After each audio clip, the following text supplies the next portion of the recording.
Good morning. Holy fuck. Hold up. Dude, I feel like I have to do like a whole throat routine before this fucking series cuz it's like every time I stream Corpse Party, every fucking time. It goes for like 8 hours and then by the time I'm done I'm like, "Damn, I just did a whole audiobook."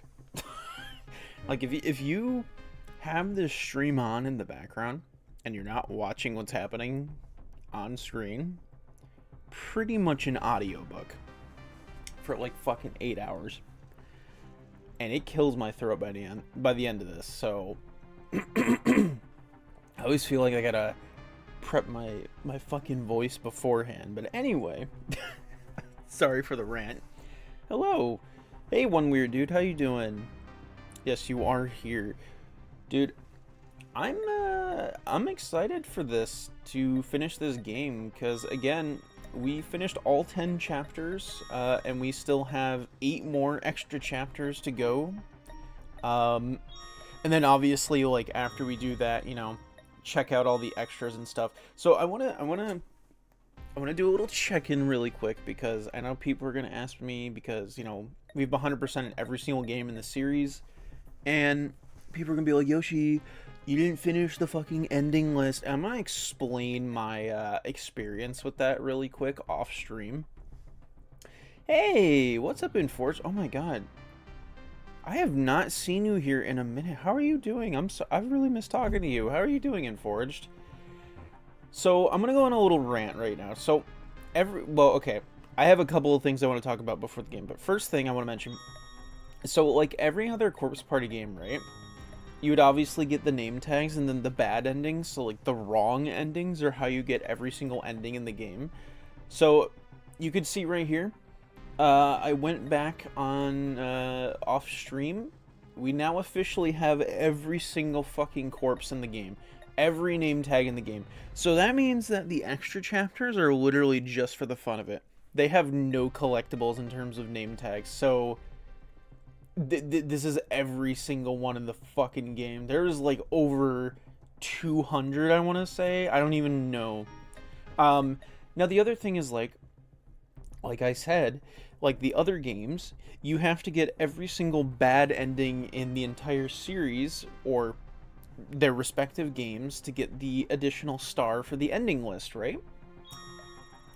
I got every single bad ending on every single chapter every previous stream, and yet for some reason I don't get the stars. Now for some reason I get silver stars on certain ones right there, like you can see. I don't know why they're on extra chapters because we haven't played those yet, but like how? So I went back off stream doing research on this because I was like, maybe there's like a specific order you have to do the endings in, or like maybe there's something specific. Chat, I spent like 3 to 4 hours on this. I searched through Reddit threads, I searched through the Steam group community posts, I searched through like fucking YouTube tutorials of like 100% playthroughs. I fucking looked up like cheat guides. Chat, it does not exist. This game does not make sense in terms of stars. There is no guide online saying how you get all golden stars or silver stars or whatever the fuck. It doesn't make sense. I don't know if my game is just broken or everyone's copy works like that, but like this is the one game in the series that functions like this, and it is really fucking strange. I cannot figure it out. There's no info on it online. It's weird. So if anyone can figure it out in terms of, filling every star symbol, let me fucking know, because there is nothing online explaining it. There is no information. So I think my conclusion on all of this, it's busted. I think they broke the ending system. That is what I'm getting out of it, because otherwise, we got every ending in the game and it still doesn't work. So it's fucking confusing. Although actually, hold up. Actually, I should say this. Let's see.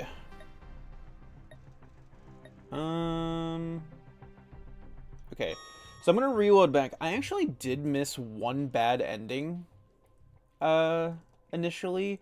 I think I missed one or two bad endings last stream for the final chapter of the game, and one of them does have an important story thing, so I'm gonna go over it. But yeah.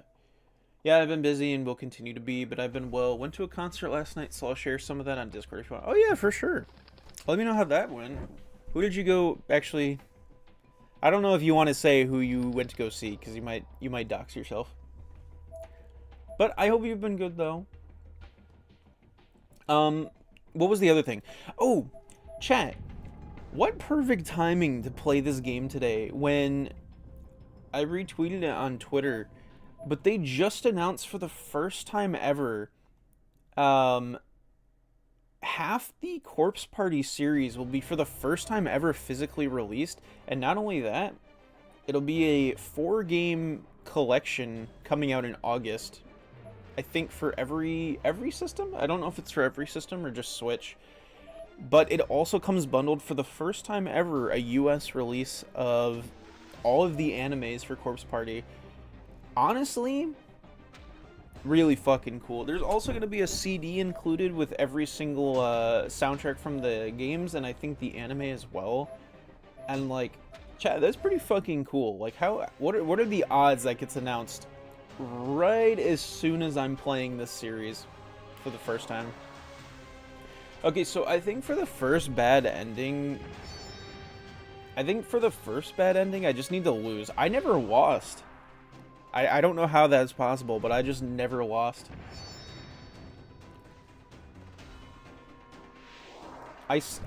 Oops. Okay, I didn't mean to do that.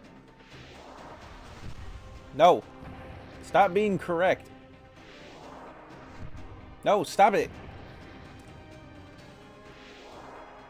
Okay, there you go. But yeah, I don't know how last stream I never lost the final fight. I have no idea. Okay, so I only need one more hit. So don't get this correct. What language is that? Good question. I am not sure. Alright, here we go. Uh-oh. Oh!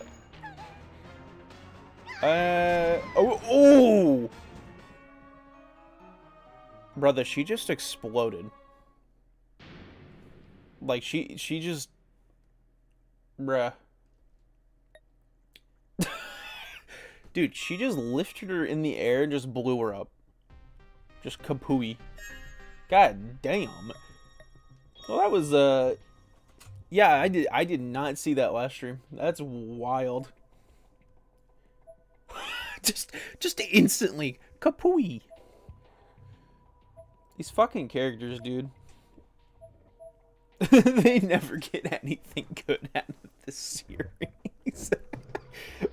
Every fucking character in this series just gets some morbid death every 5 seconds. I am, obviously once I'm done getting this last ending, it is gonna be cool to... It's gonna be cool to see these extra chapters, man. I don't really know what they could do for the finale of this game, but...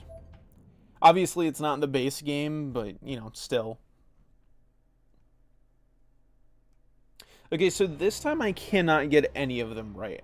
So I fucked up before. I can't get any of them right. I have to get all of them wrong the first attempt. I went to see Don Tolliver in Amsterdam last night. Yeah, I don't really mind saying because it's not like I live near there. Okay, fair enough. I know before I was like... I went to a concert before and I was like, I don't know if I should say what it is, because I'm like, I'm just effectively doxing myself. Pretty sure people can put the pieces together of like, oh, they were at this spot. They were at so-and-so, so that means that he must be close to so-and-so. Okay, so I have to get all of these wrong the first time.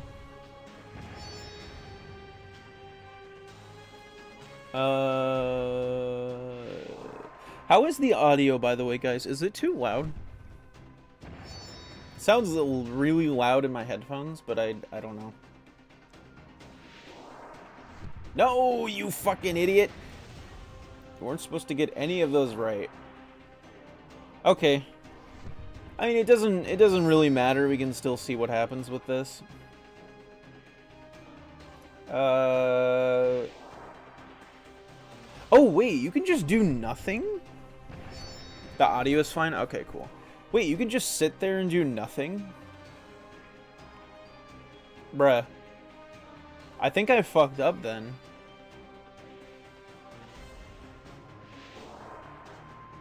Yeah, I could just sit there and do nothing the whole time. Yeah, I think I messed up then. I think I did it wrong.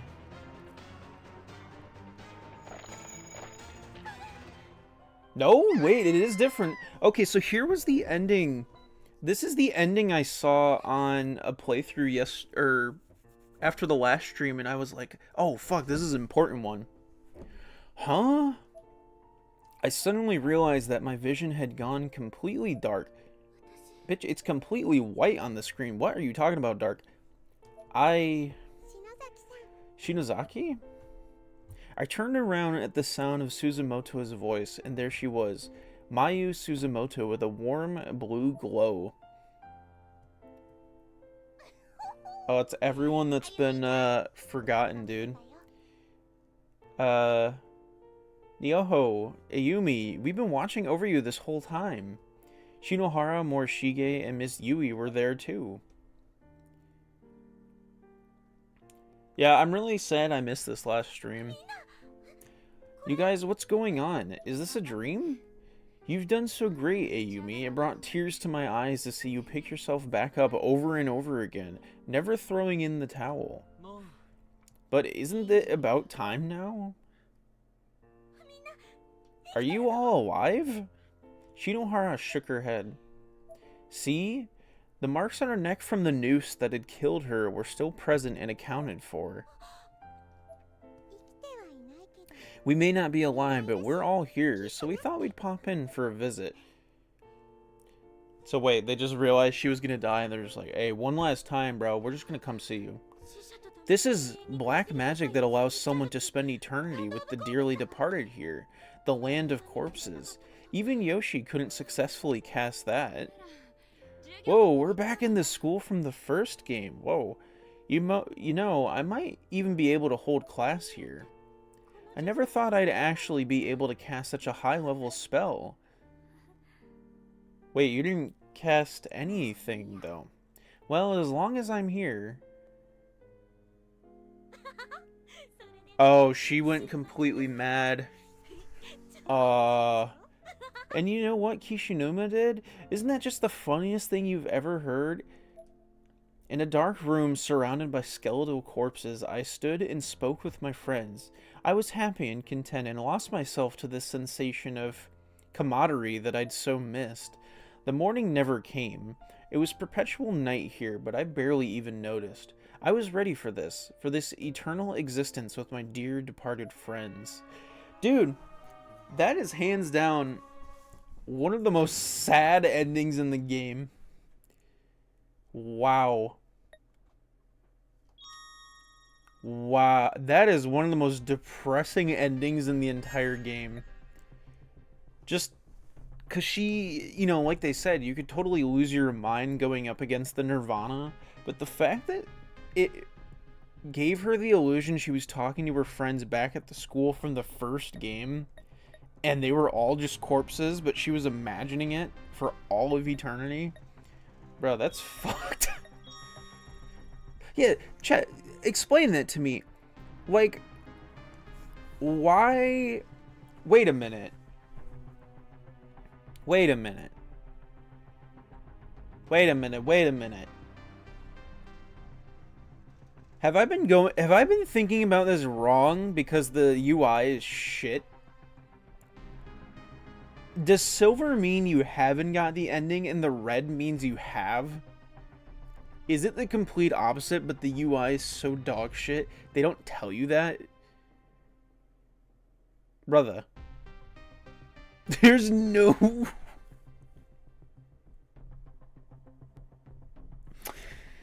There's no way. There's no shot after like 20 hours of this game. I just noticed that. Okay, you know what? If that's the case then, We gotta go back to chapter 5 and get the first bad ending. And then we'll see, chat. We'll see. Because I don't trust that. If it really is that ass backwards, that's the stupidest shit I've ever seen. Like, why? Every other game in the series was not designed like that. If you got all the bad endings in each of the other games, it would be gold. Like the main ending stars. So why would they change it? Why? Most, like, stupid fucking UI design change. Oh, that pisses me off. I don't even know what... I don't even remember what the bad ending for this chapter could be.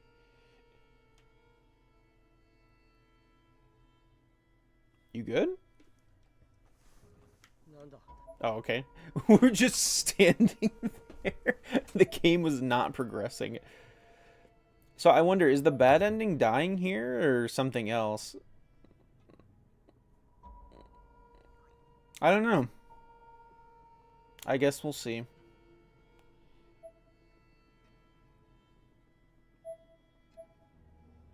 What a great beginning to this stream.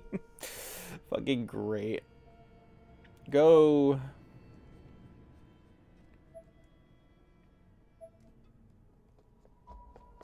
Oh, Miss...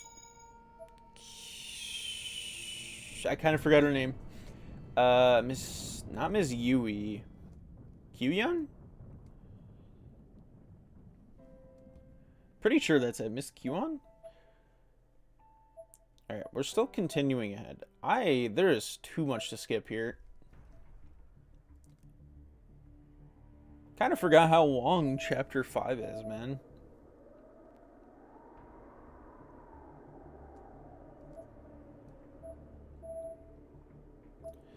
Alright. Get to the fucking place.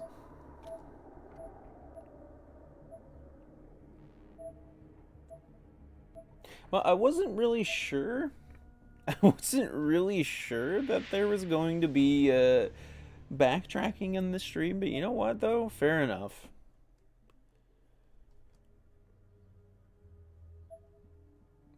I just wonder, what did I miss? Like, if I am missing one ending, what ending did I miss then?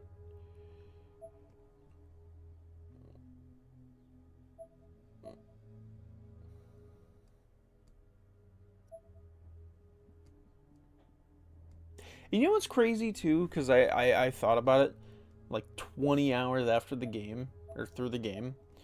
How the fuck... The darkening system, like this whole wooden doll thing over here that's like, oh, touch the doll to like cure your darkening. Brother, is the darkening even a fucking mechanic in this game? Because like it never got any use. Never got any use. Like, to my knowledge, I don't think it ever got used.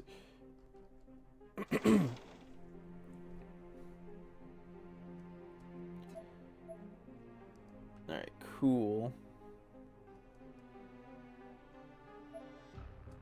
So I wonder if, like, what if I die beforehand here?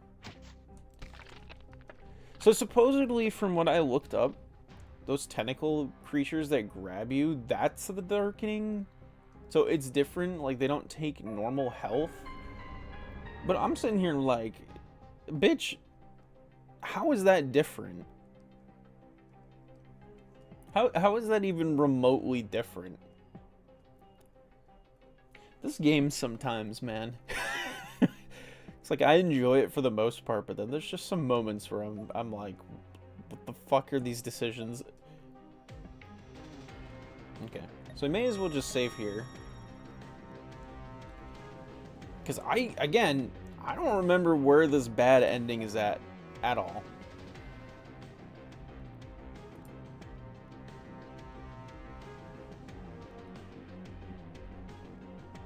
Ooh, you know what though? Banger soundtrack. I will give the game that.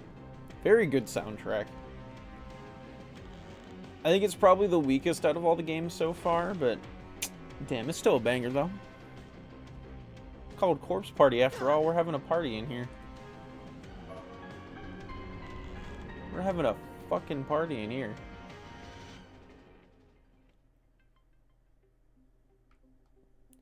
I feel like that is the most wild thing.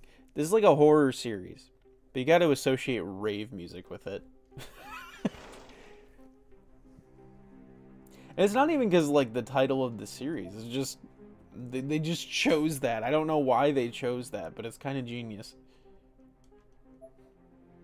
Okay. So far, yeah, so far nothing different that I'm aware of. It's got to be something when we get to Miss Q-on up top. I don't know, man. I'm trying to figure it out. I'm confused a little bit.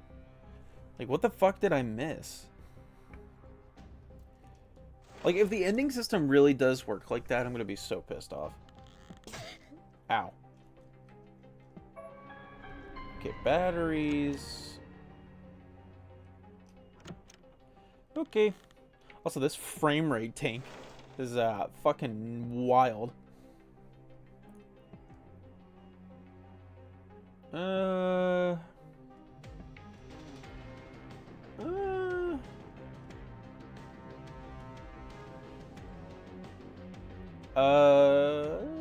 Dude, there really isn't much happening. They're just trying to get to Miss Q-on.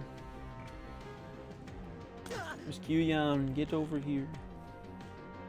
Watch out for all the tripwires, even though there weren't that many of the other games. Okay, so now we've got Miss Q-on. And now we just need to figure out how the fuck we get this bad ending, because I still don't know. Maybe it was like a multiple choice question, and I just picked the wrong or the right answer, and I kind of forgot about it. I really could not tell you what it is. Boom, ba-doom. Okay, okay. What about up here? Can I do anything up here? No.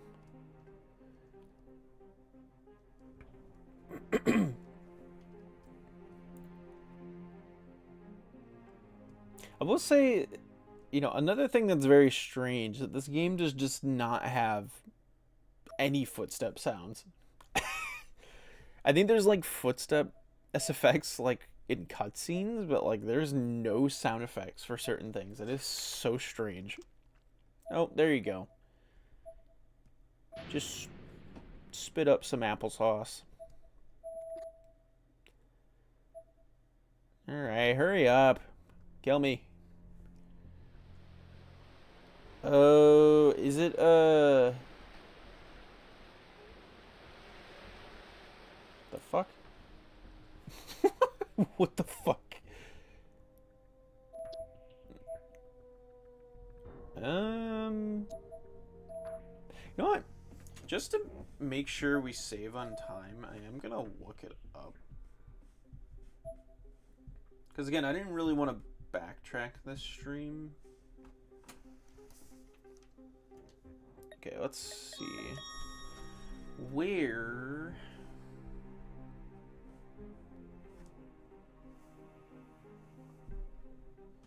Chapter 5...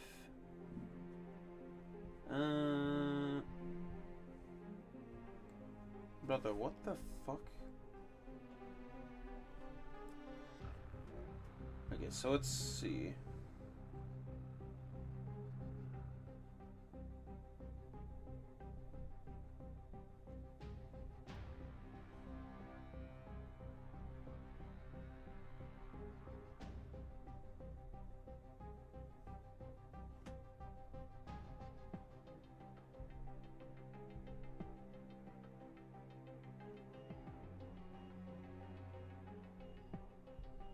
Okay, so I've gotten that ending. Sorry, I'm just double checking because it's like I really don't want to go through all this fucking backtracking right now. Ah. I see. I see what the ending is that I missed, because why would I try that? Sometimes the endings that I don't get are the most obvious ones, because it's like, why the fuck would I try that? It's like, why in actuality would I try that fucking movement out?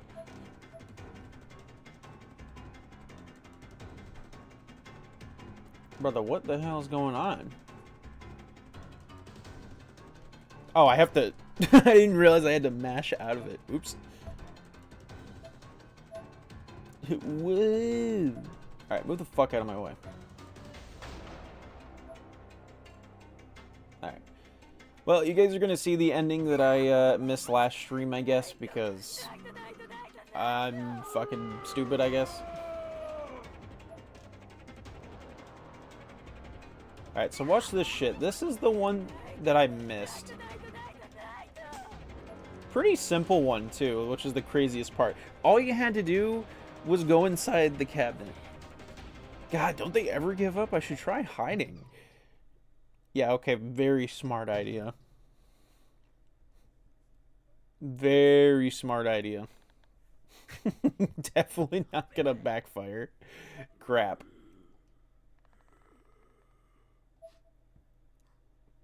Brother, why is she sniffing the door?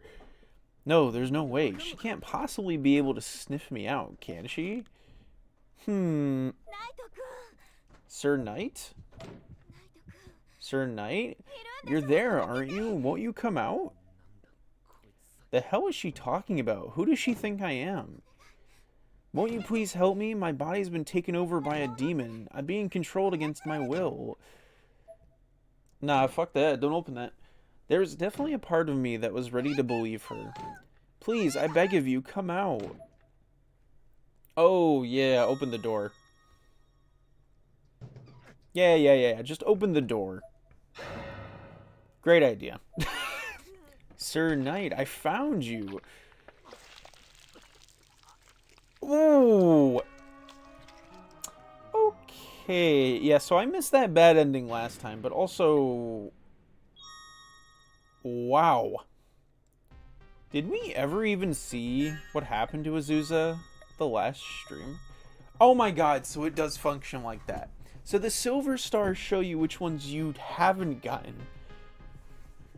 That is... Why did they make it so ass backwards, this game? Okay, well, now you know, Chad. That's how it works, so whatever. Whatever, I guess. Anyway, moving on to the last 8 chapters of the game. I can't take this shit. Blood Drive Extra Chapter 1. Last Waltz. Alright, here we go into this, man. I'm hoping these are good. Oh, shit. Wait, what? Wait, isn't this the forest with the Shinozaki estate at the end of Book of Shadows? Also, why are we Morishige? So cold. My entire body hurts. That's right, I couldn't move a muscle on my body. It's as if I were paralyzed. I tried to focus my strength into my arms to wake them up, but... What the fuck is happening? Did he make it outside the school? My left arm seems to be broken. Oh my god, it's Toby Fox again. Wait, no, you're not. I see your name. No, you're not. Can I be a moderator now? No. No. The areas in the most pain are my left arm and the left side of my head. My shoulder seems to have taken some of the brunt as well. I lay on my stomach and turned my neck. The one muscle still mobile for me to see an immediate environment full of broken branches and crushed leaves. Oh, looks like I got caught on some branches and... Ha. My ribs may be broken as well. What an ungraceful sight I must be, and utterly helpless to boot. I mustn't allow Mayu to see me in such a state. Mayu. You know, the lack of Morishige in this game compared to the other two made me so excited. I believe you. Your handle says Toby Fox. I believe you. But I was so happy he was missing, and I'm like, why is the first extra chapter Morishige, dude? Please don't look at me. Stop staring at my insides. Sheik, please. Yeah, so this is the same... I wonder if this is following the same thing from Book of Shadows.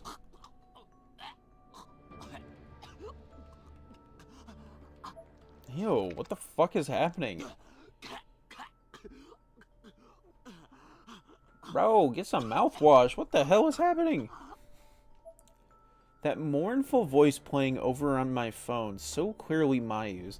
I just couldn't get the sound of it out of my ears. It haunted my every thought and shook me to my core. Huh. So I'm wondering if this is after the... Yeah, I'm wondering if this is after Book of Shadows or the original game. Because again, Book of Shadows was more of like a what-if scenario for each of the characters. Trying to join every stream, but I'm late every time. I want to actually be in every stream. Nah, you good. Don't worry about it. Sorrow and anger, hatred and remorse. My head was flooded with wave upon wave of emotion. I'd allowed my own morbid curiosity to get the better of me, using it as justification to disrespect or even desecrate the corpses of countless unfortunate victims in the school.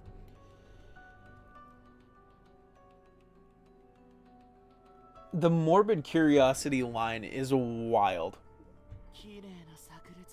That is a wild fucking takeaway from what he's done. What a beautiful specimen. She sparkles so perfectly in the dim light, innards ripe with a red hue that belies the finality of their situation, appearing passionate and alive. Yet, see, nobody does that. That is not morbid curiosity. You were fucked in the head. And her intestines are so thin and twisted. Are you embarrassed to show me what lies beneath your skin, my nameless angel? See, like, what is with this? I don't like this character, dude. What? Fucking... He's a necrophiliac. Like, 100%. What else would you describe him as, chat? What if he's a Night Lord wannabe? I mean... Okay, maybe there's a different conversation. I shall preserve this perfection on my phone for all eternity, for you are truly so unsightly, I can't help but gaze upon you. We're doing this shit again. One corpse more than any other caught my eye, however, and this one just wasn't some nameless person I'd never known in life, as I initially assumed. She was a friend whom I cherished as I would a sister. She was the light that had kept me moving forward in this dark space. She was Mayu Suzumoto, but now she was a stain. Her light had been snuffed, leaving only darkness in my heart. Yeah, because she was splattered against a wall. Now, see, he gets... Like, I understand it can't be moderated because I'm just a new guy. I should join every stream now. I mean, you can. But I don't think I'm going to give you moderator status because I only give it to people I know personally and trust. No offense. Okay, but, like, you cannot tell me Morishige is not getting off to this, dude. Like, he definitely gets off to this shit, because why the fuck else does he stare at these pictures of, like, people? It's so weird. He's also more likely to be a macabre than necrophiliac. Now, he's definitely a necrophiliac, for sure. For sure, for sure. I mean, 3 games in, and I'm like, nah, shit has not changed.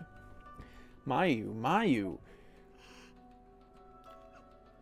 What the fuck happened to him, though? Why is he... Why are all of his limbs broken? I'm sorry, Mayu. I was... Alright, bro, calm down.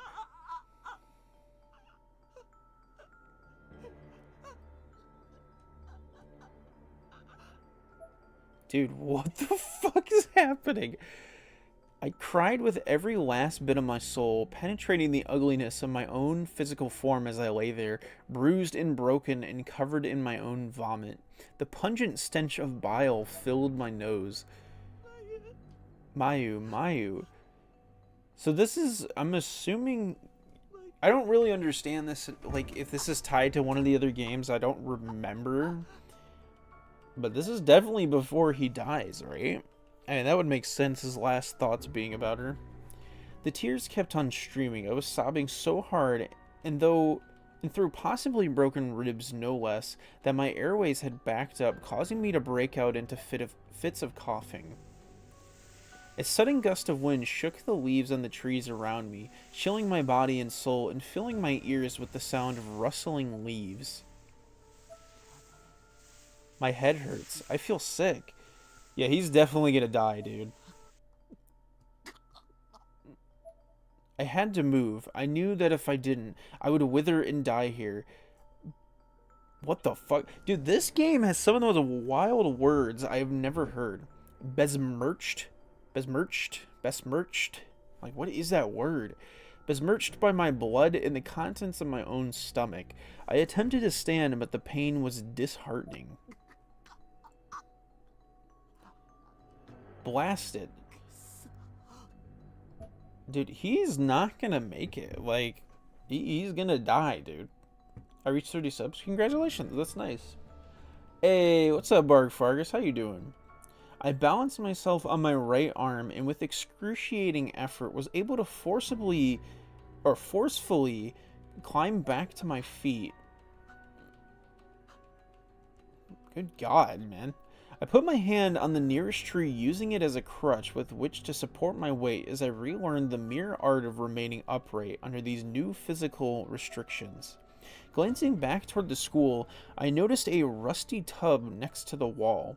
It was full of water from the near constant rain. What's he gonna do? Sit in the bath? So he definitely, he is in the woods, like from Heavenly Host.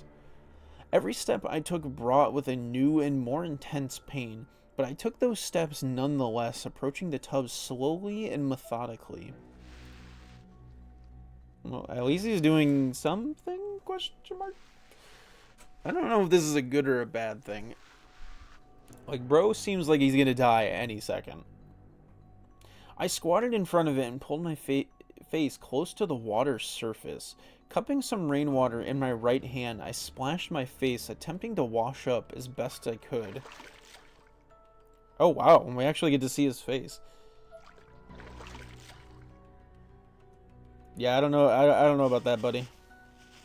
Another gust of wind shook the tree branches, but this time brought with it a gift, a plastic bag which somehow found its way to my foot and got itself caught thereupon. I stared at it for a time, pondering what paltry favor fate had brought me, but ultimately chose to keep it on my person as I painstakingly made my way back to the school building. How the fuck did he... Huh. How did he get outside? What is the name of this game? It is Corpse Party Blood Drive. It is the third game in this series. I entered through the connecting corridor. Can you can you not spam in chat? Can you not do that? Can I ask you to do that? But also, no, I'm sorry. I'm doing alright. Well, that's good to hear. I'm glad to hear that, Bark Fargus. I entered through the connecting corridor between the main building and its annex and resumed my wanderings through the dark, empty halls. The only sound I could hear was that of my own footfalls. From whence does this foul odor emanate, if not from all corners of this place? And just how many living, breathing human beings remain within its walls? Mochida, Kishinuma, Nakashima, Shinohara, the class rep, Miss Yui, and Mochida's sister. I haven't seen any of them for quite a time now. Have they all perished? Am I the sole survivor? No, you're just on a different plane. It isn't an unreasonable proposition. Surviving in a place like this requires no small amount of determination. I peered into a random classroom through its broken door, and the first thing I saw was a hefty stack of corpses, each wearing a sailor-style school uniform. Bodies here as well. I don't recall them from before. Such an odd space this is, devoid of day and night alike. It's as if time has stopped, though it clearly hasn't. Corpses decompose here, as anywhere else, eventually turning to bone. This truly is a wretched place. Perhaps I'll be among the rotting masses tomorrow. As I walked along the old rundown halls, a scent not unlike rusted steel began to grace my nose, growing stronger and stronger as I approached my destination. And then there I was, the point where the hall formed an S shape, and there it was, an unmatched sight that would turn an ordinary man's stomach. Fortunately, mine had already been turned, twisted, and thoroughly emptied, freeing me to enjoy the view. And we're back at Mayu's corpse. Why? Nah, bro, he is... You cannot convince me he's not getting off this, because, like, he is fucked in the head. I'm playing Bad Monday Simulator right now, Undertale fan game. Is that real? Is that real? Sorry I'm late. I've come to pick you up, Mayu. Oh, he's gone crazy. Oh, he has gone crazy. He's talking to literal organs on a fucking wall. I knelt before the splattered chunks of human flesh on the wall as if in reverence and opened the large plastic bag fate had bequeathed me. Oh! Wait a minute! Did he just... Did he just scoop the organs into a plastic grocery bag? I need some coffee.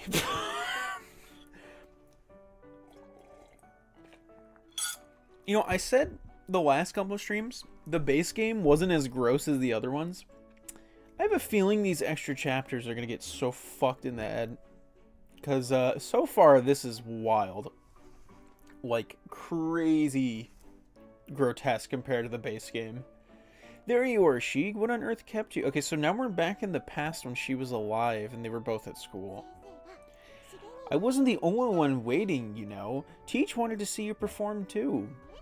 It's like I said earlier, your acting is always so dazzling and full of life, whether I'm standing right next to you or watching from afar.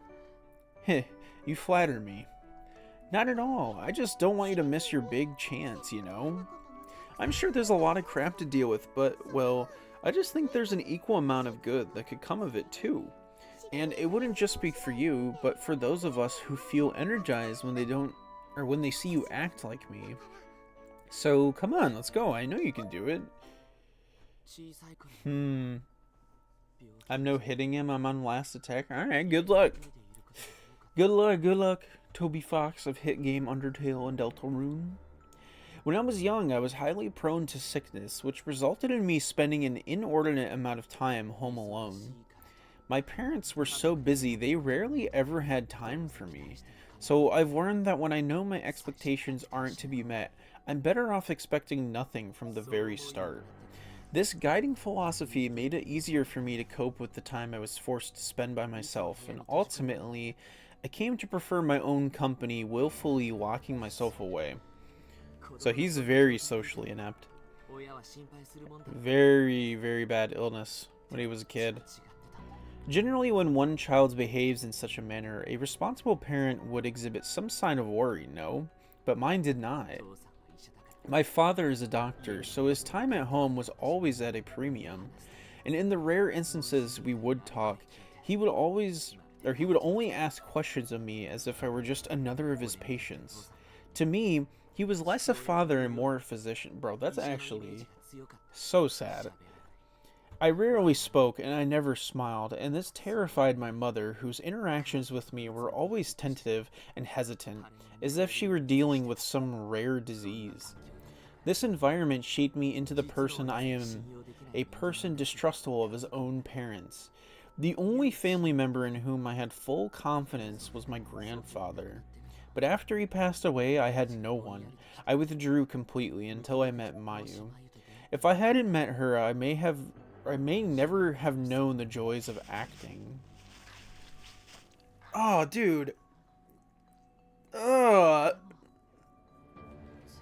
Let's be together forevermore, Mayu. You should be all here now, right?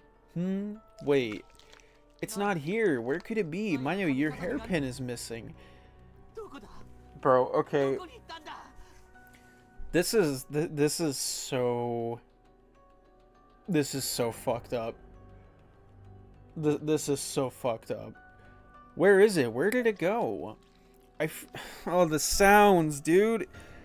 I frantically searched the immediate area, but I couldn't find it anywhere. Did someone take it? Blast. I'm sorry, Mayo. I know it must be somewhere around here. I'll find it for you, I swear. Nah, this is so fucked up. I don't even know what to say about this. This is so messed up. Kizumi? I'm sorry, where did this bitch boy just come from? Fucking hate this guy. Wait.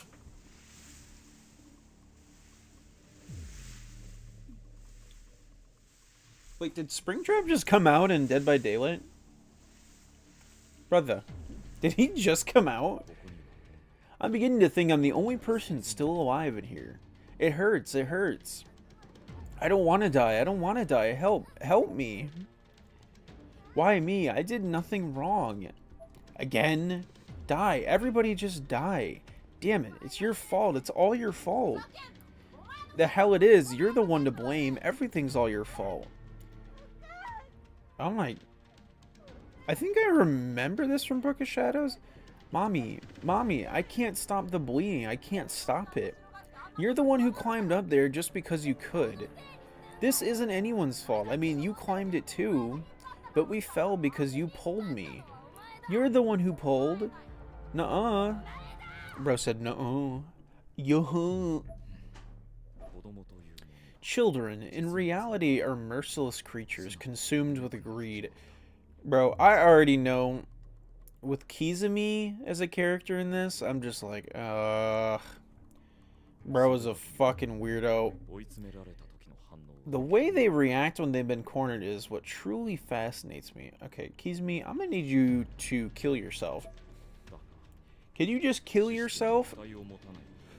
But those who have died and possess no physical body, oh my god, excuse me, anymore, is nothing more than balls of pure malice and regret, unsightly and best avoided.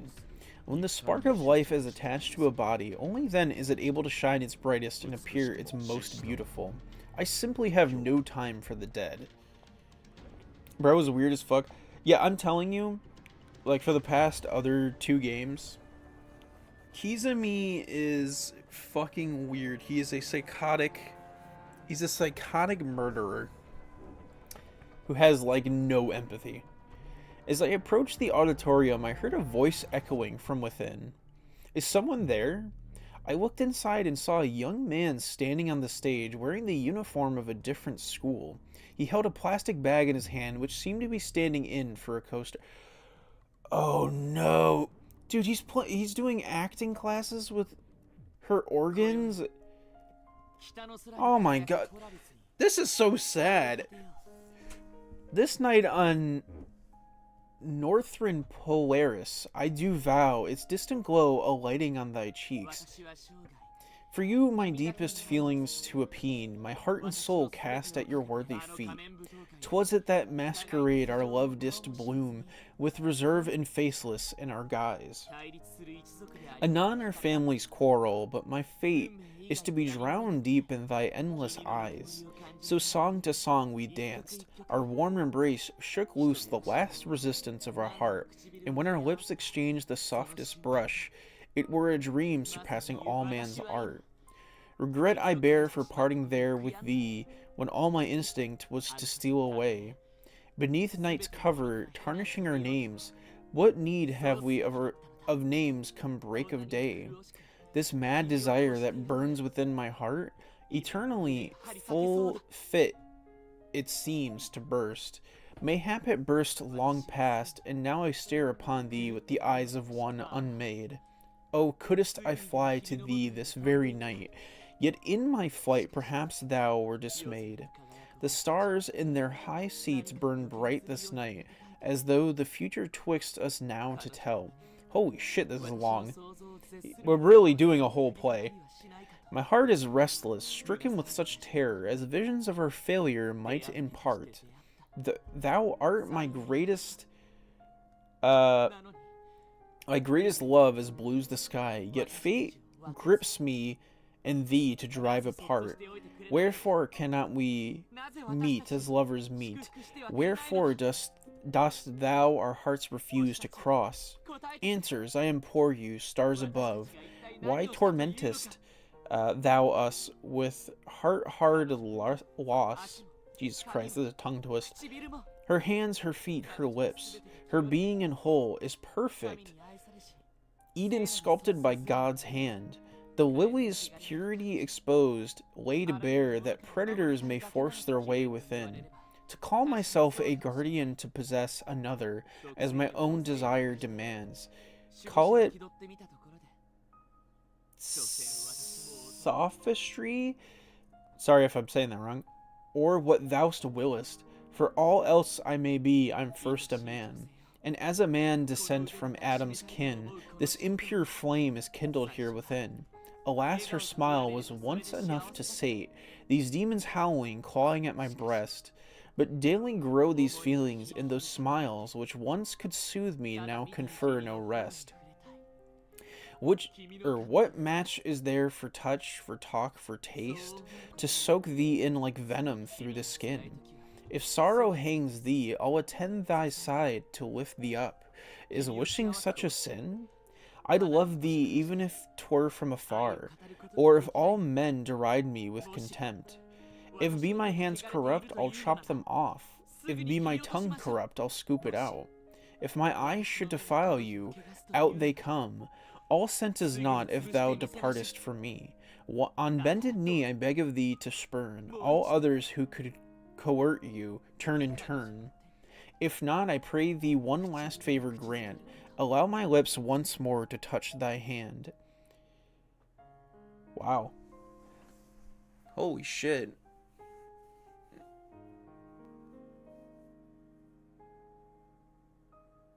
Wow. I don't even know. This is really interesting for his character, I think. Because you're getting a different side of him. Like, we don't really ever see this side of Morishige. Especially confiding to Mayu like this. He never did anything like that. But then again, we never really did see much of his acting stuff, so I don't really know. We just heard that he did it.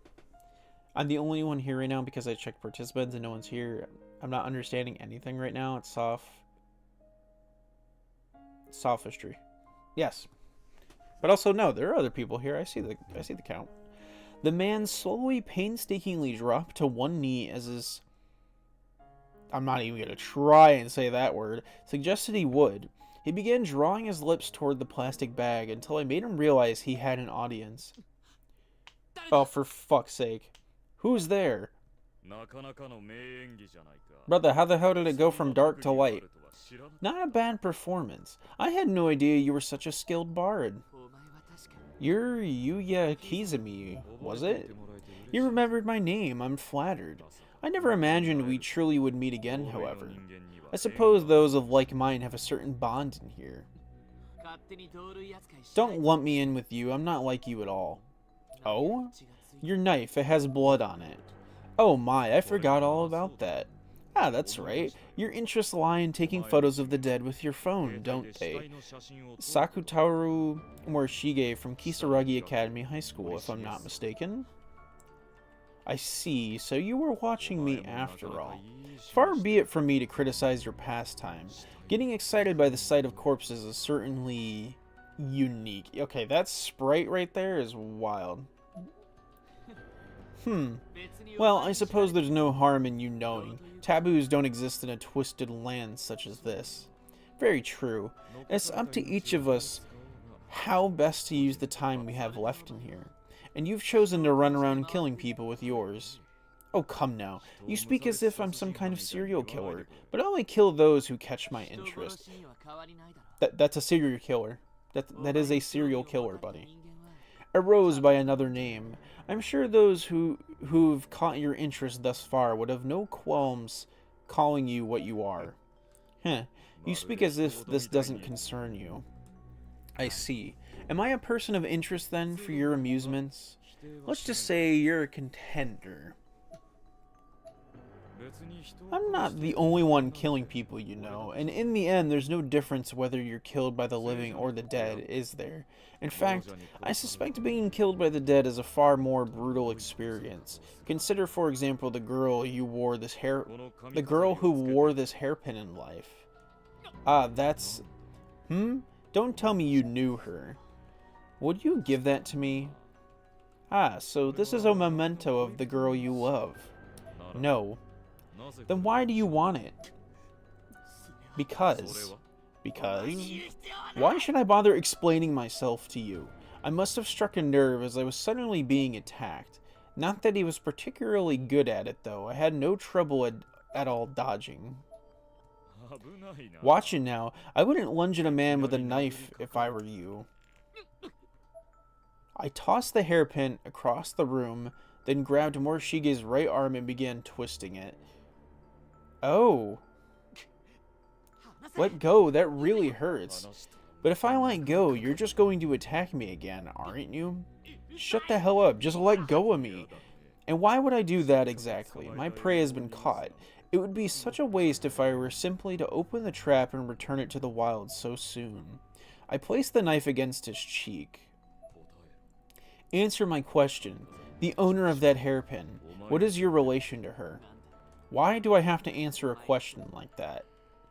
Don't get smart with me. I don't like smart. Damn! I twisted his arm even farther. That looks like it must really hurt. Maybe you should hurry up and answer my question. Bastard. Mayu is like a sister to me. We've always been together.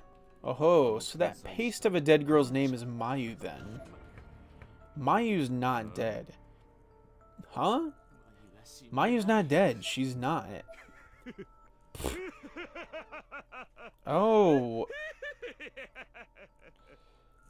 Dude. I can't believe they're actually making me feel bad for Morishige. Because I don't really like his character. But you know what? That is crazy. They're making me feel bad for him right now. What's so funny? What's so funny? Are you honestly telling me that girl smeared on the wall isn't dead? One little stab in the gut is usually enough to take someone out, you know. Life is fragile enough even when it's mostly intact, but that's not even recognizably human anymore. How exactly is she not dead? Mayu's alive. I know she is. Sheeg. I heard her from my phone. I heard Mayu's voice. She's alive. Look, she's right there. Are you telling me that bag? I just couldn't find her hairpin, so for that I'm very grateful. Now, let go of me. Clearly attempting to ignore the pain in his arm, Morishige bent and contorted his body until I could no longer hold on to him, eventually shoving me out of his way. Damn! Blood smeared out from the spot on Morishige's cheek where I'd held the knife. It must have dug into his skin a bit during the struggle. With much effort, he stumbled his way over to where Mayu's hairpin had landed. Sheeg. Now I have all of you. Whoa, what's happening? Sheeg, that's enough, that's enough. I finally found your hairpin, the one you were always wearing. This is absurd. You're just placating yourself, deluding yourself. Oh, for fuck's sake. All you have is a clump of meat you found in the hallway. Did this Mayu ask you to gather her up into a bag? Was that truly what she wanted from you? Be quiet. It's just your demented little way of soliciting forgiveness. You weren't able to protect her, so now you're desperately trying to atone for that. Shut your mouth. You weren't there for her in her time of need. You basically just let her die. Morishige was trying to look strong and in control up until now, but his cracks were starting to show. They always do after a time. She probably hates you for it. You are, after all, the man who failed to save her from a gruesome demise. I don't feel that way at all. I ran into some ghostly children just before coming here, and they were saying some rather hostile things. If their grudges were any indication, then this Mayu is likely standing next to you right now, telling you to hurry up and die already. No, that's not true, Sheeg. You're right, you have to be. I couldn't protect her. I let my precious Mayu die. It's not your fault. It's not your fault. It was all me. I was the one who felt bad for those children and let myself get trapped by them. I was so lonely, so very lonely. I just needed someone to talk to. I should have listened to Shinozaki and Kishinuma. I would have been happy if I'd just been able to see you one last time, though. Dude, this is so sad. This is so sad, man. She meant so much to you, and yet you allowed her to die, all alone. From this point on, you'll need to live with the guilt of that failure until the day you die. Or you can atone for your sins and take your own life. In which case, I believe I can be of assistance. Stop. Mayu. I want Sheik to live. Don't speak for me, you awful man. You don't know how I feel. Mayu. I loved you, you know? I was always too embarrassed to say it, but if I'd known this is how things would end, I would have... Mayu. That's why I don't want you to wind up like I did, okay? Dude. Oh my god. This is so sad, dude. I can't believe they're making me feel bad for him. Morishige stared at my knife for a time, then reached out and grabbed it. Don't do it, She. I'm sorry. I couldn't protect you. I love you. Dude. And she's watching all of this too because her corpse is right there. Sheeg? And just like that, he'd stabbed himself in the chest. With what little strength he had remaining, he then pulled the knife from his body. Blood poured from his wound, staining the area around him a deep crimson. Like, oh my god, fucking hell, man. Poor Mayu, dude. She shouldn't have had to see that. That's so fucked up.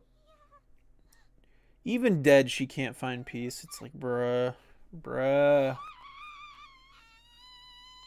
If you add me as a moderator now, I promise I'll try to join every stream. No. Oh, no. Oh, no, bro. What a fucked up chapter. Mayu, let's be together. Morishige fell to the floor, his eyes still wide open once he stopped writhing. I slowly walked over to his body. I then removed the knife from his hand and shook the blood from its blade. Death is what divides humans. It returns us all to nothing. It can either bring us eternal peace or eternal suffering. I'm glad this could come in handy. So tragic yet so beautiful was the melancholic waltz we danced here today, Morishige. Man, fuck you. The answer is no. Damn, that's it. What a great... I'm actually shocked. Okay. I'm actually shocked. I was out here thinking that, oh boy, I don't want to see Morishige, but dude, that was hands down one of the best chapters in the game. That was beautiful.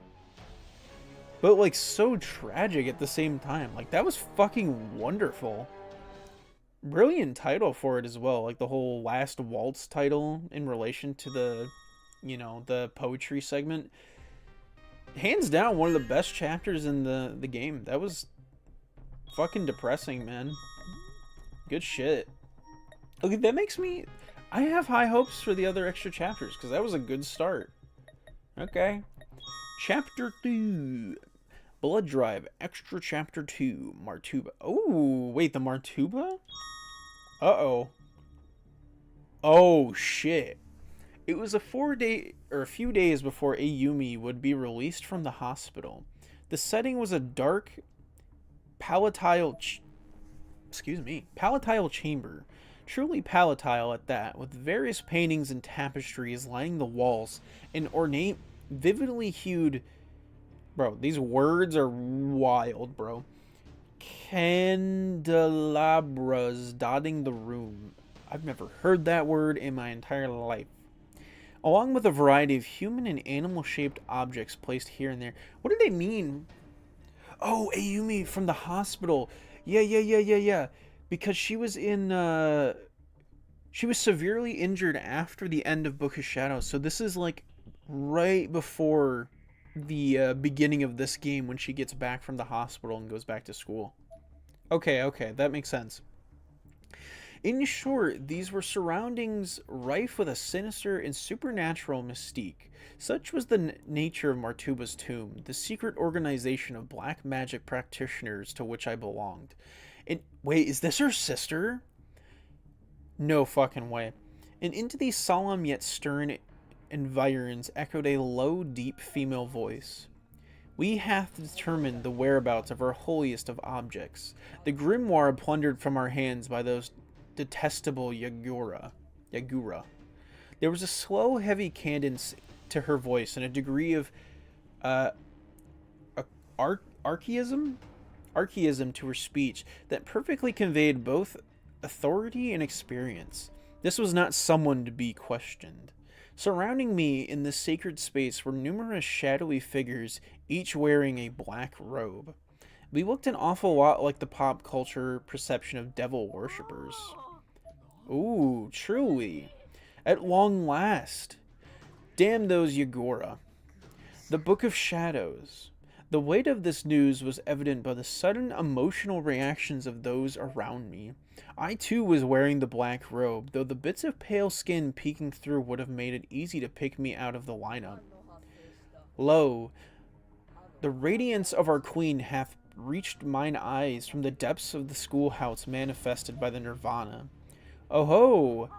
Just as predicted, our founder's wisdom rings true. But was the girl of use? There was a palpable sense of excitement throughout the chamber. Magari, come. Okay. Yo, Magari! Okay, it's a Magari chapter. Alright, here we go. I stepped forward. Mistress Magari of the second degree, we place in thee our trust on thy mission. Thanks a bunch. The very fate of this, our sacred order of Martuba's tomb, doth depend solely upon the Book of Shadows. Thus must thou useth thy power to retrieve it forthwith. Huh? By myself? Thou beest the sole master available at this juncture. She, with the second right of succession, Azusa Takai, be also present with the Nirvana. Thou art to retrieve both the book and the girl. The fuck? Ugh, fine. I had no qualms about talking back to our high and mighty leader, but some fights you just can't win. There was no getting out of this one, so I figured I'd just suck it up. We shall keep thee abreast of all pertinent information. Do not falter. If thou shouldest fail, know that thy right of succession shall be revoked. Bro, what is she wearing? What is she wearing in this chapter, bro? It looks like the same outfit, but I'm not sure. I found myself in the local park last night. From atop the jungle gym, I contemplated my situation. Why does everything have to suck so much? With my position as successor on the line, I guess I don't really have any choice but to go. But goddamn, Heavenly Host, why? And to have to go after that fucker Azusa on top of everything else. Where the hell does she get off? I laid myself back onto the steel bars of the jungle gym and gazed up at the sky. So if you don't remember, Azusa is the character that we got the bad ending in chapter 5 with the mannequin doll and Yoshiki. The stars were perfectly bright that night. Why the fuck did you have to die on me, Neho Seinoki? Neho, bitch, scum, shithead. I could almost make out Neho's wry smile in the sky above, as if she'd somehow become a constellation after her passing. I was supposed to be the one to kill you. I felt alone, unchallenged, and then even the Neho constellation died on me, sliced through by the tail of a shooting star in the dark of the night. Why do you have to leave me? Aren't I good enough for you? Unfortunately, I was alone no longer. A voice rang out from below me. It was Misuto. Hey, long time no see. When I turned to look, I saw him standing at the bottom of the jungle gym waving. Oh! God damn, she was ready for that shit. I said nothing in response, instead brandishing my scythe and leaping from my perch in one swift motion, hoping to catch him off guard and lop off his damned head. He was obviously ready for me, however, casually stopping my advance with a 500 yen umbrella without once displaying the slightest surprise or strain on his face. God damn. Which makes it even more crazy how he died in the end. If I had to give him credit for one thing, it would be keeping cool under pressure. My strength is not insubstantial. He had to have been struggling to hold me back, but it didn't show. You're also after the Book of Shadows, aren't you, Miss Fourth in Line? So how about we work together till one of us gets it? The scythe and the plastic umbrella's frames scraped against one another with an ear-splitting shing. I had every intention of killing him right then and there, and I made no effort to hide it. Misuto, meanwhile, was just smiling back at me, though he had a look in his eyes as well that slightly belied his outwardly nonchalant regard for this battle. His black pupils shone red in the dim light. Finally, we each pushed hard enough that our weapons clashed and deflected one another, putting some slight distance between us. God damn. We'll save the fun for later, persistent Yagora scum. With a flick of the wrist, I shrank my scythe back into my portable form and sheathed it. I then crossed my arms and smiled. Yeah, there'll be plenty of time for a battle royale. Wait, we're gonna be Fortniting it up later? Oh, fuck yeah, dude. Get the battle bus in this bitch. Goodbye, see you later next stream. I can't watch right now. Good night. Alright, see you later, Subdrabaldi. Thanks for stopping by, man. You have a good night. There'll be plenty of time for Fortnite late. I'm sorry, I can't help it. I can't help it, dude. Guess I'll just have to wait till then, because I sure would love to kill you, Matuba. When this is all over, I'll be sure to watch you take your last breath. If we're going to work together, though, we'll need to be on the same page. I believe what you're looking for is the fully intact Book of Shadows, correct? Your holy object with the Nirvana and the core all put right back into form the completed whole as it originally manifested. Misuto pointed his 500 yen umbrella at me.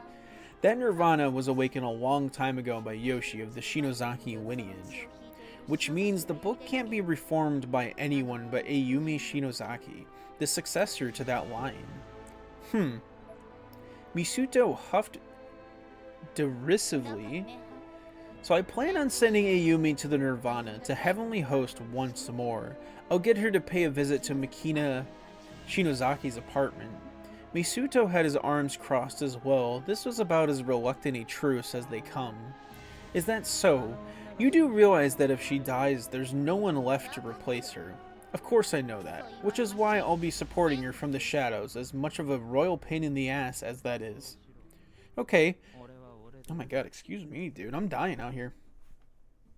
Okay, you do that. I've got some plans of my own. This hardly counts as working together, you know. Pretty much just a race to see who gets the book first. And that sure as hell ain't gonna be you, you Parker free. What the hell does that mean? What does that mean? Says you, shit bitch. Bro, these insults are, they're not good. They're not great. He turned to walk away, but not before chucking a knife in my general direction. It grazed my cheek before embedding itself in the bark of a tree behind me, though I made absolutely no attempts to dodge it, nor did I allow my expression to change even marginally. Excellent. I smiled widely, drunk on my own insane machinations. The pieces were all falling into place. What the fuck? I'm sorry, hello? Much later. Can I show this? Am I allowed to show this? Lying on my back in the bathing area, I thoroughly sized up the ever-after stones I'd stolen. All the while, a maid was scrubbing me down to get rid of the dead skin cells so I could keep on looking pure and lovely. Girl has a maid to bathe her. Can't even wash herself. That is the amount of laziness we are experiencing. Ouch. The maid just flashed me a smile and continued scrubbing. Book of Shadows aside, I wonder if Ayumi, I could maybe find Neho or Sak...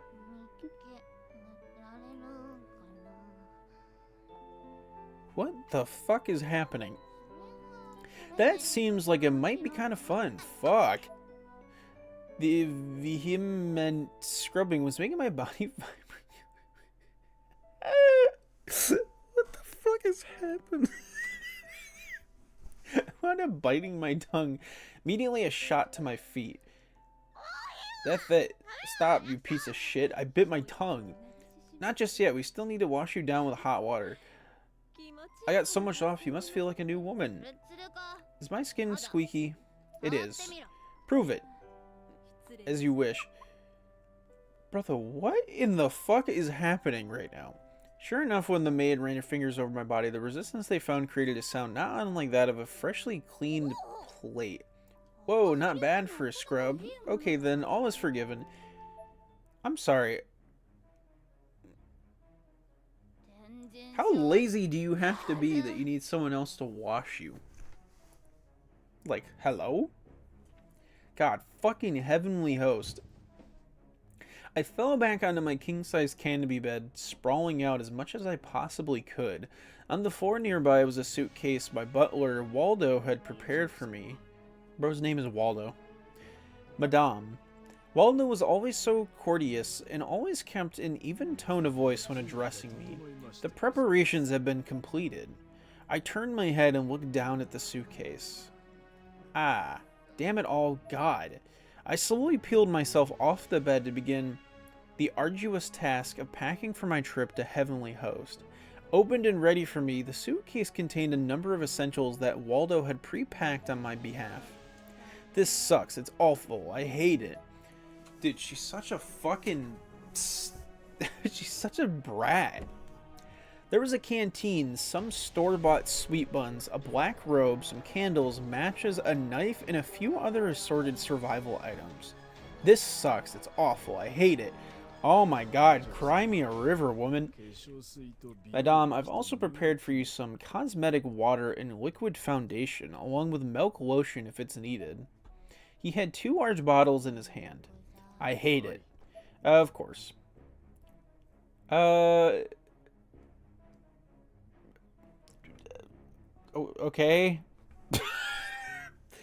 Yep, that was a chapter. That was a chapter. That certainly was a segment in Corpse Party Blood Drive, released in 20-something. That certainly was. Yeah, that chapter compared to the first one was bad. It wasn't even like bad. It was just nothing happened. It was just nothing. It was a nothing burger. Nothing happened. Chat, nothing happened. Literally nothing happened. They told her, here's the plan, you gotta do this thing with Ayumi because she's the only one left in the lineage of the Shinozaki estate. And she's like, oh, I hate it, I don't want to go. I'm gonna have my maid scrub me down and then talk about it for like 10 seconds. God, I don't want to go. Fuck you, Waldo. And then the chapter ended. It's like, brother, what? What the fuck was that chapter? Such a nothing chapter. It's like nothing happened. Okay, please be better. Chapter 3. Blood Drive Extra Chapter 3. The Unconceding. Who's it gonna be that... Ooh. Oh, god damn it. Kizumi again. Hey. What do you want? Shimada? You're a real pain in the ass, you know that? Huh? Did you just say what I think you said, you bastard? And always with that smug look on your face. I'll never lose to the likes of you, you hear me? Never. So this is definitely in the past, before everything in this Heavenly Host went down. Despite the oppressive summer heat, there was something about a momentary breeze blowing through that hallway that always struck me as kinda lonely. The window was open only about 10 centimeters, but with a weather system rolling in, that was more than enough to cool the place down pretty well. I squinted my eyes as I looked outside, enjoying this moment of rest while I could. My name's Kai Shimada. I commute to Byakuden Senior High School by day and model for Men's Buckle by night. Okay, we're following this dickhead. This guy's even worse. This guy's just a douchebag. Men's Buckle is a men's fashion magazine you can find on the shelf in most any bookstore. There are a bunch of high schoolers who model for them, but I'm kinda in a class all my own. I'm basically their standalone charisma model. Their monthly sales go up by like 10,000 whenever I'm on the cover, naturally. I fucking hate this character. You ain't gonna... If they can make me somehow care for this character, I'll be amazed, because right now, I hate him. Needless to say, I ain't got no problems with women. I ain't got no problems with money. Plus, I'm strong in fights, so I guess you could say I'm like Mr. Perfect, a real Renaissance man. Somebody throw this man out the window right there. But even an Adonis like me ain't got it that easy. There's one guy who just pushes my buttons every time I see him, and that guy is none other than... Suddenly, I fell forward as if I'd been shoved from behind. Ah. Did I just walk into something? Fucker acknowledged what he did, but just barely. He didn't even slow down. He just kept on walking like he'd bumped a potted plant in passing. Ow, hey, hold up, you bastard. It actually did hurt. It hurt a lot. I yelled after him at the top of my lungs, but he either didn't notice or he didn't care, and whichever it was, it pissed me off. Damn it. His name is Yuya Kizumi. He's way bigger than he has any right to be, and I wouldn't hesitate to call him my mortal enemy. I've called him out time and again, but got beat on every occasion to date. He's the only dude I've never actually been able to win against. Guess you just can't win when you're fighting someone with no standards. Or so I like to tell myself. But there are only so many times a guy can be humiliated before he's just gotta win. And I don't care what kind of underhanded tactics I gotta use. I plan on making him kneel before me. Oh. What the fuck is he about to do? And in order to guarantee my victory, though, I'm gonna need to dig up some dirt on him. Oh. Is he gonna find out the stuff with him and, like, killing animals when he was a kid? Because, yeah, bro's always been a psycho. I considered my options as I entered the stairwell. Two classmates of mine were there, Ryosuke Kadayama and Tomohori Okawa. They were talking video games, which was nothing new. Yo, they playing Corpse Party? What type is your Tobimon again? A fire type that's weak to water.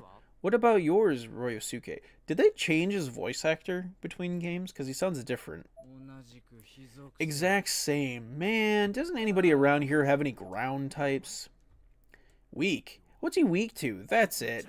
All I gotta do is exploit his weakness. He's gotta have one, but what type is he? Brother, they're talking about a fucking Pokemon ripoff. I don't think you realize what you're talking about. You know what? He would be that stupid. I thought about it for a moment, but then decided, what the hell did it matter? And I began to laugh like a maniac.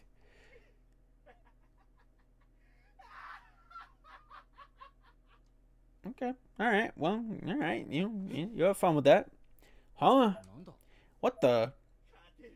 I can win. I can beat him. This time I'll beat the shit out of him for sure. Katayama and Okawa looked at me like I was dancing skeleton or something. But what the fuck did I care what they thought of me? I was feeling great.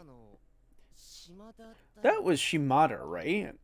I'll never understand that boy. I don't... Sure. And so I set off to find that deadpan douche's weakness. Gaia has whispered in my ear that victory is at hand. I don't know about that. Come on, hurry it up. We're gonna lose our spots if we don't get there right away. Just stop being such a slow eater. How about you stop complaining and just pick up the pace? Damn! That hurt. Who the hell? He looked like he was going to flip out, but as soon as he saw me, he calmed down real quick. Now he was probably asking himself, why wasn't I watching where I was going? A cold chill ran down his back, and all I had to do was glare at him. Huh? He shriveled back. Shima, the fuck's your deal? Bumping into somebody without even so much as an apology? You got some balls, kid. I grabbed him by the front of his shirt and tilted my head toward him, staring him down through the corners of my eyes. No, I was just in a hurry, that's all. Oh, so if you're in a hurry, you don't need to apologize for bumping into someone. I learned something new today. Does that mean if I beat the shit out of you, I say I was in a hurry? I don't need to apologize for it? Yeah, I don't really care for this character right now. I don't know how we're gonna sympathize with him. Everywhere you look, it's all people acting like bitches. That's why I always hated coming here during the day. Nothing but yokels getting worked up over fuck all. Man, I'm beat. That shoot ran way too long last night. Can't believe I missed the last train. Feels like I didn't get any sleep at all. I am so fucking tired. Huh? As I lazily stumbled through the hall, I came upon 3 girls who were laughing and talking and just yucking it up and blocking the way. They didn't seem to notice me, though. That Shimada, not only does he model, but he just got that cool cat style in general, you know? Huh, but he fools around all the time, makes him kinda creepy, if you ask me. I heard he's mistreated some of his girlfriends pretty badly, too. He would be a wife. He would be an abuser. Alright, I'm not even saying I'm over-exaggerating with that claim, just bro would be an abuser of women. Bro's a big douchebag. I'm totally a Kizumi girl myself. He's smart, tall, and way more mature than any of the other guys around here. Right on, sister. He doesn't say a whole lot, but that's actually part of his charm. Yeah, I'm right there with you. If someone asked me to choose between Kizumi or Shimada, I'd be Kizumi all the way. What? But didn't you just call Shimada a cool cat? Not as a person, I meant in terms of looks. I could never grow up with a narcissist like that. Alright, there you go, girl. There you go. You got it. You got it right. I can't even imagine someone getting seriously into him. You're so mean. Wouldn't it be kind of cool, though, if he got into a relationship and turned out the girl was just using him? Ah, now that is super mean. He would do so much better if he never opened his mouth, though. He would just shut up and look good, and then everything would be a-okay. For serious, Shimada's a real bad egg, stinky as they come. Bro, who? What the hell? Hey, I'm hearing every word of this, you bitches. Damn, they're like, hey, yo, what the fuck? Damn, you be talking up shit here, you filthy whores. Oh my god. I mean, to be fair, they were talking shit right in front of him. But also, he's a big piece of shit, so I don't care. Wow, he's scary. Watch your mouth, that's why everybody hates. Huh? You talking back to me, you twiggy little shit? Who's everybody? Come on, out with it. Let's go, okay? Okay. Why is somebody like that and Byakuden in the first place? There's no way he would actually hit a... There's no way he would hit a girl, right? Like, he hits the guys. There's no way he would actually hit a girl. The girls took off faster than they'd probably ever run before in their lives. Damned pussies. I am super fucking pissed off right now. Byakuden Senior High School. After the war, in an effort to help push internationalization and economic growth, an educational institution was built here as a sister school to Valtane Academy in Austria. Initially, it was an all-boys school strictly attended by sons of affluent families, but it's soon gone co-ed and relaxed its hotty-toddy acceptance requirements. Thanks to its history and enduring reputation, though, it's still largely a den of well-behaved goody two-shoeses, so I'm kind of the odd man out, in a way, and that's fine by me. Alright, let's see what I can dig up. Oh, I have multiple choices? Student counselor, I guess. I don't know. What do I choose? Does it matter? Mitsuki, did the budget application from the Rakugo Style Comedy Research Club come in yet? Yeah, not yet. And if they did... Oh my god, I can't read today. And if they don't submit it soon, there's going to be hell to pay. No kidding. I should have a word with them. I turned back to my monitor and continued typing. This work wasn't going to do itself. Meanwhile, Mitsuki was busily checking each of the thick file folders on each of the document shelves, and she wasn't missing a beat either. Their club president is always so slow, and he's always making excuses about it. That's fitting, I suppose.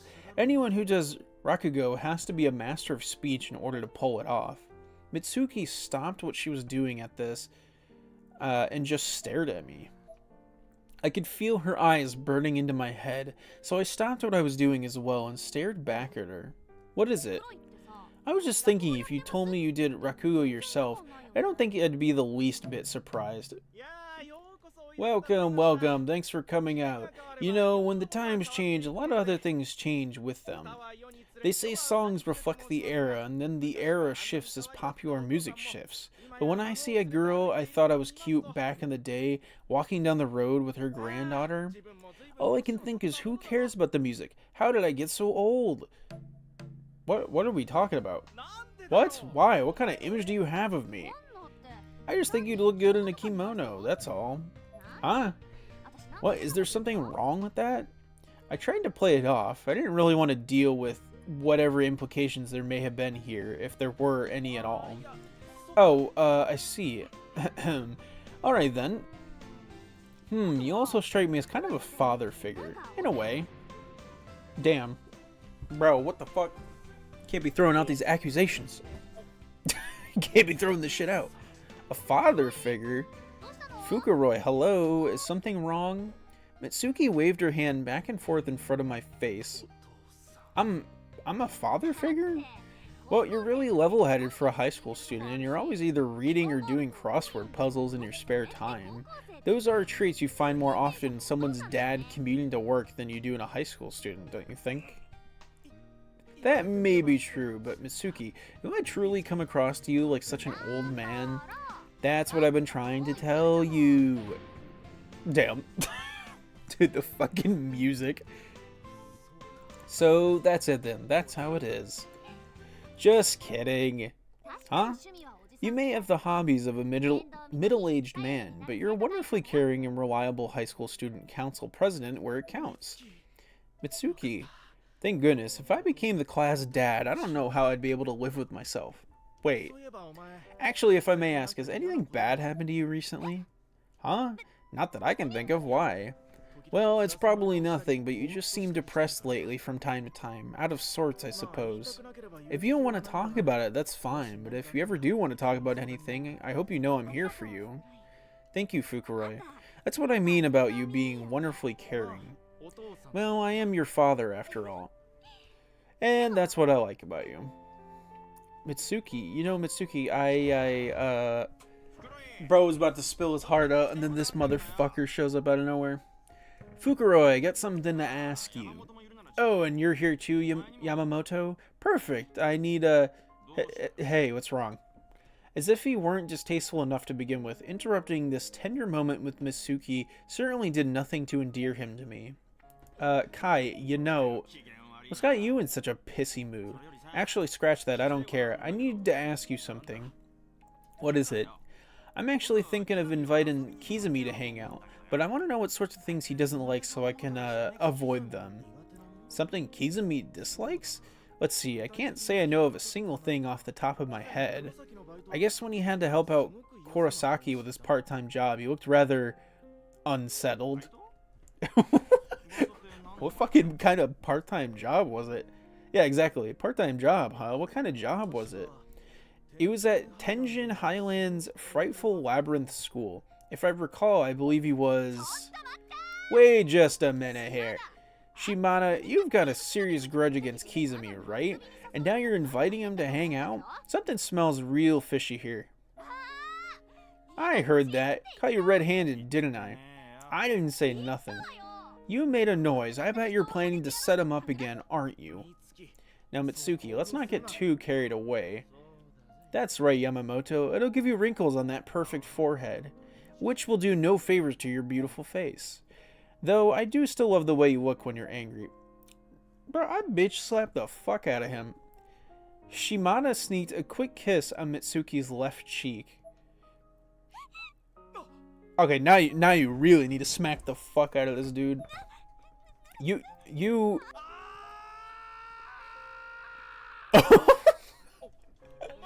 What are you doing? What are you doing? Bro's losing it. That's enough, Fukuroi. Shimada then flashed Mitsuki a smirk and turned heel. About time I was on my way. Laters. Wait, Kai, hold. You are so not getting away. Calm down, Mitsuki. Drop the chair. Drop the chair. No. Throw it. I agree. Throw it. I heard Mitsuki's fury erupting from behind the door, but paid it no heed and just walked out of the student council room. I got what I came for. Mr. Frightful Labyrinth. Alright, good to go. Now I just gotta confront... Speak of the devil, squinting my eyes, I could just make out Kizumi walking a little ways ahead of me. Guess this is my lucky day. Yo, hey, Mr. Emo. Going home by yourself again? How sad. Hey, listen to me when I'm talking to you. Are you deaf? Stop, Kizumi. He was completely ignoring me, but I was bound and determined to get his attention. I started yelling at the top of my lungs. Finally, the usual expressionless Kizumi turned around, and he actually looked annoyed as hell with me. Good. What do you want? Don't be sighing when you're looking at someone. When I got prey in my sights, I'm not the kind of guy who lets it get away. So it's your own damned fault for ignoring me the first time. Am I your prey then? You see anyone else here, pretty boy? Oh, I'm different today, Kizumi. I'm ready for you. Let's settle this right here and right now. I stand alone, beaten by the cold wind, and that's the way I like it. It's perfect. I'm perfect, and you're gonna regret you ever crossed me. Hey, what do you want? You're a real pain in the ass, you know that? Huh? Did you just say what I think you said, you bastard? And always with that smug look on your face. I'll never lose to the likes of you, you hear me? Never. This shit gonna go down bad. Oh, young Kizumi. Oh shit, in the past? I'm always gonna be alone, huh? Well, that's fine. As long as I'm always on top, as long as I never lose to anybody else. Not anybody. Oh, no. Okay, he takes this as a direct threat then. Hey, hello? Yo, you listening, Kizumi? Heh, is that so? Is that so? Fuck you. What the hell are you laughing at? Don't you be making a fool out of me, jackass. It's not my intention to make a fool of you. Huh? I don't get you, man. You think you can always just play it cool and people like me will look the other way? Eat some of this. This is not gonna go great. Hi again. Hey, what's up, meme gamer? How you doing? How you doing today? Once upon a time, there were 3 young boys who snuck into a deserted house.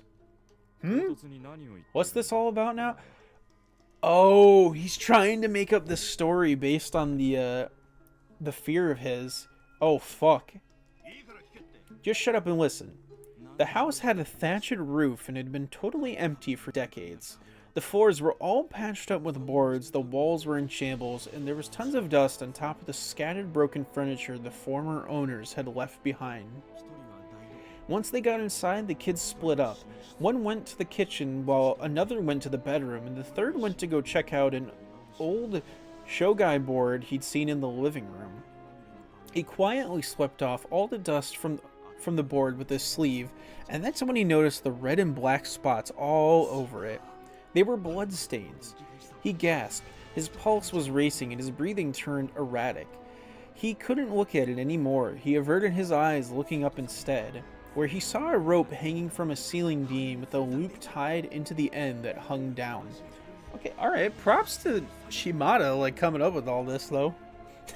This is all he got from, like, 3 words of a response on his fear. Like, that's kind of crazy. I just watched some Boondocks episodes. Based. That is, like, one of my all-time favorite shows. They made him weak in the knees, and he couldn't bear to look at it anymore, so he averted his eyes again, this time looking down. And how had he missed this before? There, right beneath his field of vision, lay a rusty knife with red and black stains on the blade. He screamed, absolutely terrified, and his friends quickly ran into the room to see what was the matter.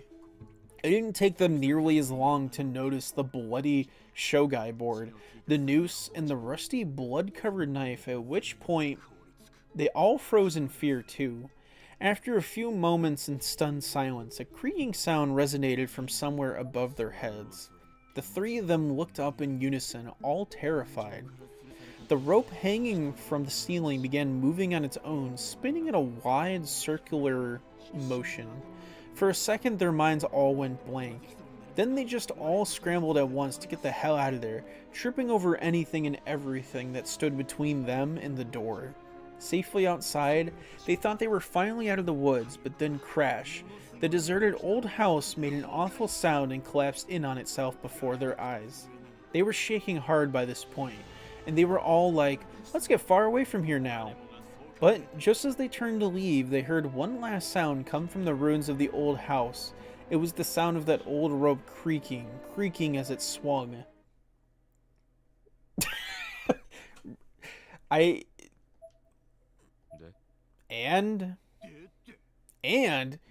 it was the otherworldly, so it was creepy as fuck. I see. That's it? You're not scared? Come on, dude, freak out. You seem to be easily amused. Oh, stuff it. Shit, this isn't working at all. I have no choice, I've got to fall back. You win this round, but I'll be back, you hear me? Don't you dare think you've seen the last of me. And with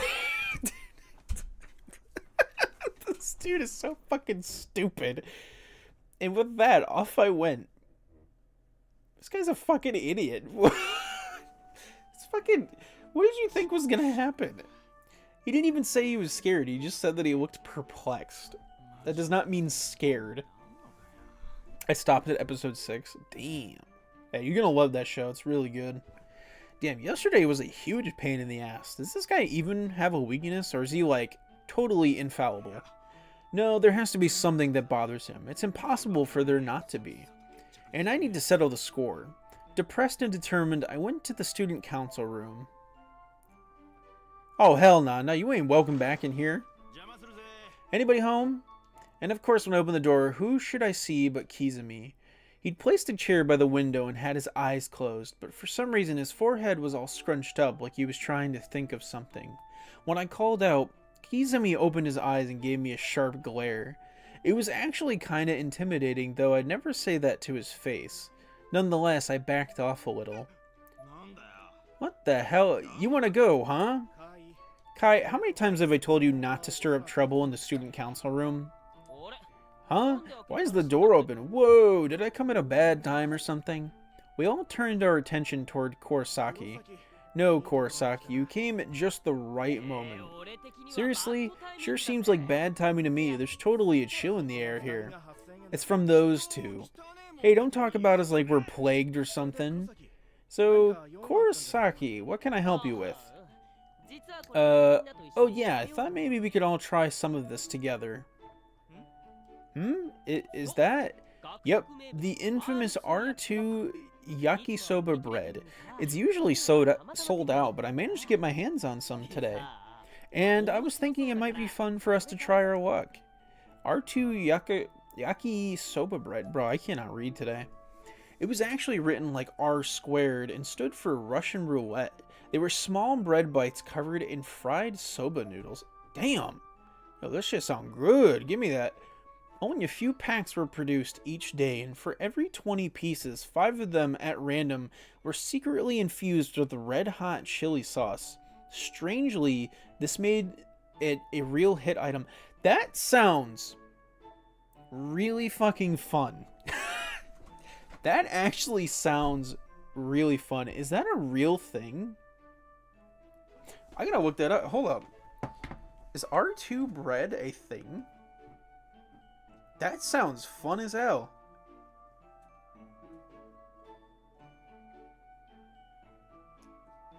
Hold on. I'm actually looking this up. Dude, that's not real though. I'll be sad.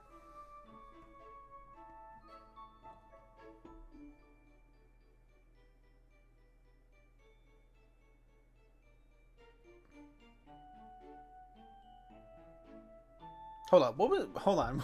Yummers bread. Oh, yummers. Okay, what was it called? Yakisoba. Yakisoba. Okay, I need to see if this is actually real.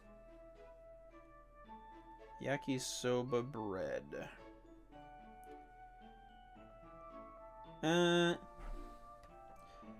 Yakisoba pan or yakisoba bread is a popular Japanese street food where stir-fry noodles are sandwiched between a long white bread roll like a hot dog bun.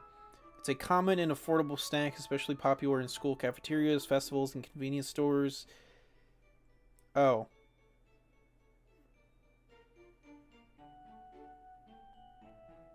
So it's not... Aw, man. So the Russian roulette thing, that's not real. The whole, like, oh, put random bread piece will have chili peppers in it. Like, Russian roulette game. That's not real. Damn it. That actually would have been sick as fuck if that were real. I'm still in season 1. I watched 3 episodes before I stopped watching the Boondocks. I don't blame you, though. The show's long as hell. Isn't that supposed to be kind of dangerous, though? Like, to the extent that people have actually passed out from it? Those are just silly rumors. If it were really capable of knocking people out, they would have stopped selling it a long time ago, don't you think? That is true. Oh, but you're not good with these, are you, Kizumi? Huh? So, damn, I'm just catching strays. So I guess it'll be me, Fukuroi, and Shimada. Ah, no way, you've got to get on this too, Kizumi. R2's super rare after all. You can't not eat it when you got it. Oh, I know, since we've got this rare opportunity, how about we continue what we started last night, you and me? You're not gonna back down from a challenge, are you? You're certainly persistent. You're damn straight I am, you fuck. I ain't about to go down a loser, I'm nobody's bitch. We're gonna settle the score right here once and for all with this R2 yakisoba bread. But it'd be kind of boring to just try our luck and be done with it. What do you say we put something on the line? If you win, let's see how about I give you the cover spread on the next issue of Men's Buckle. But if you lose, you're gonna bow for me and admit you're a loser. Alright, I accept those terms. What? Hey, Kizumi. Kurosaki, hand it over. Well, don't say I didn't warn you. Kurosaki, Kizumi, Fukuroi, and I each took a piece of bread from the wrapper. You all ready? You bet, just say the word. How do you... Like, what? What happens if the other people get the chili pepper piece? What happens to them? BRB? Alright. Also, pizza rolls are good. Yes, I agree. Why do I have to be part of this again? On 3. 1, 2... Bro did not wait till 3. Oh, fuck. Oh, fuck. Yep, Shimada got it, didn't he? Oh ho, looks like Shimada hit the jackpot. Are you alright, Kai? Oh, he's dying.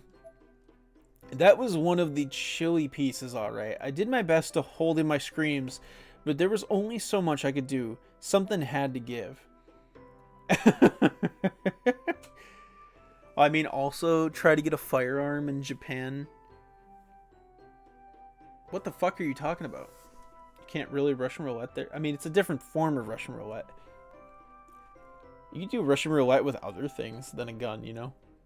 It was tough not spitting it out, but I had to show these shitheads that I could handle a little spice. You brought this on yourself, you know. Here, drink some tea. I snatched the bottle from Kurosaki and chugged it down wholesale. Oh my god. Shimada, you're all teary-eyed. You okay? I'm not crying. Really, but your eyes... I said I'm not crying. Alright already. No need for the blown gasket. Looks like I win. Why'd I have to be the only one to get a hot piece, damn it? 500 cigarettes. 500 cigarettes. All my sources said there'd be extra noodles on the ones with the chili sauce. Was that all just smoke at my ass?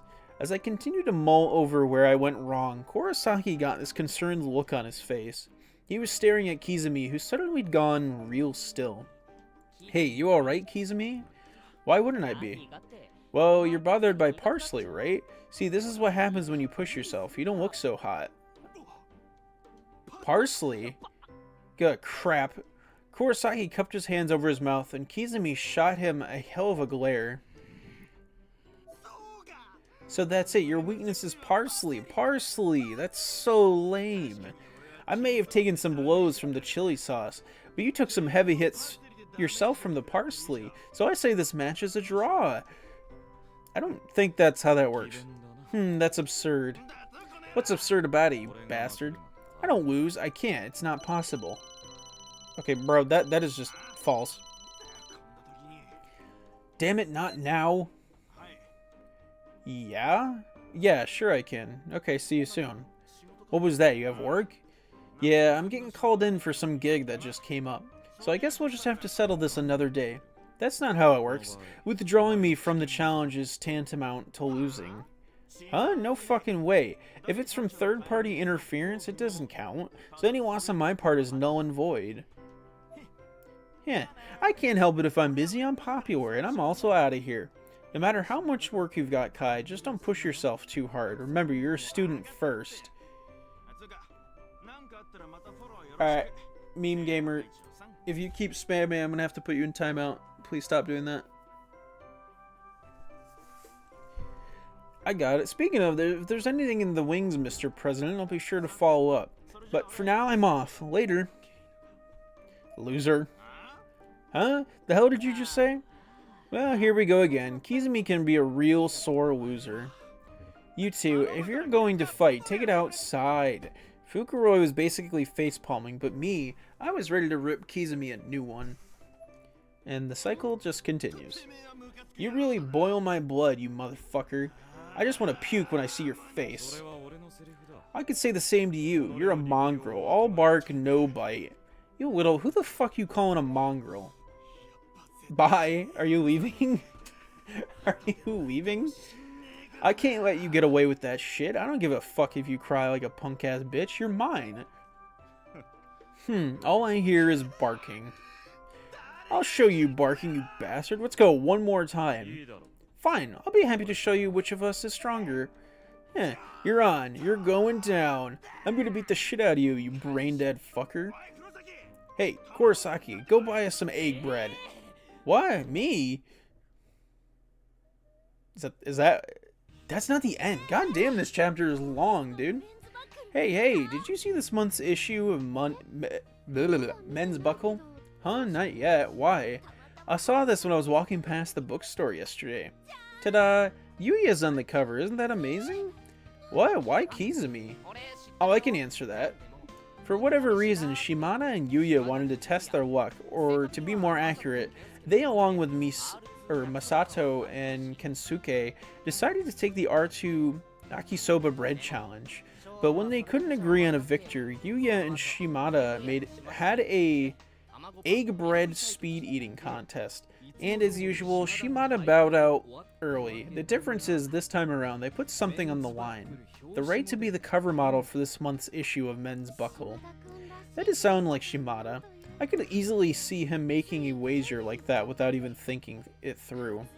He never thinks anything through, but I have to admit, I'm really grateful for it this time. Thank you, Shimada. Kinda surprising the publisher would allow someone with no modeling experience to be their cover model, though. Well, he is Byakuden's most well-rounded man. What the fuck is... What is this chapter, bro? It's the most petty argument. His cover shot brought sales up 30,000 copies, apparently. Was the sky always this big and blue? Honestly, I never expected he'd actually be able to join me for the shoot after I lost the bet. But both the editor and the cameraman gave the okay without a second thought. I mean, fuck, what is he? This sucks. Wait just a minute. I'm the charisma model here. I ain't got time to sulk. I won't lose to that dipwad, no way, no how. In fact, the battle's only just begun. I have Gaia on my side. Next time, I'll have him begging for mercy. You'd better be ready for me, Kizumi.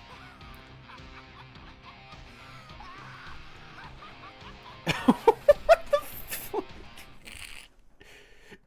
Is that it? That's not it! Okay, how do you know it's the ending is because of this song. This song always plays at the ending. Ryosuke, did you just hear a thoroughly disturbing laugh? I sure did. Never a dull moment with Shimada around, is there? Just another peaceful day here at Byakuden. Bro, that had to have been the most slice of life anime chapter in the entire series. That was just like a good vibes chapter. And I'm fine with that. It wasn't anything crazy. It was just kind of cool to see the students in their normal lives doing shit. Although there is that one other there was that weird like second option thing, so we're gonna have to go back for that. I don't. There still isn't any multiple endings, so I guess we'll just have to go back in. Like I don't really know how that works. We'll just have to skip through. But yeah, no, that was just kind of like a feel-good slice of life anime chapter, and to be honest with you, I enjoyed it. It's kind of nice to see the characters in their normal environment, you know, just doing their everyday things. Like again, it wasn't anything crazy that added to the plot, but it's an extra chapter. It doesn't really need to be.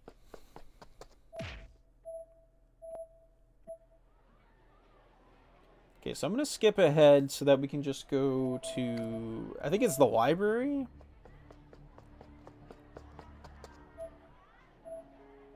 I think... Okay, no, classroom. Okay, so let's see what's different. I headed to my classroom on the 3rd floor. There, among the other students, I came upon 2 acquaintances of mine, Toko Kirasaki and Emi Urabe. They were all laser focused on some junky girl's fashion magazine. Urabe and Kirasaki probably know all kinds of things about him. I ducked down under the window from the hallway into the classroom and focused on their voices, trying my best to listen to every word they were saying. Hey, Emmy, which of these do you think is the cutest? Let's see, this one I guess? Don't you think it has too much lace though? Didn't you say you liked that kind of stuff before? Yeah, but I don't know. I thought about it some more and just decided I couldn't really pull it off. You think? I bet you'd look really good in it, Toko. Nope, I just can't. Once I made up my mind that something won't look good on me, it's over. I've moved on. Kirasaki sounded really torn, but then she spotted something that completely took her mind off of it. On a nearby desk, someone had apparently left behind a men's fashion magazine. Emmy, isn't that a magazine for guys? What do you think? Wouldn't hurt to take a peek, would it? Huh? I mean, it's someone else's, right? So we really shouldn't. That's true, but aren't you at least a little curious to see what kinds of stuff guys are reading? Well, I guess a quick flip through couldn't hurt. Bro, don't you have the internet? Can't you just look up? If you're that curious, why do you have to steal someone's book? Hey, what's up, bedhead? How you doing? Yeah, fashion. Fashion. Alright, that's the spirit. I'll be borrowing this for a little then, random guy. So, this is what boys are into, huh? You do see men's buckle at bookstores, so I guess it must be pretty popular, right? Yeah, lots of flashy clothes in here. I bet I know someone who would flip for this stuff. I heard page after page flip for a while, and then the sound stopped cold, replaced with hushed gasps and moans. They must have been someone they knew and something they liked. Oh, this is Shimada, isn't it? Our most promising up-and-coming model represents the true nature of the modern high school student. What the hell is this? He's trying way too hard. It's pretty neat though, don't you think? A high school student who's also a model? Shimada may be kind of scary, but you have to admit, he's always looking mighty fine. Damn, okay. Down bad. He needs to stop threatening people, though. I mean, he's always fighting with Yuya. Even though Yuya always kicks his butt, he's a sore loser, plain and simple. If I were to go out with anyone here, he definitely wouldn't be my choice. I'd want someone nicer and more trustworthy. Like, Kizumi? Yes, exactly. You totally get it, Emmy. Yuya may not be much of a talker, but he's got that gentlemanly kindness and concern for others thing down pat. When you hear people talking about someone being destined for greatness, they're totally talking about somebody like him. You get really excited when you talk about Kizumi, you know? Well, duh, Yuya is my ideal man, my Prince Charming. Though, he is kind of that lone wolf type too, so I never really know what he's thinking. I wonder what kind of girl he's into. The dead kind. The dead kind. Don't know, I've never seen Kizumi discussing romance with anyone, nor ever really heard him say anything about it. Right? Yuya's too mysterious, though that's just part of his mystique. They kept chittering away after that, but I was starting to lose interest. There was no dirt here, just a fucking love fest. But then I heard another familiar voice coming from farther down the hall. It was growing louder and louder and louder until it was also joined by the sound of footsteps. And those footsteps were just about to turn the corner and see me eavesdropping on the girls. Who? Shit. I panicked and hid in the bathroom. Moments later, two figures passed by the door and entered into the classroom with Urabe and Kirasaki. Hey there, you two. Kirasaki getting all hot and bothered over Yuya again? Whoa, did we just walk in on some juicy girl talk? We are girls and we are talking, yes. Can we help you? Oh, way to be passive-aggressive. Katayama and Okawa again. As soon as I was certain they'd enter the classroom, I went back to my original post and continued listening in. What about you two? Were you having some guy talk? No, we don't really do guy talk, just game talk. Mostly related to dating sims, how to get our favorite girls, what's been going on in the plot, that sort of thing. Dating sims have been getting a lot more advanced lately. On top of the usual stuff, they now offer all kinds of unexpected surprises to help keep the player coming back. So trading information is essential to getting ahead. And speaking of information, you girls are really getting in on the ground floor in this Yuya craze. It seems everybody's talking about him now. His reputation is through the roof. He's like a jack of all trades who can handle anything at all with ease. He's past the point of being a rival and is now just someone we can count on for advice and stuff. God damn! Chill the fuck out. Toko? Does that mean more girls are going to start going after him now? And even when he's not fending off girls, he's going to have to fend off all the guys knocking down his door. This changes everything. I don't think that's really a concern, Kirasaki. No, this is bad. This is really bad. You guys all stay away from Yuya if you know what's good for you. Life can be a bitch sometimes, Kirasaki. No, I don't want life to be a bitch. Come on, Ryosuke. Don't feed the fire. Try to stay calm, Toko. Emmy? There. Seems like being a ladies' man IRL is tougher than I thought. I had no idea the rabbit hole of raw talent and fidelity went so deep. Somebody smacked this dude. Well, to be fair, I guess that is just the image Yuya projects of himself. Is there anything he's not actually good at? There has to be. Everybody sucks at something. Well, I guess now that you mention it, when Kizumi had to dissect a frog in biology class, he seemed a little more expressionless than usual. So maybe he's bad with frogs? I totally get that. Creepy, slimy critters are a big no thank you for me too.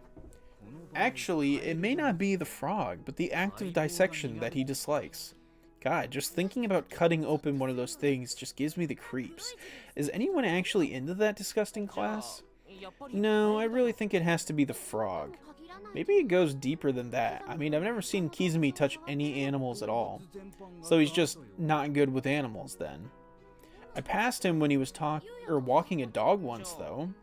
How about cats? Oh, what the fuck? The muck is this? What's up, Cubes? How you doing? This is Corpse Party Blood Drive. Also, yes, he's so great with animals that he fucking killed them when he was a child, so I should tell you how great he is with animals. Definitely not a serial killer. Oh crap, we've got to switch rooms for our next class, don't we? Come on, we need to get a move on or we'll be late. Is it already this late? Time sure does fly. Hell no. Kirasaki and the others suddenly darted out of the room, and I was right where I had been this whole time, leaning against the wall beneath the classroom window. What are you doing? She's totally giving me the stink eye. Leave me alone. If you don't hurry, you'll be late too, Shimada. But I wasn't about to move for some stuck-up nerd. I stood or crouched my ground. Meanwhile, Katayama seemed like he just realized he had to move too. Guess he'd been spacing out? Oh, come now, friends. We'll be late too if we don't hurry.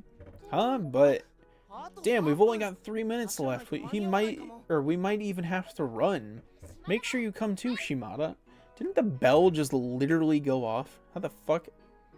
Leaving me with that warning, she and the others ran down the hall at top speed. Me, I didn't care about being late. Instead, I picked up my tired lump of a body and dragged myself into the classroom. I wanted to see what issue of Men's Buckle everybody was gawking at. Everybody's always talking about Kizumi, Kizumi, Kizumi. But, I mean, there's a lot more to me, too. Modeling isn't as easy as you guys think it is, you know. Getting top voted is tough work. I've got to update my blog constantly, reply to comments all the time. It's a pain in the ass. You guys all seem to think I'm just a fuck up, but I'm working really hard behind the scenes, damn it. At least I get to find out what Kizumi's weakness is, though, I guess. I started absent-mindedly flipping through the magazine when all of the ad pages caught my eye. Oh, this is pretty sweet.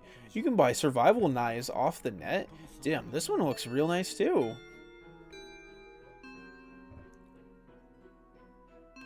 Shouldn't he know this, though? Like... I don't know. I don't know, chat. Oh, damn. Here we go. So let's see.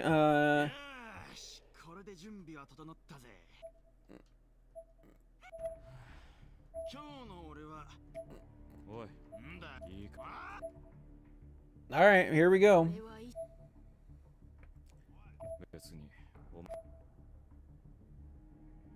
They're my first surprise to Kizumi with everything I had in me.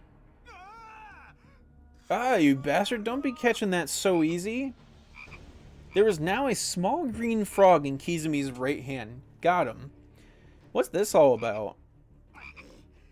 Fine, how about this? To Kizumi's shock and most likely horror, I'd been hiding a large white cat behind my back this whole time, which wasn't easy. Now that his guard was down, bam, out it came. Bro, what is the cat gonna do? What are you trying to do, Shimada? What the hell? That didn't do the trick either? Shit, why aren't these having any effect? Was everybody just spouting off bullshit about you? Kizumi was just ignoring me at this point. His attention was focused squarely on the cat. He slowly stretched his arm out toward the useless, fluffy little thing. Oh god, what the fuck is wrong with this cat? What is wrong with this cat? Oh my god. Ow, you goddamn cat. The purring cat suddenly turned violent, scratching the hell out of my hands and arms. It then ran off to who knows where, and I say good riddance to that. It got away. Shut up, this is all your fault. God, that fucking cat scratched the shit out of me. It was all useless, totally useless. Only thing I can do now is retreat. You win this round, but I'll be back, you hear me? Don't you dare think you've seen the last of me. And with that, off I went. Oh, he's rather intense.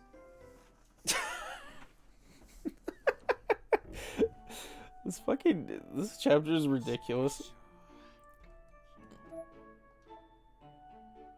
Okay, so we went back to the student council room. Is it the exact same thing as before?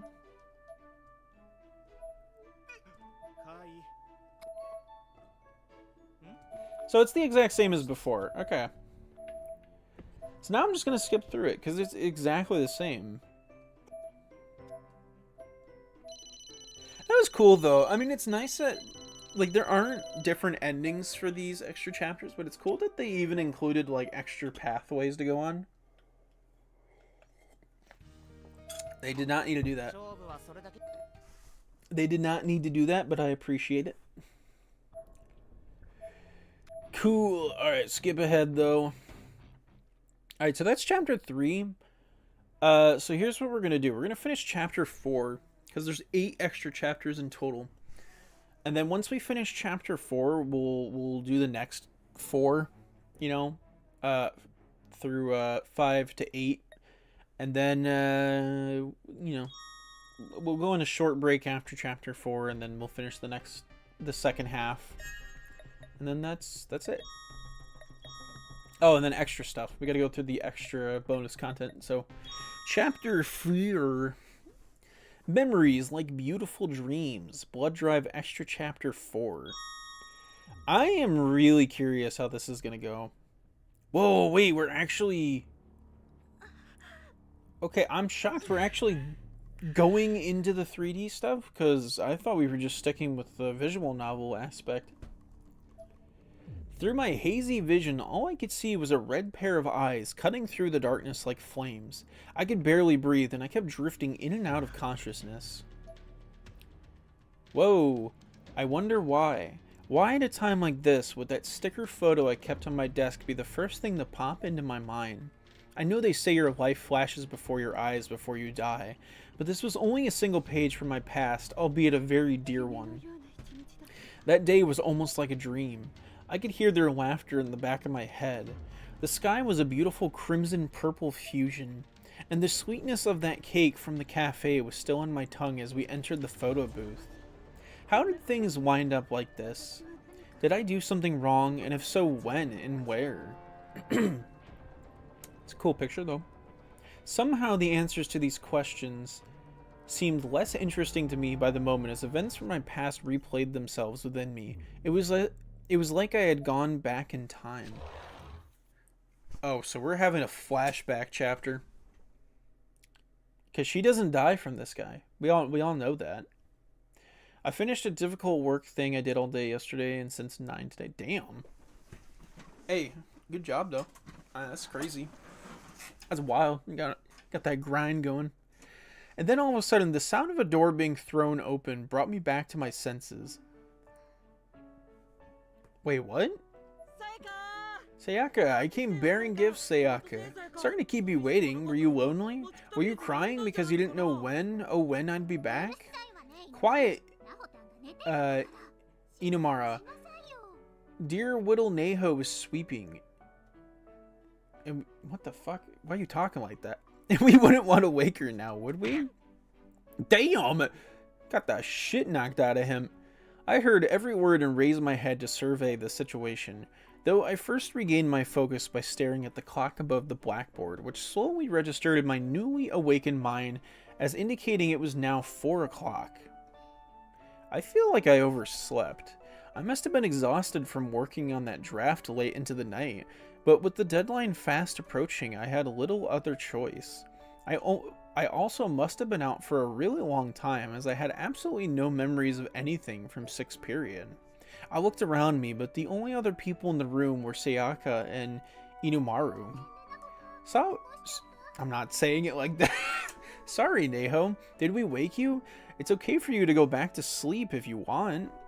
Sayaka seemed to have noticed I'd woken up and was running over to check on me, but I just shook my head, first to indicate no, then much harder to shake off the drowsiness. I'm fine. Please don't tell me you've been waiting for me to wake up, though. If so, I'm really sorry to keep you so long. Dude, why does she talk like that? Somebody smack her up the head to stop it. Don't apologize, Neho. Oh, you know, there's no such thing as bad blood between us bestest buds. Please stop saying it like that. I hate it. Sayaka flashed me an overzealous forced smile, which I returned, though mine was quite natural. Hers probably was too, actually, though I couldn't say for sure. Either way, it was super cute. So, Inumaru, what is it? Did you get it? The tone in her voice changed completely, and her smile disappeared too, now that she was addressing Inumaru instead of me. If you should extend your beautiful, delicate hand to me, I would happily answer your questions with all the love in my heart and soul. Such as, how do I love thee? Permit me to count the ways. That's a definite no on that. All I want from you is what I sent you out to get. I can see the embarrassment written plainly on your face. How long must this farce go on before you show me your true colors? Haruyuki Inumaru was our mutual classmate and a childhood friend of Sayaka's. Everything he did for Sayaka. His whole world seemed to revolve around her, and sometimes she'd play along, making his day, but that hadn't happened for a while now. He had the blood of an Izumu priest running through his veins, which gave him a considerable amount of spiritual ability, though he never seemed to like having that brought up. So he does have spiritual abilities? Weird. Oh, yum, yum. Sorry, I had to stretch for a second. Sayaka, did you ask Inumaru to bring you something? Yeah, snacks. You want some too? I'm good, but here, if you're hungry, you should just eat on the way home. That's what I'd always been taught. Though, actually, we did eat on the way home all the time, so I guess this particular hunger somehow ran deeper. But I'm hungry now, and I can't keep this beast caged up any longer. I want to eat right here. Hmm? Well, Sayaka, here they are. Inumaru, who'd left the room with utter knowledge a few seconds earlier, suddenly burst back in with a flatbed cart in tow squeaking away. And I could hardly believe what was on it. Ta-da! How's this, Sayaka? I brought you a whole smorgasbord. Boxes and boxes of fatty, sugary, pre-packaged foods lined every square inch of the transport. Cakes, waffles, donuts. Oh, and a box from that pretzel shop that recently opened too. Add to that, cookies, pies, macaroons, even ice cream. He had all the bases covered for sure. Yay, they look so tasty. Time for a sugar high. To my surprise, Sayaka beelined for one of the boxes, setting in motion what may have been the biggest binge I'd ever seen. Box after box fell before her, many before she even sat down. Bro, I just got a text from a spam number. If I get one more text, I'm gonna lose my mind. I've been getting like non-stop spam messages lately. It's actually insane. So sweet. This is heaven. Sayaka was ingesting these fatty, sugary, processed foods at an alarming rate. I'd never seen one person eat so much food she shouldn't in such a short period of time. Sayaka, are you feeling okay? Oh, did you want some too? Help yourself. Everything is simply scrumptious. Were you seriously that hungry? I totally was. I just had a real craving for something sweet. I'm a little worried about all the calories, but what can you do? The stomach wants what it wants.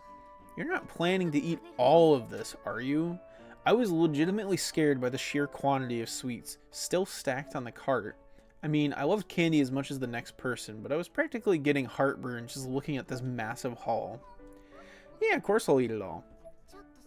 God damn. Wait, Sayaka, you can't be serious. But I am. Quite an appetite on this one. Just let me know if that's not enough for you. Sayaka and I'll go get you some more right away. What are you saying, Inumaru? Even if she just eats everything you brought her already, she's going to get fat in no time. That's not a problem, Seinoki. No matter how plump she may get, Sayaka will always be the cutest. Bro, maybe you should not be so stupid and actually be concerned for her health. Though I would be glad if I get my arms all the way around her when I hug her, I suppose. Stop being stupid and bring me that box, Inumaru. As you wish. Oh, would you like me to feed it to you? Here, this macaroon has your name all over it. No, it has your fingerprints all over it, which is gross. You eat it. Yay, Sayaka gave me a snack. Bro, he's like fucking grade A simp. Man, poor guy.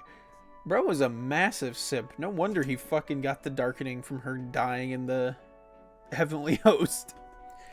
Inumaru was now holding the macaroon close to his heart with a joyous expression on his face. I couldn't bear to look at him anymore, so I turned my attention to Sayaka. I studied her as she continued to engorge herself, trying to determine how someone so typically mild-mannered had wound up in such a state. This was decidedly not normal behavior for her in any way. Something was definitely off. Actually, I am sensing some kind of disturbance. The longer I stared at her, the more I was able to make out a faint shadow wavering just behind her. A spirit? It was a low-level spirit, one that could easily slip by unnoticed if a highly trained observer weren't looking very, very closely. Specifically, it was the spirit of a little girl, and its attachment to Sayaka was quite weak. It wouldn't take a lot of effort to exercise. How careless of me to not notice this presence sooner. I was now fully convinced that Sayaka's superhuman appetite originated from that little girl. There's a spirit attached to you, Sayaka. Sit still. I'll get rid of it. I produced a talisman from my bag and was just about to throw it down. But Sayaka quite aggressively shook her head at the notion. Stop, Neho. She's not a bad spirit. What? I actually feel really bad for her. She was walking home one day all excited about buying herself some really top quality candy when she got hit by a car whose driver had suddenly fallen asleep at the wheel, killing her instantly. At that moment of her death, all she wanted was to eat tasty sweets, but since she couldn't fulfill that wish, she couldn't pass on. And for the longest time, she didn't have enough energy to possess anyone, but she finally managed to save enough, and the person she latched onto was me. Are you seriously sympathizing with her? You know you can't do that, Sayaka. Opening your heart to spirits can only lead to trouble. But Neho, you're a girl too. You get where she's coming from, don't you? Bro, what is with your eyes? Imagine if you've been psyched to eat super nice sweets for a long time and you got them, but then died before you could taste any. That would totally blow, wouldn't it? Well, sure it would, but still. See, so I'm planning to eat sweets until this little girl is satisfied. It's the least I can do. I mean, just look, every time I eat something sweet, just look how happy it makes her. The girl behind Sayaka just seemed genuinely pleased every time Sayaka popped something into her mouth. And there wasn't the slightest hint of malevolence from her. If anything, she projected a certain innocence that genuinely made me kind of sympathize with her. Hey, what's up, Darth? Corpse Party 7, Corpse Year and Party Year. Nah. We're still at number 3. Technically 4, but whatever.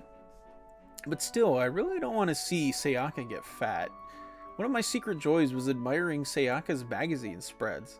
She always wore the most beautiful clothes, exhibiting a true sense of style and a true understanding of fashion in every photograph. Though I could hardly say that out loud, it was much too embarrassing. Sayaka, no matter how good or pure the spirit of possession, never ends well. She really should be exorcised. She is a girl without a single malicious thought in her mind. I'll be fine. Honestly, if a person who's been possessed is covering for the spirit, that makes exorcism much more difficult, even potentially impossible, low level or no. My hands were more or less tied. Inomaru, can you help me convince Sayaka to go through with the exorcism? Convince her why? You don't want Sayaka to continue being possessed, do you? Well, I guess that is a little worrisome, but I'm also really moved by Sayaka's kindness. It takes a big heart to sympathize with the dead. Don't tell me you're okay with what she's doing. Well, it's not an evil spirit, right? And you don't care if Sayaka takes in so many calories that she has to quit modeling? Of course not. If that's what Sayaka wants, then that's what I want too. Our hearts are as one. Guess that's what I get for asking for help. Just let her do it. What's the big deal? It's her own fucking choice. Who cares? My head began to hurt, and every second I watched Sayaka continue to devour her snacks, I became more and more inclined to stop her. I think this calls for more drastic measures. Sayaka might hate me for this, I thought, but that was a risk I was willing to take. My course of action decided upon, I took my stance and pre-prepared to send that girl along to the ever after. But before I could even begin the chant, an unexpected visitor arrived. My, what a wonderful aroma. May I join you? The classroom door was wide open, and there she stood, the infamous Eiko Niwa, wearing a unique combination of kimono and school uniform. Oh, fuck. So was this her first time meeting them, or, like, not? Hold on. I love that my entire feed right now is... Springtrap isn't Dead by Daylight. Springtrap isn't Dead by Daylight. I'm gonna have to look at that later. Corpse Party 5 After Party. God damn, Corpse Party 12. It's still going. We're still here. She was a self-proclaimed intelligence agent from class 3-5, and she had a lot of tendencies that I found distasteful. Specifically, she seemed to live for collecting spirit items, and just in general came across as a bit shady and manipulative, or at least that's how I'd always seen her. So this is before they ever met. Okay, so they hadn't met at this point. It makes sense why she's remembering this. Aho. Mouthful of donuts, Sayaka nonetheless did her best to acknowledge the presence of this new arrival. She wasn't particularly fond of Eiko, however, as the two of them had butt heads previously. But Sayaka had a general love of beautiful girls, and Eiko ranked fairly high on her beauty scale, so she always seemed a little conflicted about that. Brother, what? Brother, what? What are you here for, Eiko? Now, there's no need to speak to me so coldly, Neho. I was just descending the stairs on my way home when my nose detected a sweet scent and followed it here. Where? Lo and behold, I found you. Could this be fate? Eiko, stop trying to seduce... Huh? I'm sorry, what, where do you get... Where is she trying to do that? I'm sure I don't know what you're talking about, and I'd appreciate it if you wouldn't make such accusation. No, for real, like, what the fuck are you talking about? That was not what's happening. Eiko, don't pester Sayaka. I would never. I don't really have the time to be dealing with you right now. Is that so? She tilted her head and examined the cart full of sweets, then compared its size to Sayaka's tiny frame. Well, now, have you offered a position as a female sumo wrestler? God damn! Dude, Sayaka's just catching strays this chapter. Holy shit. Corpse Party 9, party corpsers in the school tonight. Just keeps going. It's never ending. Huh? Sayaka, as a female sumo wrestler? Ah! Sayaka seemed confused, and Inumaru seemed disturbingly intrigued. I know what you are. I know what you are. Inumaru, I know what you are. I just ignored them both and let out a huge sigh.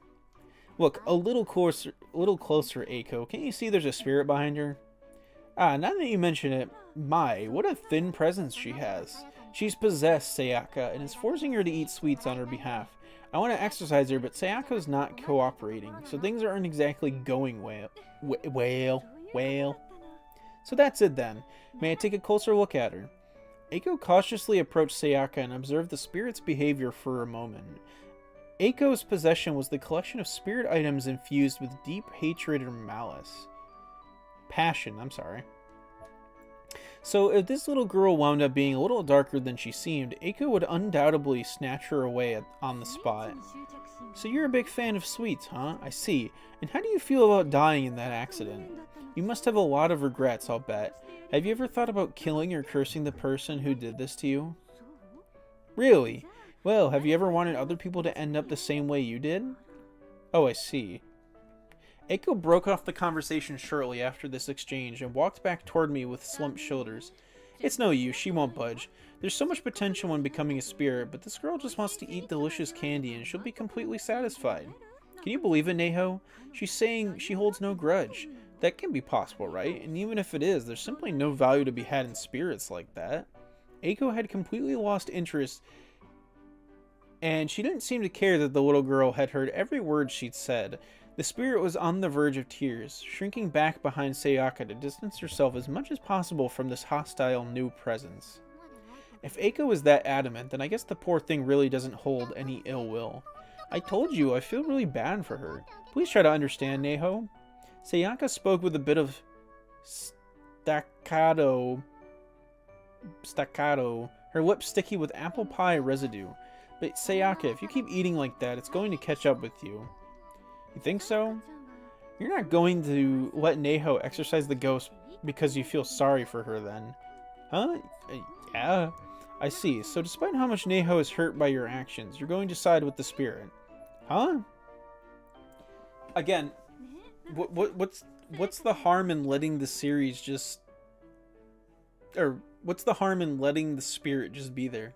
Like, if it's causing no threat, and she wants to help the spirit, why are you trying to exercise it so badly if it's not even a threat? I don't understand. It's the most pointless conversation. Like, what? Just let her keep it then. If she wants to ruin her figure, you know what? Let her do it. Corpse Party 10, less zombians. Oh my god. I can't with you. Okay, I'm done. This series is fucking bonkers. No, it is crazy. It is crazy. It's wild.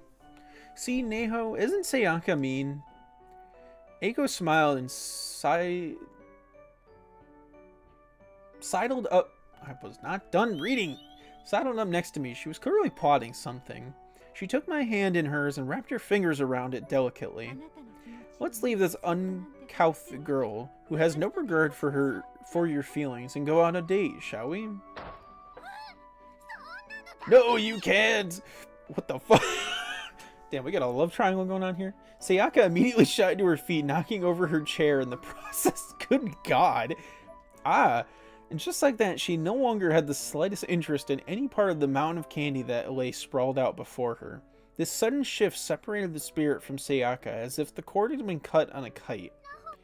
If you're going to date anyone, Neho, date me. I'm off to school today. What do you say? Huh? That's fine, I guess. Alright, scored a date with Neho.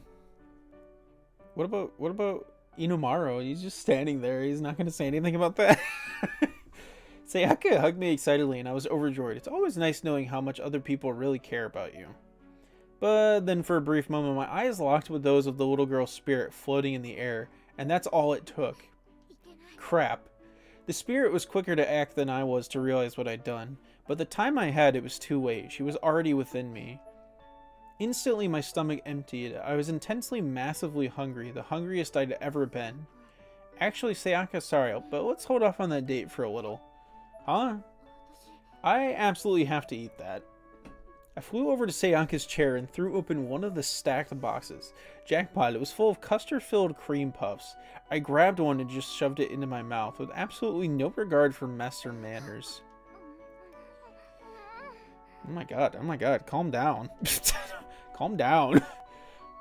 The rich custard melted in my mouth and the light, delicate aroma filled my nostrils.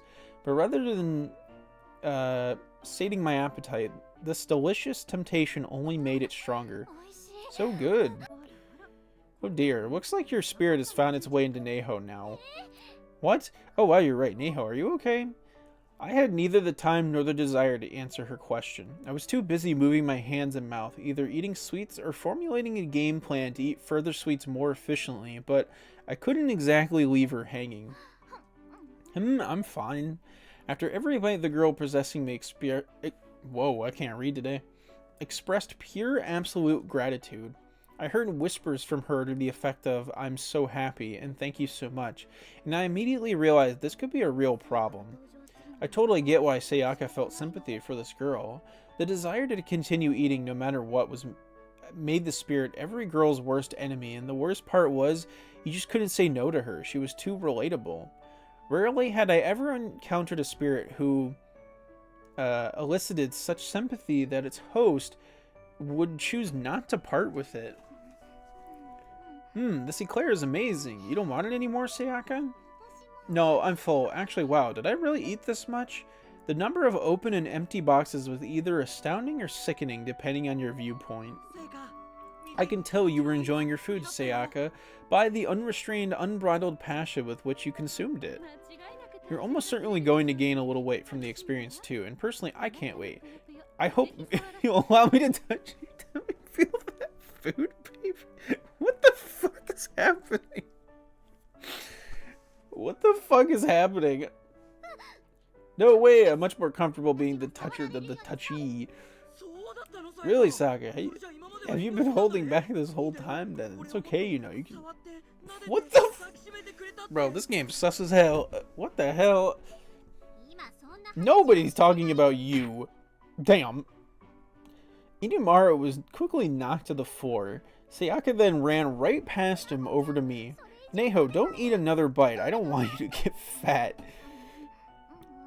Easier said than done. I just want to keep eating. I can't help it.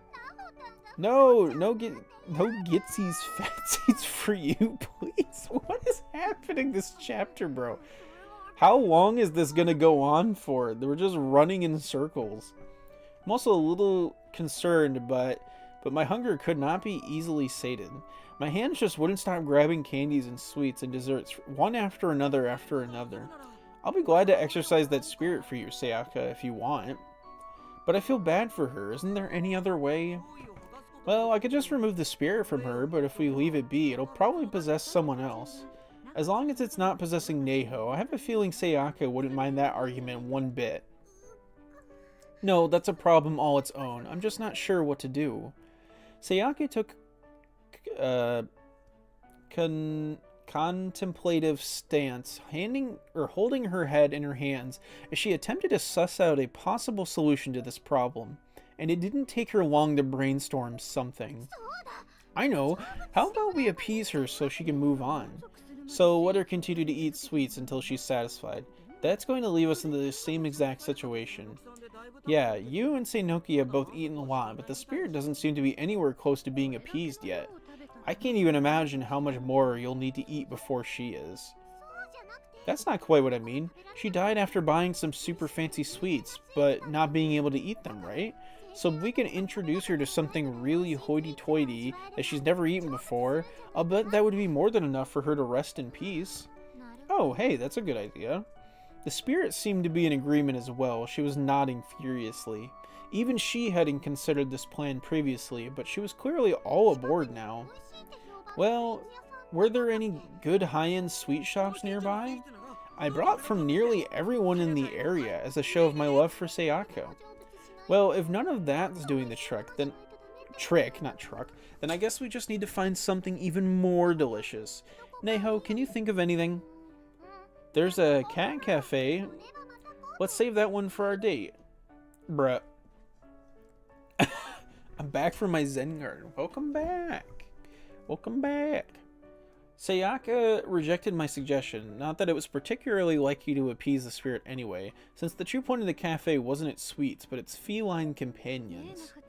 Well, Neho, I guess that just means you and I are going to need to go out on that date after all. A ticket was handed to me, presented with a certain flair that suggested it might have been something special. Cafe Horthath? What? That was the name, and the ticket also bore the date as well, at a 5:30 p.m. timestamp. Ah, that's... Sayaka clearly recognized the significance of what I'd just been handed. That's that sweet shop in front of the next station down the line. You know, the one you have to reserve seats at a year in advance? What? The piece of cake I'd been eating fell from my now agape mouth and crumbled onto the floor. I remembered hearing about this place during a TV feature. During its grand opening, the reservation line backed up pedestrian traffic throughout the station. Are we seriously talking that place? And your reservations are actually for today? Where did you get these, Eiko? I confiscated them from someone who failed to become a customer of mine. Eiko said this in a coy, playful voice, clearly riding the waves of Sayaka's excitement. She continued in this manner, outlining her story in greater detail. I gave my client their requested information, but received not a single yen in compensation, and I've been unable to establish any contact since. That's just poor business, don't you think? So as a form of collateral, I collected the person's entire savings, along with anything else I could find that seemed to be of some worth. Their entire savings. Yes, that's right, and I found these tickets in the mix. I was thinking of selling them, but they're only good for today, and it's always nice to eat delicious food with the people Jesus Christ, I can't read. With the people one truly cares about from time to time. People you care about? Us? Of course, and you're all welcome to join, not just Neho, but you two as well. Sayaka and Haruyuki, what do you say? Are you sure? Of course, I'd love to build a better relationship with you all. It seems like the perfect opportunity. You hear that, Neho? Come on, let's go. If you're going, then I'm going. I'll follow you to the ends of the earth, Sayaka, so take heart. Bro was 110% a simp. Just get him out. I wasn't asking you. Damn. He just taking the beating. As Sayaka beat the ever-loving snot out of Inumaru again, I took this opportunity to glance over at Eiko and study her for any signs of ulterior motive. People you care about, huh? I don't remember her ever even getting along with you. I'd known Eiko for a while, but mostly just as a colleague in supernatural studies. I'd never gone out with her, nor even sat in and drunk tea with her, like I frequently would with Sayaka. My, Neho, you look perturbed. Is something the matter? Eiko, what are you planning? I'm not planning anything but a good time. I just thought it might be nice to drink tea and make small talk. Chat about something other than spirit items for a change. Really? Really? Also, Neho. Suddenly she was right next to me, and with her porcelain-like fingers, she lifted the strawberry from the shortcake I was eating. We're close friends, right? And it's normal for close friends to go out for tea after school, no? Close friends? Here, say ah. What the fuck is happening? Instinctively, I did open my mouth, at which point the strawberry was gently placed on my tongue, and I found myself swallowing it without hesitation. Oh, Neho.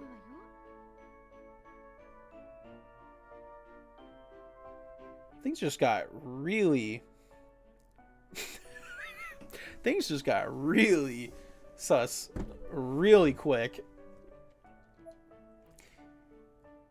She brought her finger up to my lips and wiped the cream from them. Oh my god, bro. Just fuck already. After which point she stuck the same finger in her own mouth, savoring the second-hand cream. She scored. God damn! God damn. What the fuck is... Damn. The Riz. So light and sweet. What the hell are you doing? Oh, I am melting too... What the fuck is happening? What is happening? This game is wild. Should I be playing Plants vs. Zombies while in the stream chat? Yeah, go ahead. I am melting. Two ladies feeling each other and sharing whipped cream. Sayaka shrieked and held her nose, presumably to keep it from bleeding, which did seem to be a real concern given how red her face had gotten. Thank you for that steamy scene, but no, I can't let it go on. Eiko, you're not to lay even one finger on Neho anymore. Sayaka burst between me and Eiko and hugged me with a ferocious intensity. Her fresh citrus perfume tickled the inside of my nose as her...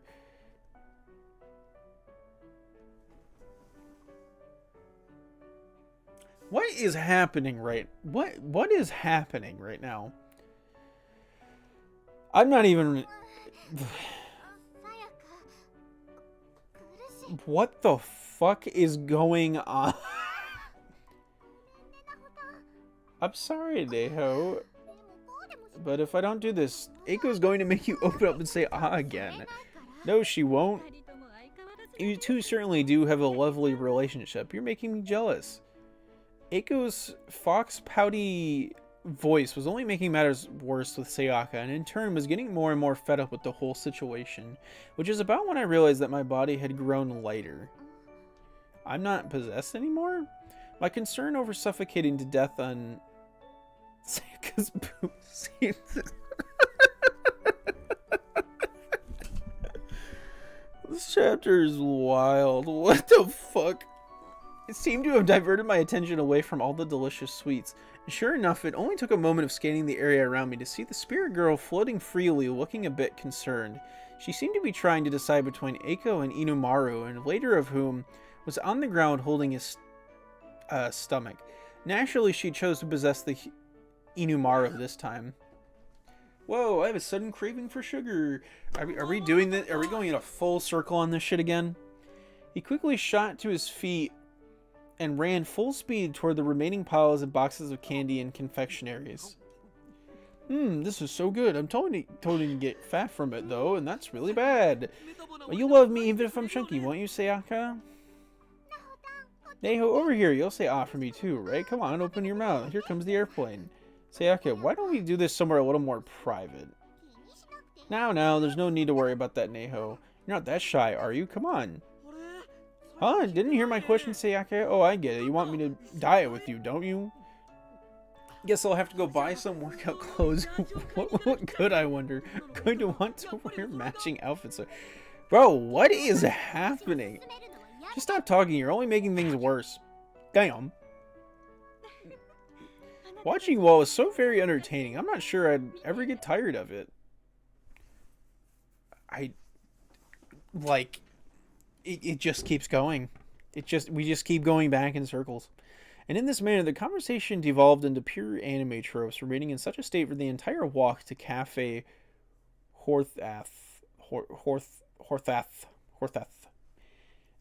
Okay, I'm glad that the game even said it. That doesn't make it any better. Out of breath, we finally arrived at our destination only 5 minutes after the 5:30 reservation time. Fashionably late, some might say. Oh, I'm saving here? Why am I saving? Oh, I don't like that. Why am I saving? Oh my god, Walnut Bowling Baby? Oh, hell yeah, that's the best shit. Best day of my life. We pushed open the the heavy doors and heard the clinking and clambering of a very unique door chime as we stepped across the threshold. A server quickly came and took Eiko's reservation ticket, then guided us to our seats. I can't take it anymore. Inomaru began sucking on some candy while we waited to help stave off his insatiable hunger. When our menus arrived, he opened his in record time and began salivating. The desert menu... desert? Dude, what the fuck am I...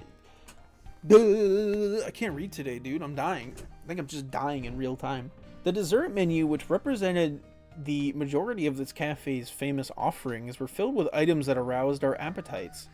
Wow, caramel honey pancakes topped with chestnuts, baked donuts with hot chocolate fondue, mixed berry waffles and a 3-flavored sorbet, a banana omelet smothered in mango sauce. God damn, stop it. What should we do, Neho? Everything here sounds amazing. I can't choose. Yeah, we've already had enough sugar to keep us up all week, but we can't very well come here and not order something. Excuse me, we're ready to order. Sayaka and I were still deciding, but Eiko flagged down a server anyway.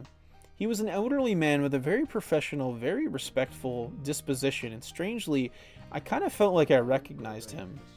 What can I get for you today? Yo, wait, Waldo? The fucking butler for Magari?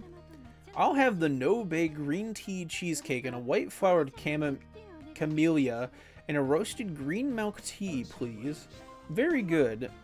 I'll take everything from this page to this page. Alright. But how you get the money for that? Whoa, seriously? I have to, I'm so hungry. I feel like I'm about to die of starvation. Well, okay. Will that be all? Neha, what are you getting? How about a chamomile tea and a banana omelet? Based. And I'll have the raspberry chiffon cake with a peach tea. Excellent choices. I'll get your orders in right away. Dude, you know, like, I'm pretty sure restaurants could turn somebody down if they just ask them for 2 whole pages of the menu. Like, don't think you can do that on certain locations. This person, I swear I've seen him somewhere before.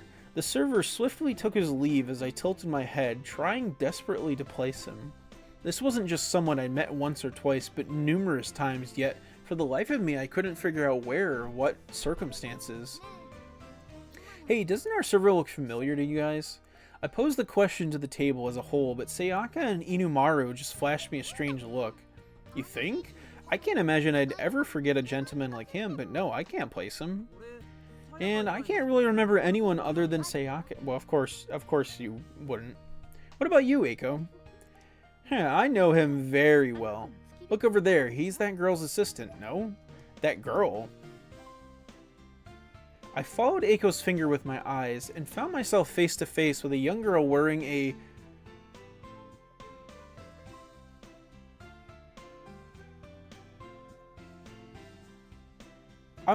They did not just say that word.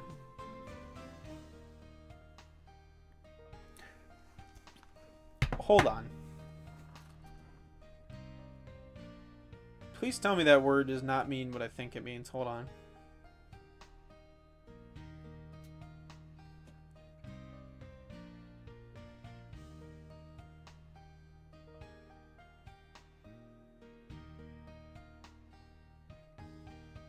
Oh my god. Oh, okay. Dude, thank Christ. I thought...